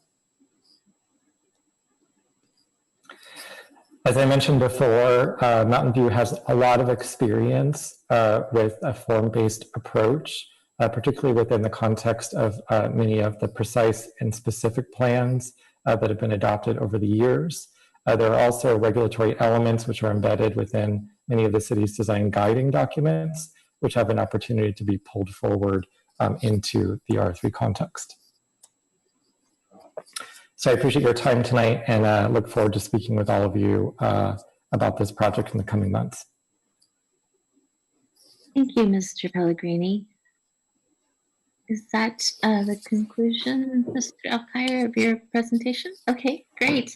Any questions? Actually, this is a study session, isn't it? So we'll go to public comment first. So if you are in the attendee box and would like to comment, please raise your blue hand. And if you're on the phone, please press *9. And let's go, let's see, like that. Let's go 2.5 minutes and we'll go with Raj sorry if I mispronounce it, Abyankar. If you can unmute yourself to speak, please. Yeah, hi, I'm Raj Abyankar. I own 2 R3 zone lots in Mountain View near Caltrain. You know, and I think, you know, what I'm struggling with right now, and I really applaud the council for taking this on. And I'm not alone. I've talked to other R3 owners. I have a property with 13 existing units for the last part of 50, 60 years. And under the current zoning, I'm told I can only build 4 units on the lots. So it's very difficult to see how it can be redeveloped. So as I've been working with architects now to come up with plans, I have 3 concrete recommendations if we want to do more stacked flats, particularly on lots like mine, which is a 14,000 square foot combined lot size on Villa Street, right in front of Google. And so one thing that we can do is if we are able to increase the lot coverage from 0.35 FAR to 0.65 FAR, which is what many cities already have for this type of stacked flat development, that will allow us to have enough square footage on each floor to allow stacked flats to be possible. That's the first recommendation if the city council considers it. The second is construction costs. I've gotten very deep now into construction costs. I can tell you that to build a 5-story building versus a 4-story building, it's not incrementally more because the entire structure can be built with wood frame construction. And to the extent that we're thinking about making 4 stories. To make these projects really pencil out now, especially given we have COVID, we have handicapped people are wanting larger units. For us to make it pencil out, normally the plan for developers small developers like myself, which I'm a new small developer, I guess, but I have friends who are, they always tell me, get the units small so we can make the most money. I don't necessarily want to do that because it's not conducive to families. And so if you want to encourage people to build larger units, then we need more FAR. We need that 5th story to make it pencil out so I can, make sure that I can get units that are larger. So my economics are not as good if they're larger, but it's still better for families. And we're able to even give affordable units that way. So my second recommendation, that's 1, consider lot coverage of 0.65, especially areas like mine, which is within a half a mile Caltrain, within 0.3 miles of Castro Street. Consider. Your time is up. Thank you. Okay, last comment I have is just. I'm sorry, your time is up, so thank you very much. We'll go on to Albert James. Please unmute yourself. Let's see. Let me unmute. There you Unmuted? Oh, yes, you're unmuted. Oh, I had a present. Can you show a couple slides, Lisa? Yes, I'll bring them up and then I'll set the timer. Thank you. Okay, I've got a timer here too.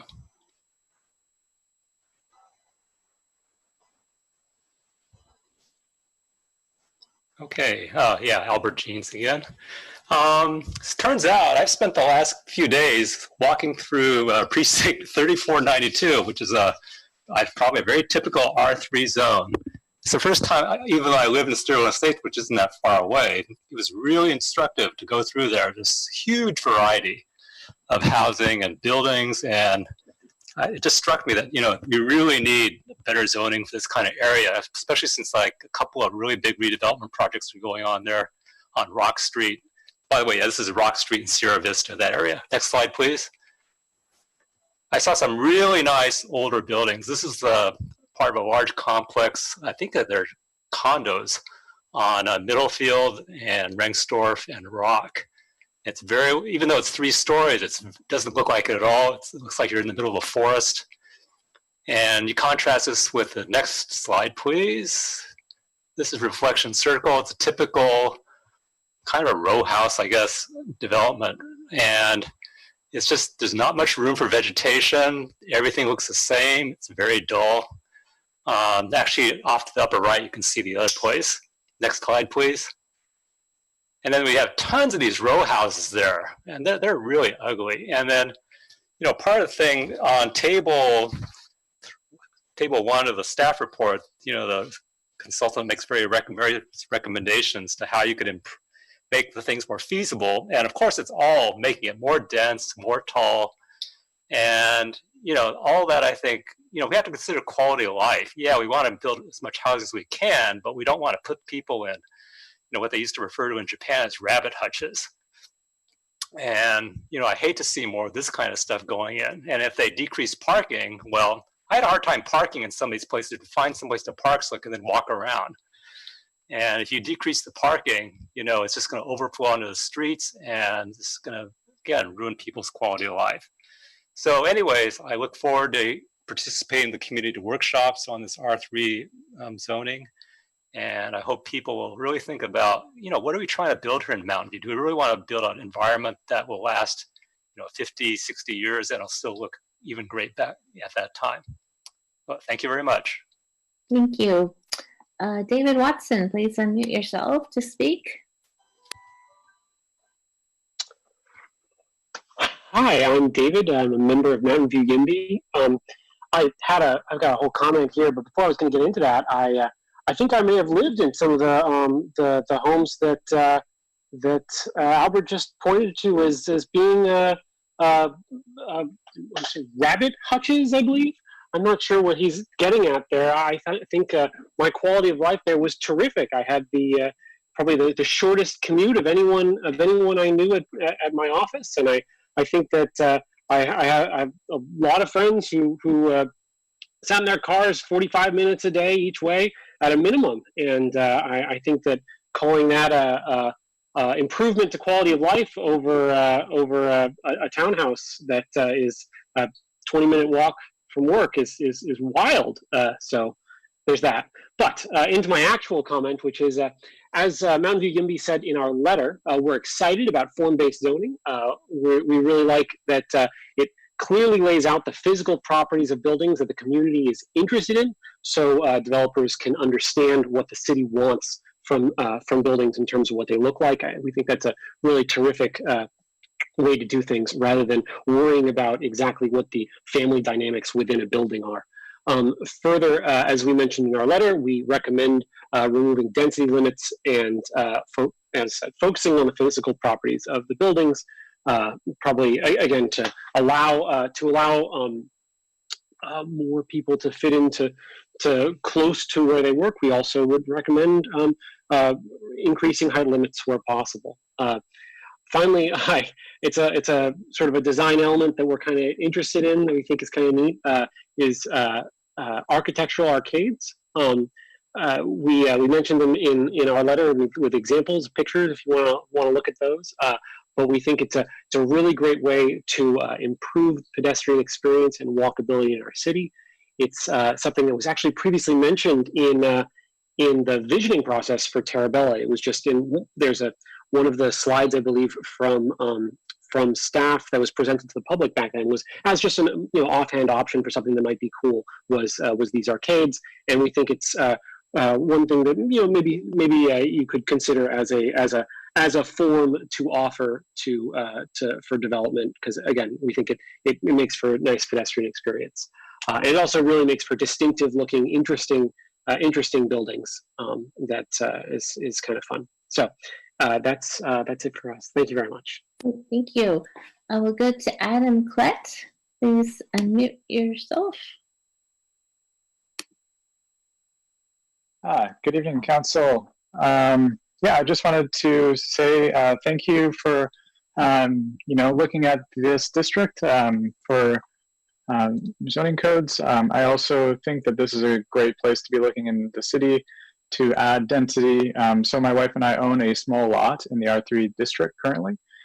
I just wanted to bring to the attention of Council and the presenters that there are a bunch of these smaller lots, as mentioned, that are 5,000 and 6,000 square feet. Currently, if you're less than 6,000 square feet, or sorry, less than 7,000 square feet, you have to be developed as an R1 zoning code, but you don't get the land use of R1. So it's actually the most restrictive zoning, residential zone in the city right now, because you can't have accessory dwelling units on it. And you also cannot have secondary or third dwelling units. So for us to actually modify our conforming duplex, we would have to eliminate a housing unit in this zone. So just wanted to remind you to consider these smaller lots. And that's pretty much all I want to say. Thanks a lot. Bye. Thank you. We'll go to Alex Brown. Please unmute yourself. I unmuted you, immediately muted me again. Hey. Yeah, as always, I appreciate Albertine's slides. I love that he puts the effort in for the presentations.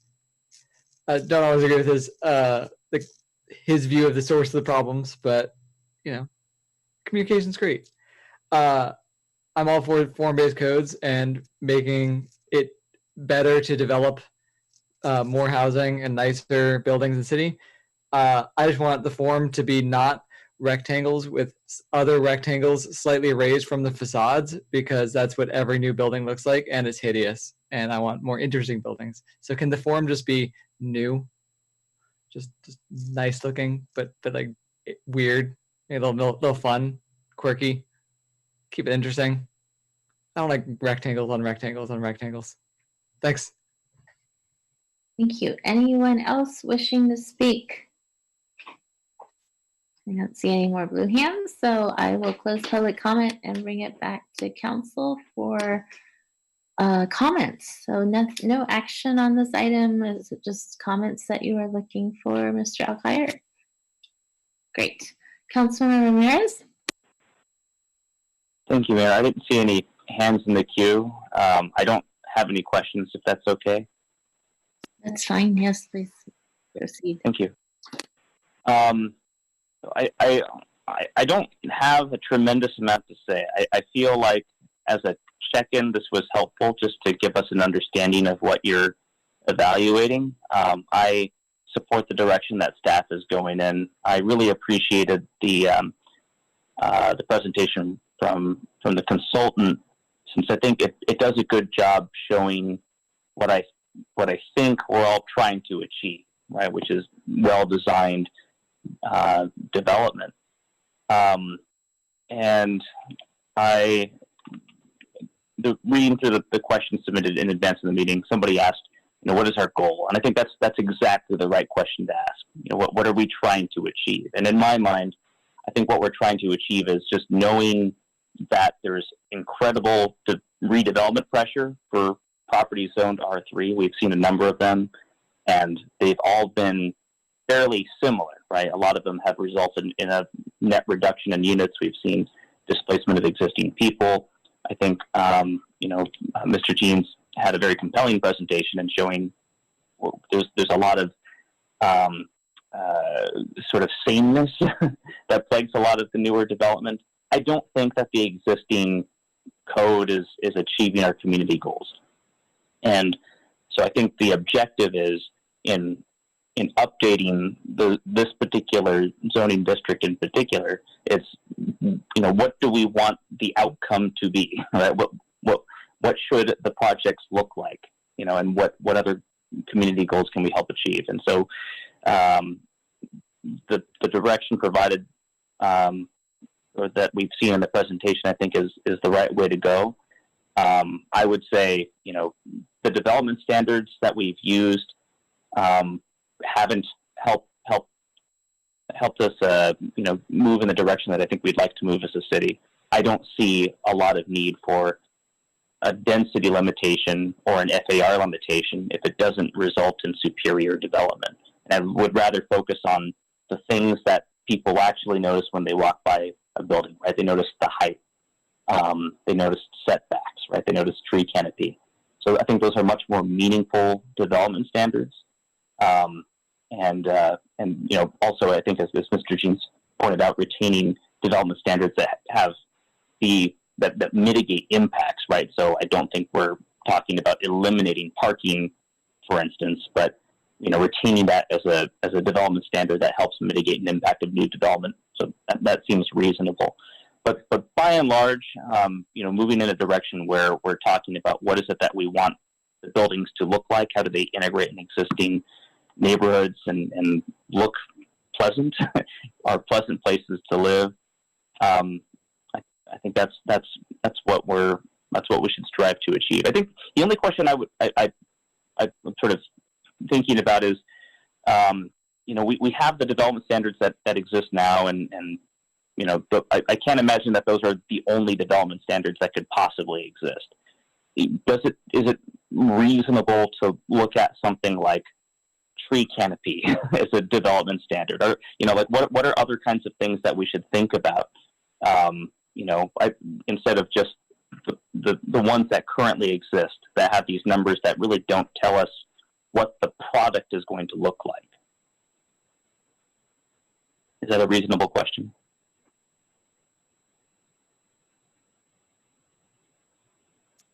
Yes, I think that's very reasonable, and certainly in working with the community as well as with Opticos, I think we could come up with perhaps some additional development standards beyond the normal ones that you've been looking at.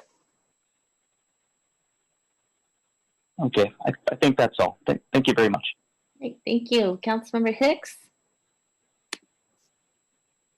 So I wanted to start off by thanking staff for choosing Opticos as a consultant, and also thanking the rest of council for putting this on our work plan. I've kind of looked at Opticos websites, and I've seen some of your webinars over the years, and it's a company that I've always whose work I've always appreciated. I also I think it's really important. Well, I'll put it this way. I was also walking in the neighborhoods that Mr. Jeans said he was, and I find that those are neighborhoods that are particularly compelling, very different than the neighborhood I live in, which is downtown.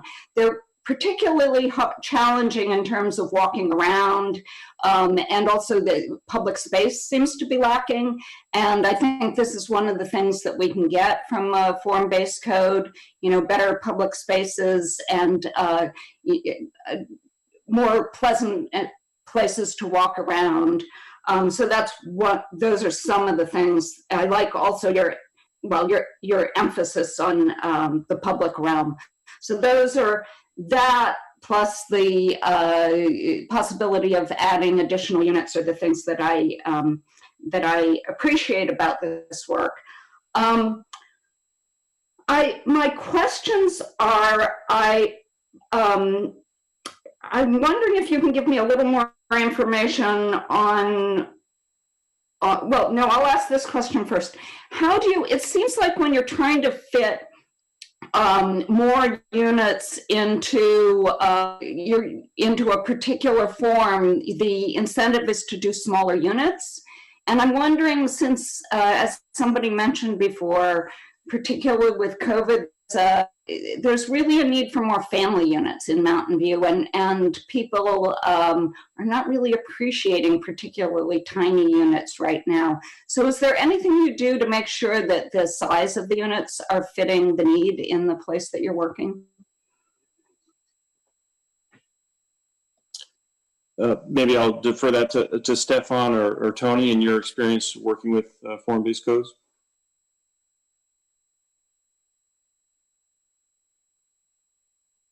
Sure. Thank you, Martin, and thanks for that question. And Tony, please feel free to pitch in here. You know, I would say that in principle, we often see situations where existing density controls are actually encouraging larger units. Because it becomes difficult to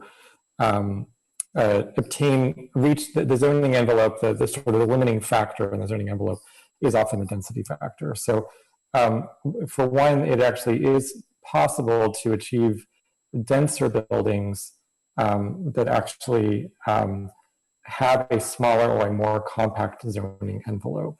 And there's definitely sort of some benefits to that. And I think what you are describing is the flip side of that, which is actually the need and sort of what can be done to encourage larger units. We do see some situations where additional layers of standards that for example, can provide a minimum number of family units or larger units that can become components of a building proposal, that can sometimes be used as sort of a foil to end up with a building that actually might all be sort of single occupancy or studio units, for example. So that is one thing that we see when density controls are lifted. Sometimes there are additional standards that can be created to have sort of a nominal number of units that are of a larger size. The other thing I think that we try to get out of our form-based codes, which is not always sort of well regulated in other environments, is sort of usable and functional common open space within a project. And I use the term civic space, and I just want to mention this sort of really quickly because often what happens when open space requirements are met in conventional projects is that each unit gets a very tiny space that is sort of individual to that space, but it's not providing much benefit beyond sort of that unit. So what we actually sort of try to do is encourage public open space or publicly accessible open space or even shareable open space within a project that is dimensioned and designed and usable by the folks that actually sort of are using that project as an amenity. And that I think part of the sort of goal for larger units, it can also sort of be how you actually take advantage of or the kinds of spaces that you actually might have that are forming part of your development or part of your community. And so this focus on the public realm in FBCs, it can be on public space, but can also be on these sort of shared spaces in these projects that can sort of help alleviate or provide some additional space that units can benefit from. So I guess part of what I hear you saying is that you can use form-based codes to kind of de-incentivize. Well, there's a current incentive often to build monster homes. And so it de-incentivizes that, yet you can still put in an additional foil, I guess you called it, to make sure you get some family units that not all studios and one bedrooms that you're incentivizing. Well, I could ask a lot more, but I won't take up more of everyone's time. I just wanted to underline what a previous council member had said, that I think that some of the areas, the R3 areas, have a very rich tree canopy. It's somewhat unique to some of these buildings, and I'm hoping, or these areas, and I'm hoping that when you say it's that you can make fine-grained decisions, or it's informed by existing conditions, that we can preserve some of those places, because for many people, the reason they moved here is they feel like they're living in a house in the woods, and I would hate that that completely goes. So thank you. Thanks. Thank you. Councilmember McAllister? I'd like to thank Councilmember Hicks for yielding her time to me, so I will use it. Hey, Martin, could you go to your R3 zoning map, please? Let's see.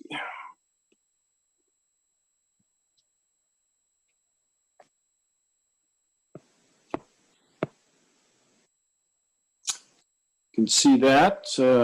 Yeah, so my question is, but you can also leave the narrative on the left side too. So that's a question I had. So when you say a sub area, looking at this map, help me understand what a sub area is in context of this map.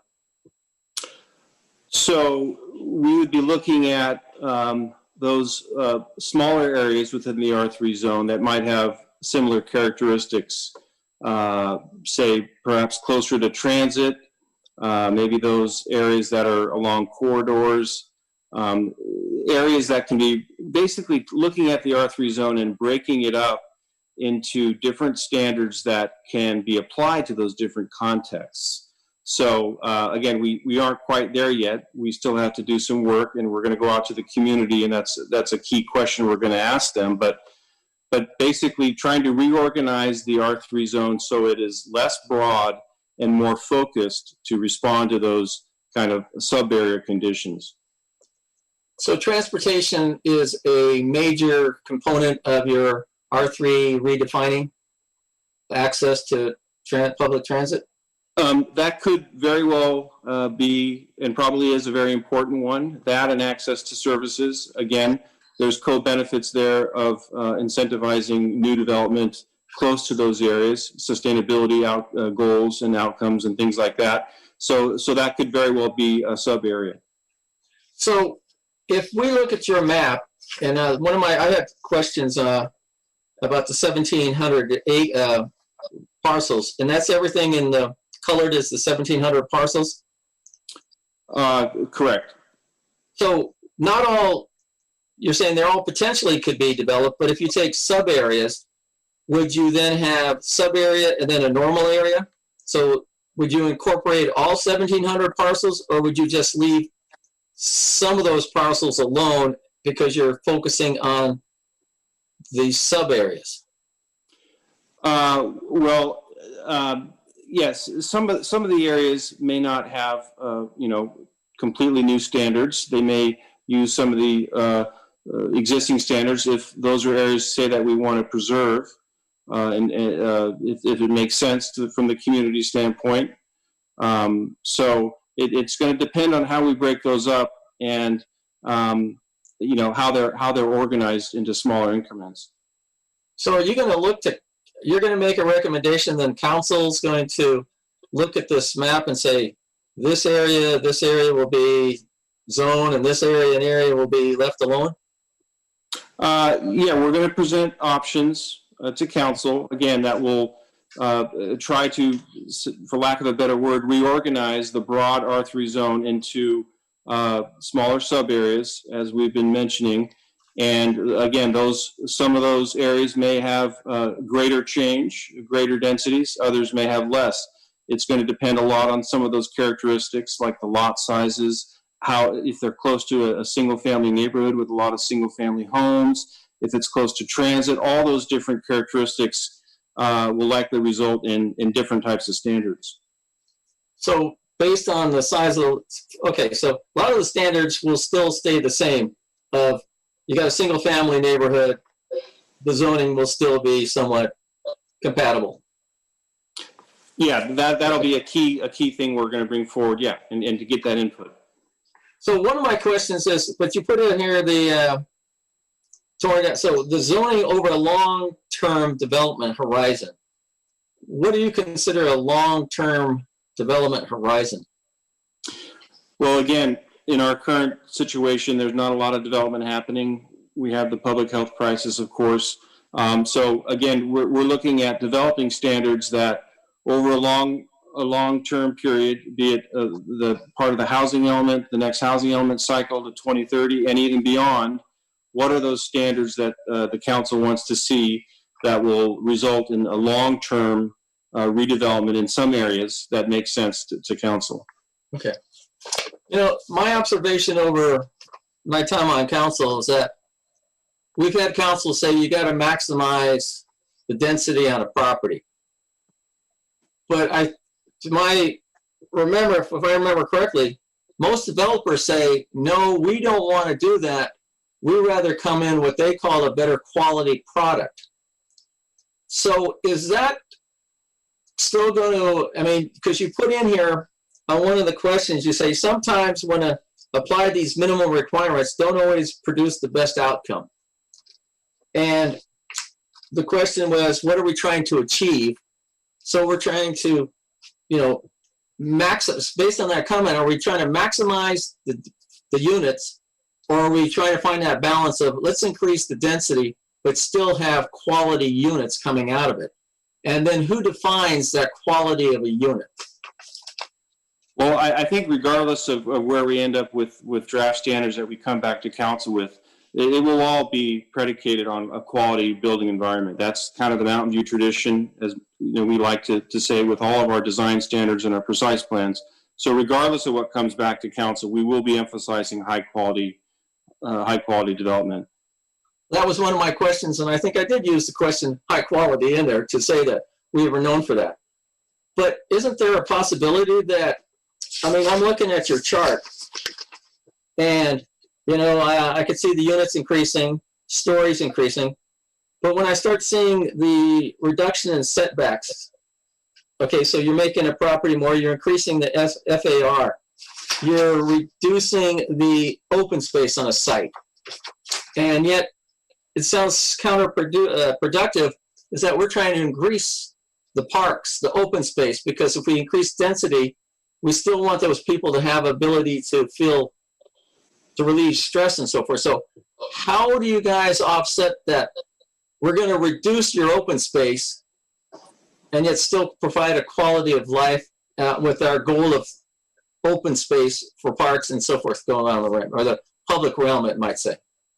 Well, I think Stefan presented, you know, his concept of civic space, for example, and we believe by updating these standards, which frankly are, as we mentioned, are very broad and are quite outdated, to say the least, that you can perhaps have new forms that are more efficient, that use greater efficiencies in terms of site layout, where you can still achieve, say, an increase in densities in some areas, but still have some civic space or, you know, usable shared open space, as Stefan said. So, you know, they may not be the large suburban type of areas that some of these apartments have developed in the 60s or whatever, but again, on a continuum of these different sub areas, we feel you can have new standards that could still achieve some good quality open space.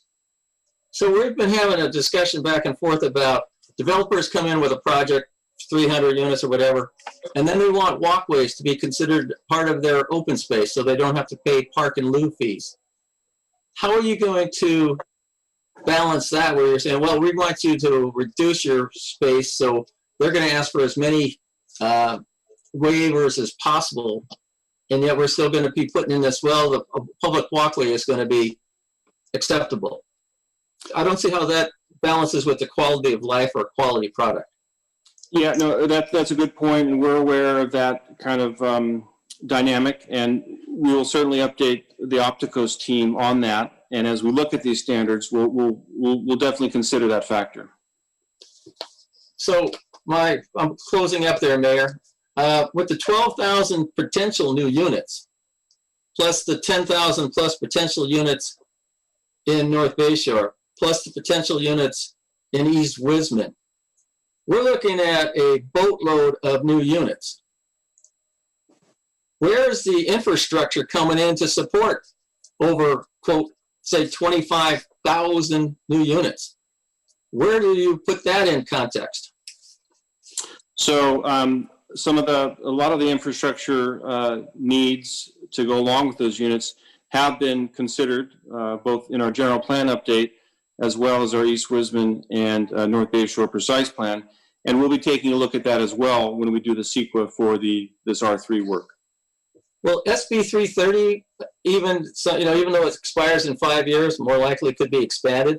How would that put a effect on all this density increase? Right. So our strategy is to go out first to the community and create these draft standards, get input, and then bring it back to council. And then we'll also interface with our housing division on that very issue in terms of replacement requirements. So we want to get the form and the character and the standards right. We want to get those kind of solidified. And then we'll be looking at, to answer your question, how do we address those issues of replacement units? Okay. And my final comment is, what are you trying to achieve? Thank you, Councilmember Ramirez. What are you trying to achieve? And I think quality of life is very important. And I just don't think, I'm looking to make sure that balance is in there, that you just don't add density for density's sake, that you actually will try to improve the products. I know what was interesting was sort of ironic is when we were taking down apartments, the 1-bedroom or 2-bedroom apartments, there was a fury of, oh, you're taking these units, displacing it, and yet we were putting in family units. And actually, the density was increasing because you were putting in a 4-bedroom unit or a 3-bedroom unit which held more people, and yet you were achieving greater density, but people were upset about it. So just an observation, but thank you, and that's it. All right. We'll go to Councilmember Clark. So I'll be brief. I basically agree with what Councilmember Ramirez had said in his comments. I think this is on the right track. I'm excited that we're moving this forward, and I just want to mention that it'll be, just looking at the timeline staff have presented, it'll actually be quite timely because I know you're sick of me saying this, but you're going to hear a lot about RENA numbers in the next few months and next year, and this is going to get you into a place in a year or two where, in order to put that housing element together and meet those requirements, you aren't necessarily bound to build really super high density complexes or zone for those in order to meet those allocations. So I think this is a really key way to preserve a lot of the features that we love about Mountain View, but also densify a bit and ultimately end up with a good long-term solution that meets all of our requirements. So I think this is actually quite timely, and I'm glad that we're still moving this forward even during the pandemic when there isn't a lot of development interest now, but it'll be really good to have in place so that, as we've said before, we don't end up with all these smaller developments, but because of our standards now are so old, everyone wants all the exceptions. They want the sidewalks to be counted as, public open space. And so by updating all of our standards now, we can prevent all of those from having to come to council, and we can actually get, I think, a better end product with some additional density in a lot of these areas. I think the only thing that I would add would be one of the things that you might look at would be, as you're looking at sub areas, prioritizing areas that maybe are, approaching the end of their useful life. Some of these complexes that are probably not seismically up to code and would probably be too expensive, frankly, to retrofit, and they're going to be looking at a situation where heaven forbid we have an earthquake, it's red tagged, it's going to be too expensive for them to do anything with it, and then you're just going to have buildings that are sitting empty. And in that scenario, and I would, and then you've taken housing offline with no viable way to redevelop it other than through a gatekeeper process or all these exceptions that we've been talking about. So, maybe prioritize the areas that are, probably approaching the ends of their useful life. And related to that, I'm a little, I know you really would need to focus, and so if that means excluding all condos, so be it. But there were a lot of condo conversions of a lot of those apartments that were built in the 50s and 60s that are approaching the end of the useful life. And I know they're ownership units, but it's going to be nearly impossible for that HOA to retrofit all of those units. And a lot of times they aren't a massive number of units. It's maybe 10 or 15 condos. But I'm just saying, there are probably some condos out there that aren't seismically safe that may or may not survive the next big earthquake, and those HOAs just aren't going to be able to, even though they're ownership units, they're not going to be able to do anything there. So I think maybe including some of those, especially if they're immediately adjacent to apartments, because in a lot of cases those conversions are, they're just a portion of what used to be a larger apartment complex or an apartment development. So it might be worth including some of those just so that those adjacent structures are also included in the eventuality that it makes sense for them to sell and those owners to all sell and redevelop. So those are the only sort of minor things I'd add. You, Councilmember Matichak. Thank you. So I think there's been a lot of really great comments here tonight from my colleagues, and there's a couple I want to very much agree with. I do want to make sure we focus on more than just the building and think about the overall character of new development, including things like trees and the look and feel of the buildings, so that we have really great neighborhoods and people enjoy living in them. I don't know if it's possible to include anything about architecture, but I want to make sure we are not incentivizing a bunch of buildings that are all going to look alike. Since we have had that issue before. I think it's very important to think about what happens in the public space. And so I appreciate the comment about, can we have development standards beyond the ones that are listed in this table to really focus on that character and the look and feel of new buildings and new neighborhoods and a new character for like a new neighborhood. I also want to make sure we really think through the implications of these changes or proposed changes. We talk a lot about public transportation and putting, more density near public transportation, and yet we don't have great public transportation. And so let's really think about, maybe scenarios in terms of what if VTA continues to pull back the bus service in Mountain View, and that form of public transportation goes away? What happens if light rail also goes away? I feel like I want to see scenarios about what could potentially happen and therefore how we might want to change the development standards, or not change anything at all in an area, because we really don't know what's going to happen with a lot of things that exist within Mountain View, like basically transportation is one of the big ones. I also want to make sure we do outreach beyond the groups that were listed in the staff report, and I suggested some, Livable Mountain View, the neighborhood associations, but I feel like a very important group we should be reaching out to much sooner than later is the school districts. If we're talking about 12,000 more units, that has a huge impact on the schools. And so let's make sure we have factored them in right at the very beginning. I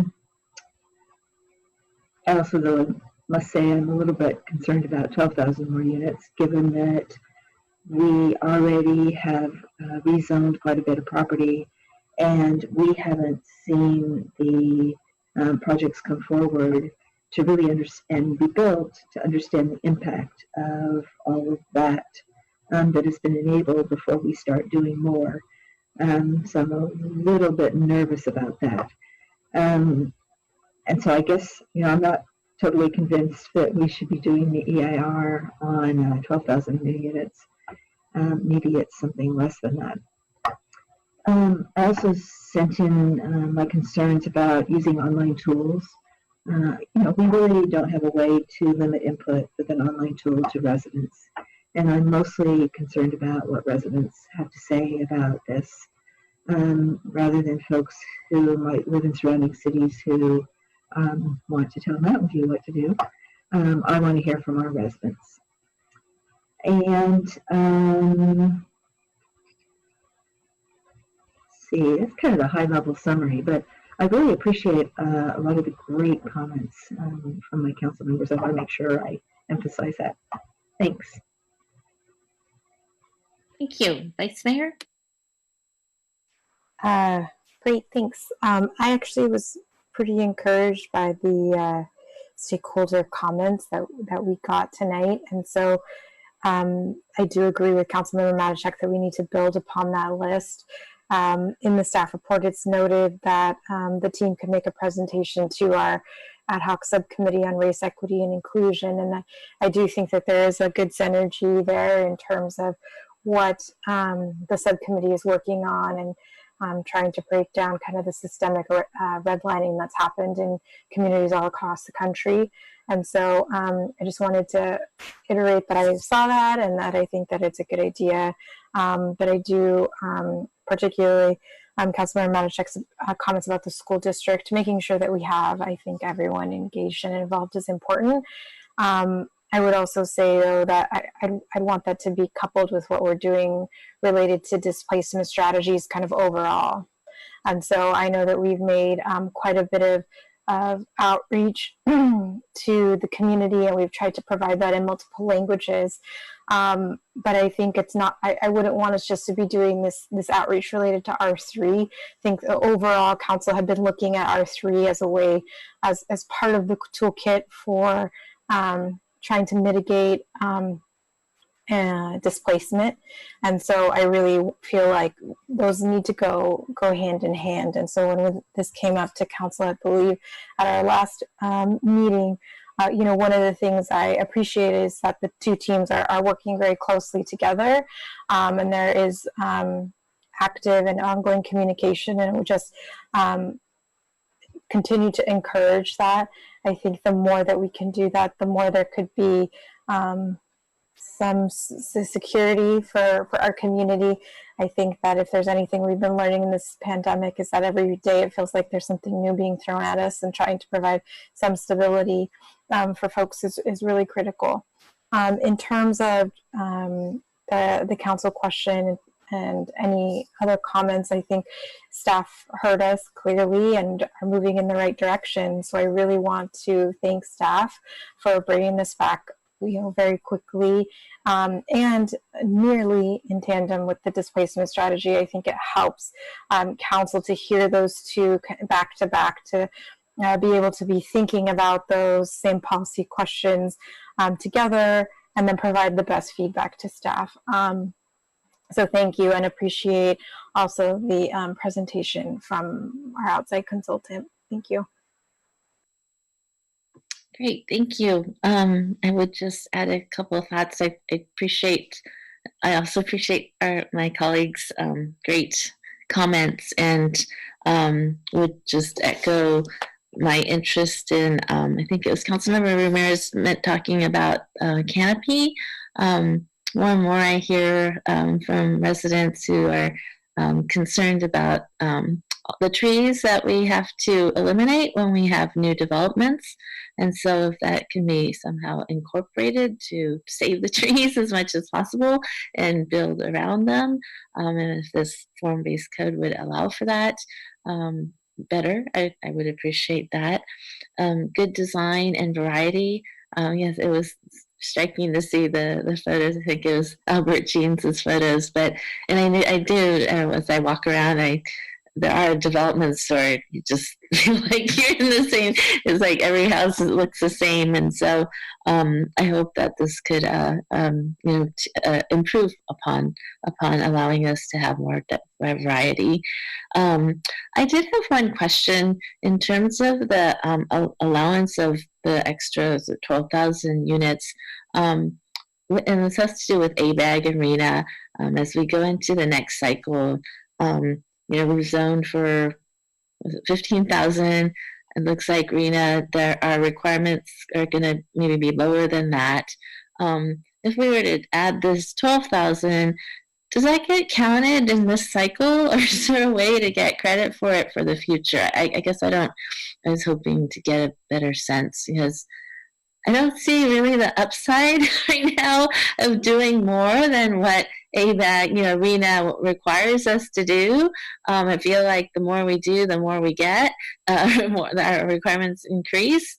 And so is there is there a way to pace it, or just, be able to get credit for the fact that we are looking at upzoning so much more? RT, I don't know if you want to respond based on the timing there. Yes, we can certainly craft our housing element and focus on the housing sites that the city wants to focus on, regardless of the rezoning.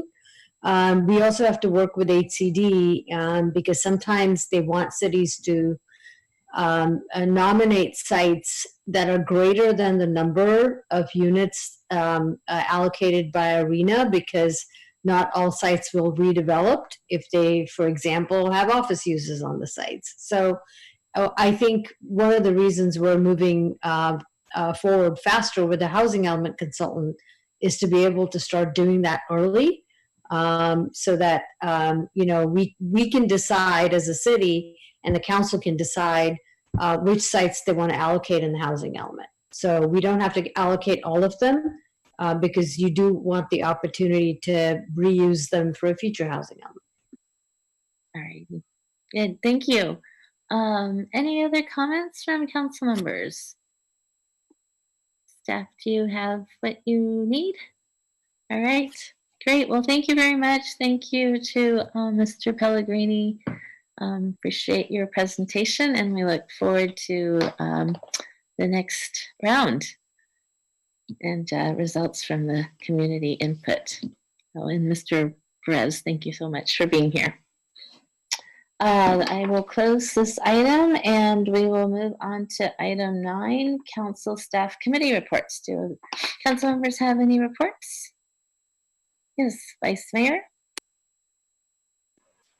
Great, thank you. I just wanted to update the rest of council on our Race, Equity, and Inclusion Subcommittee that met last Monday. We heard an update and discussion of where we are with our Racial Equity and Justice Action Plan. We also heard an overview of equity-based budgeting, the Police Department budget overview, and gender-inclusive pronoun use in city policy and documents. The last was the only item that required any action, and the subcommittee unanimously approved moving to gender-neutral pronouns. Our next meeting is November 19th from 5 to 7 p.m. Thank you. Thank you. Councilmember Medichek. Thank you. Just two things. Since the last council meeting, I've attended the Airport Land Use Commission meeting where we once again talked about updating the comprehensive land use plan for San Jose Airport. And the airport is making some physical changes to the airport, and so the comprehensive land use plan gets updated as a result. And we also had a meeting of the Silicon Valley Regional Interoperability Authority. Thanks. Thank you. Councilmember McAllister. Yes, thank you. So BTA on October 1st had a meeting concerning SR 85. It also happened to be my anniversary, so I got in a big heap of trouble. So just let you know, Ellen, don't do things on your anniversary. It doesn't work out well.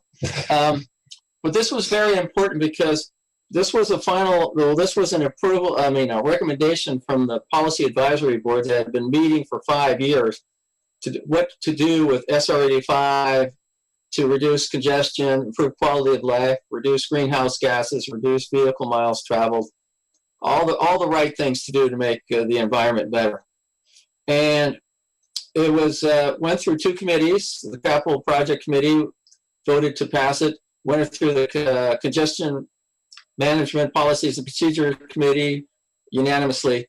And when it got to the VTA board, it was on consent. And we figured, okay, we've done our work. We're going to move this along. And then Sam Liccardo decided that he wanted to pull it, and he had some questions. So he started to ask, well, maybe we should put land use into part of this discussion for the SR 85 corridor. To just give you a recap, you all heard that we've been working to put a dedicated transit lane in from SR 87 all the way to North Bayshore. He was saying, well, let's look at some other scenarios and say, well, let's make one of the requirements that there's density to support the area. And that raised a big hornet's nest among a lot of people.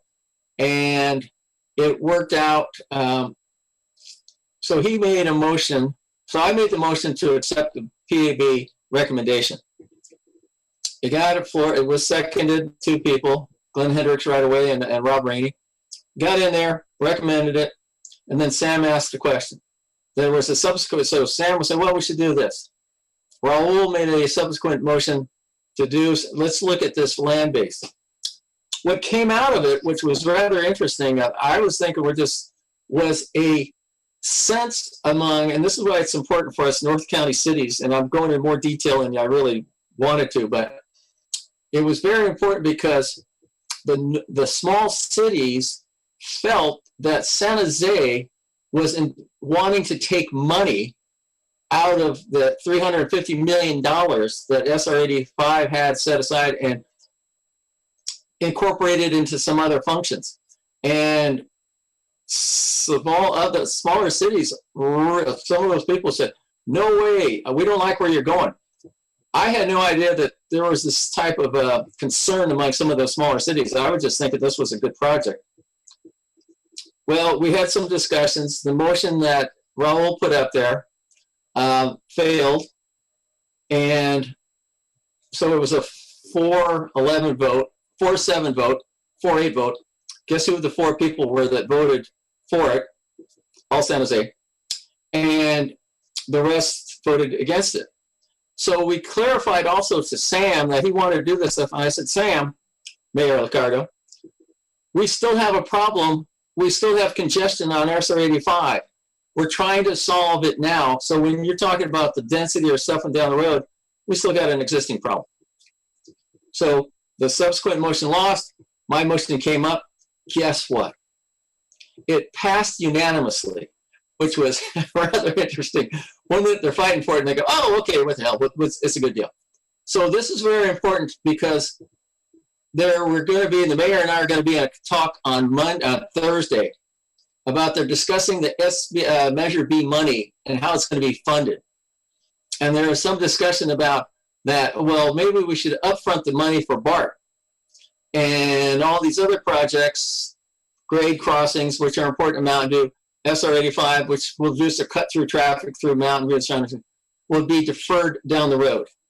And so this is a very important question that's going to be coming up, and it's going to be discussed in the policy advisory board that the mayor is on, VTA board that I'm on. And it's, we have to be aware of there's people with ulterior motives out there. So it's a very big discussion that's going to be coming up. We'll give you an update after we hear some discussion on it, but be prepared for some feelings get hurt along the line. So that's a longer update, but it was important for you folks that are still on council to realize what's going on with some of that stuff. And remember, we got a mole in the group, and his name is, I won't say his name, Ramirez.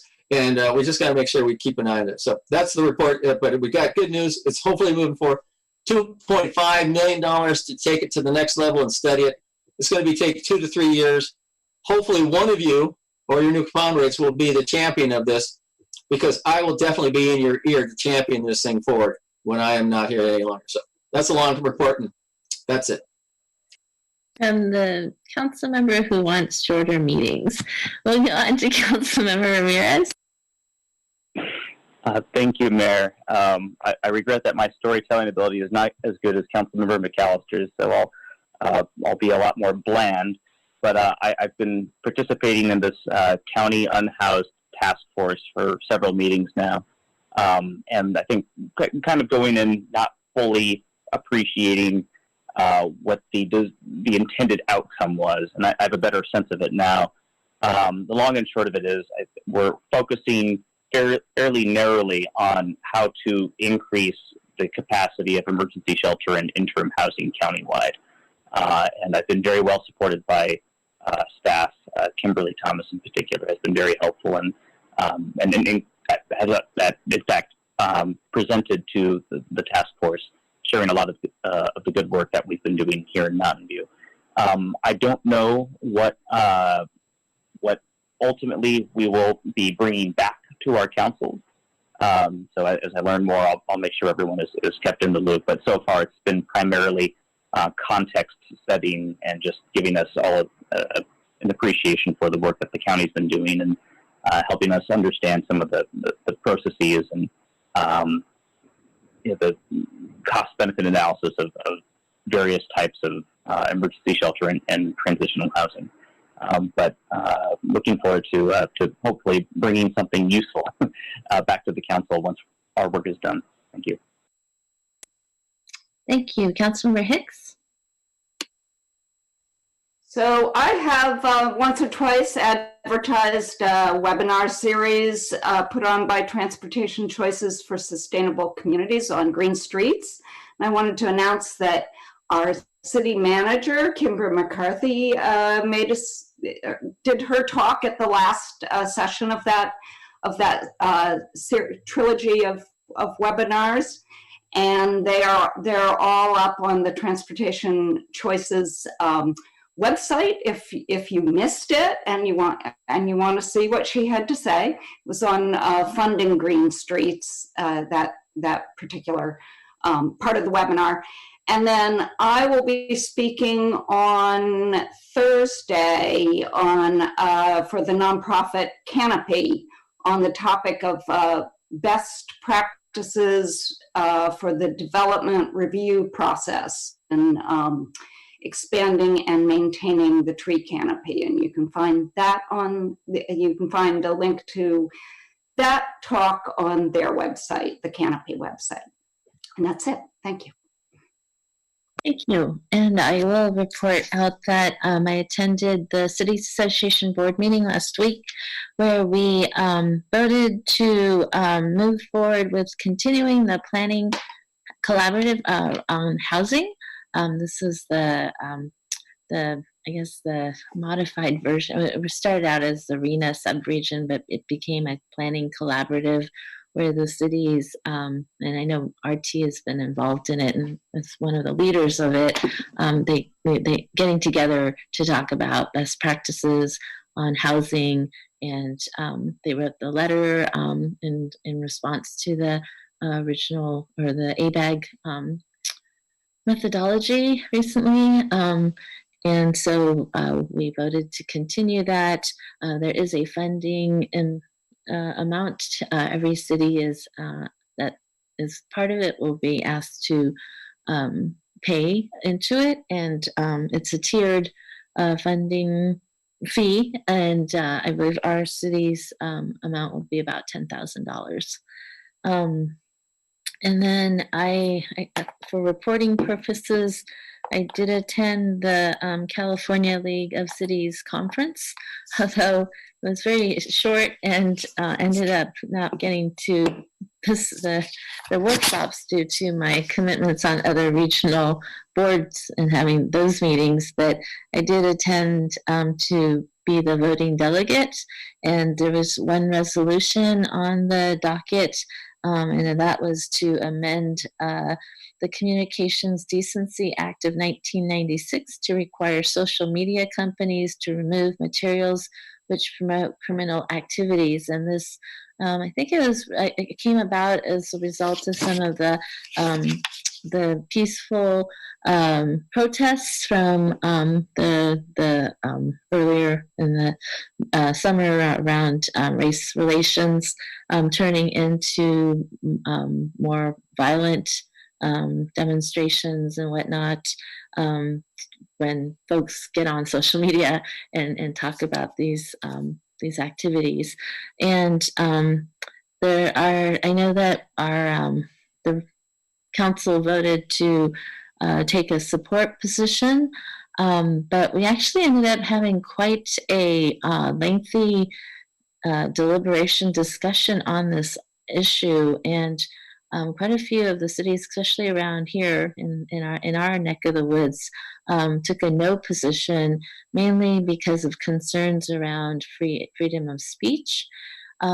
So I actually ended up taking an abstain position because after hearing both sides, we did not have a quorum, so it ended up just becoming an advisory vote. But I did want to let you know that after hearing all of the pros and cons, I thought that it was best to take the abstain position. So that was what I did. So with that, are there any comments from staff? And is there a closed session report? There's no closed session report tonight. Great. Then we stand adjourned at 10:54. And our next council meeting will be held on Tuesday, October 27th, 2020 at 5 p.m. Thank you very much, everyone. Have a good rest of the evening. Stay safe and healthy, and we will see you soon. Take care. Bye-bye.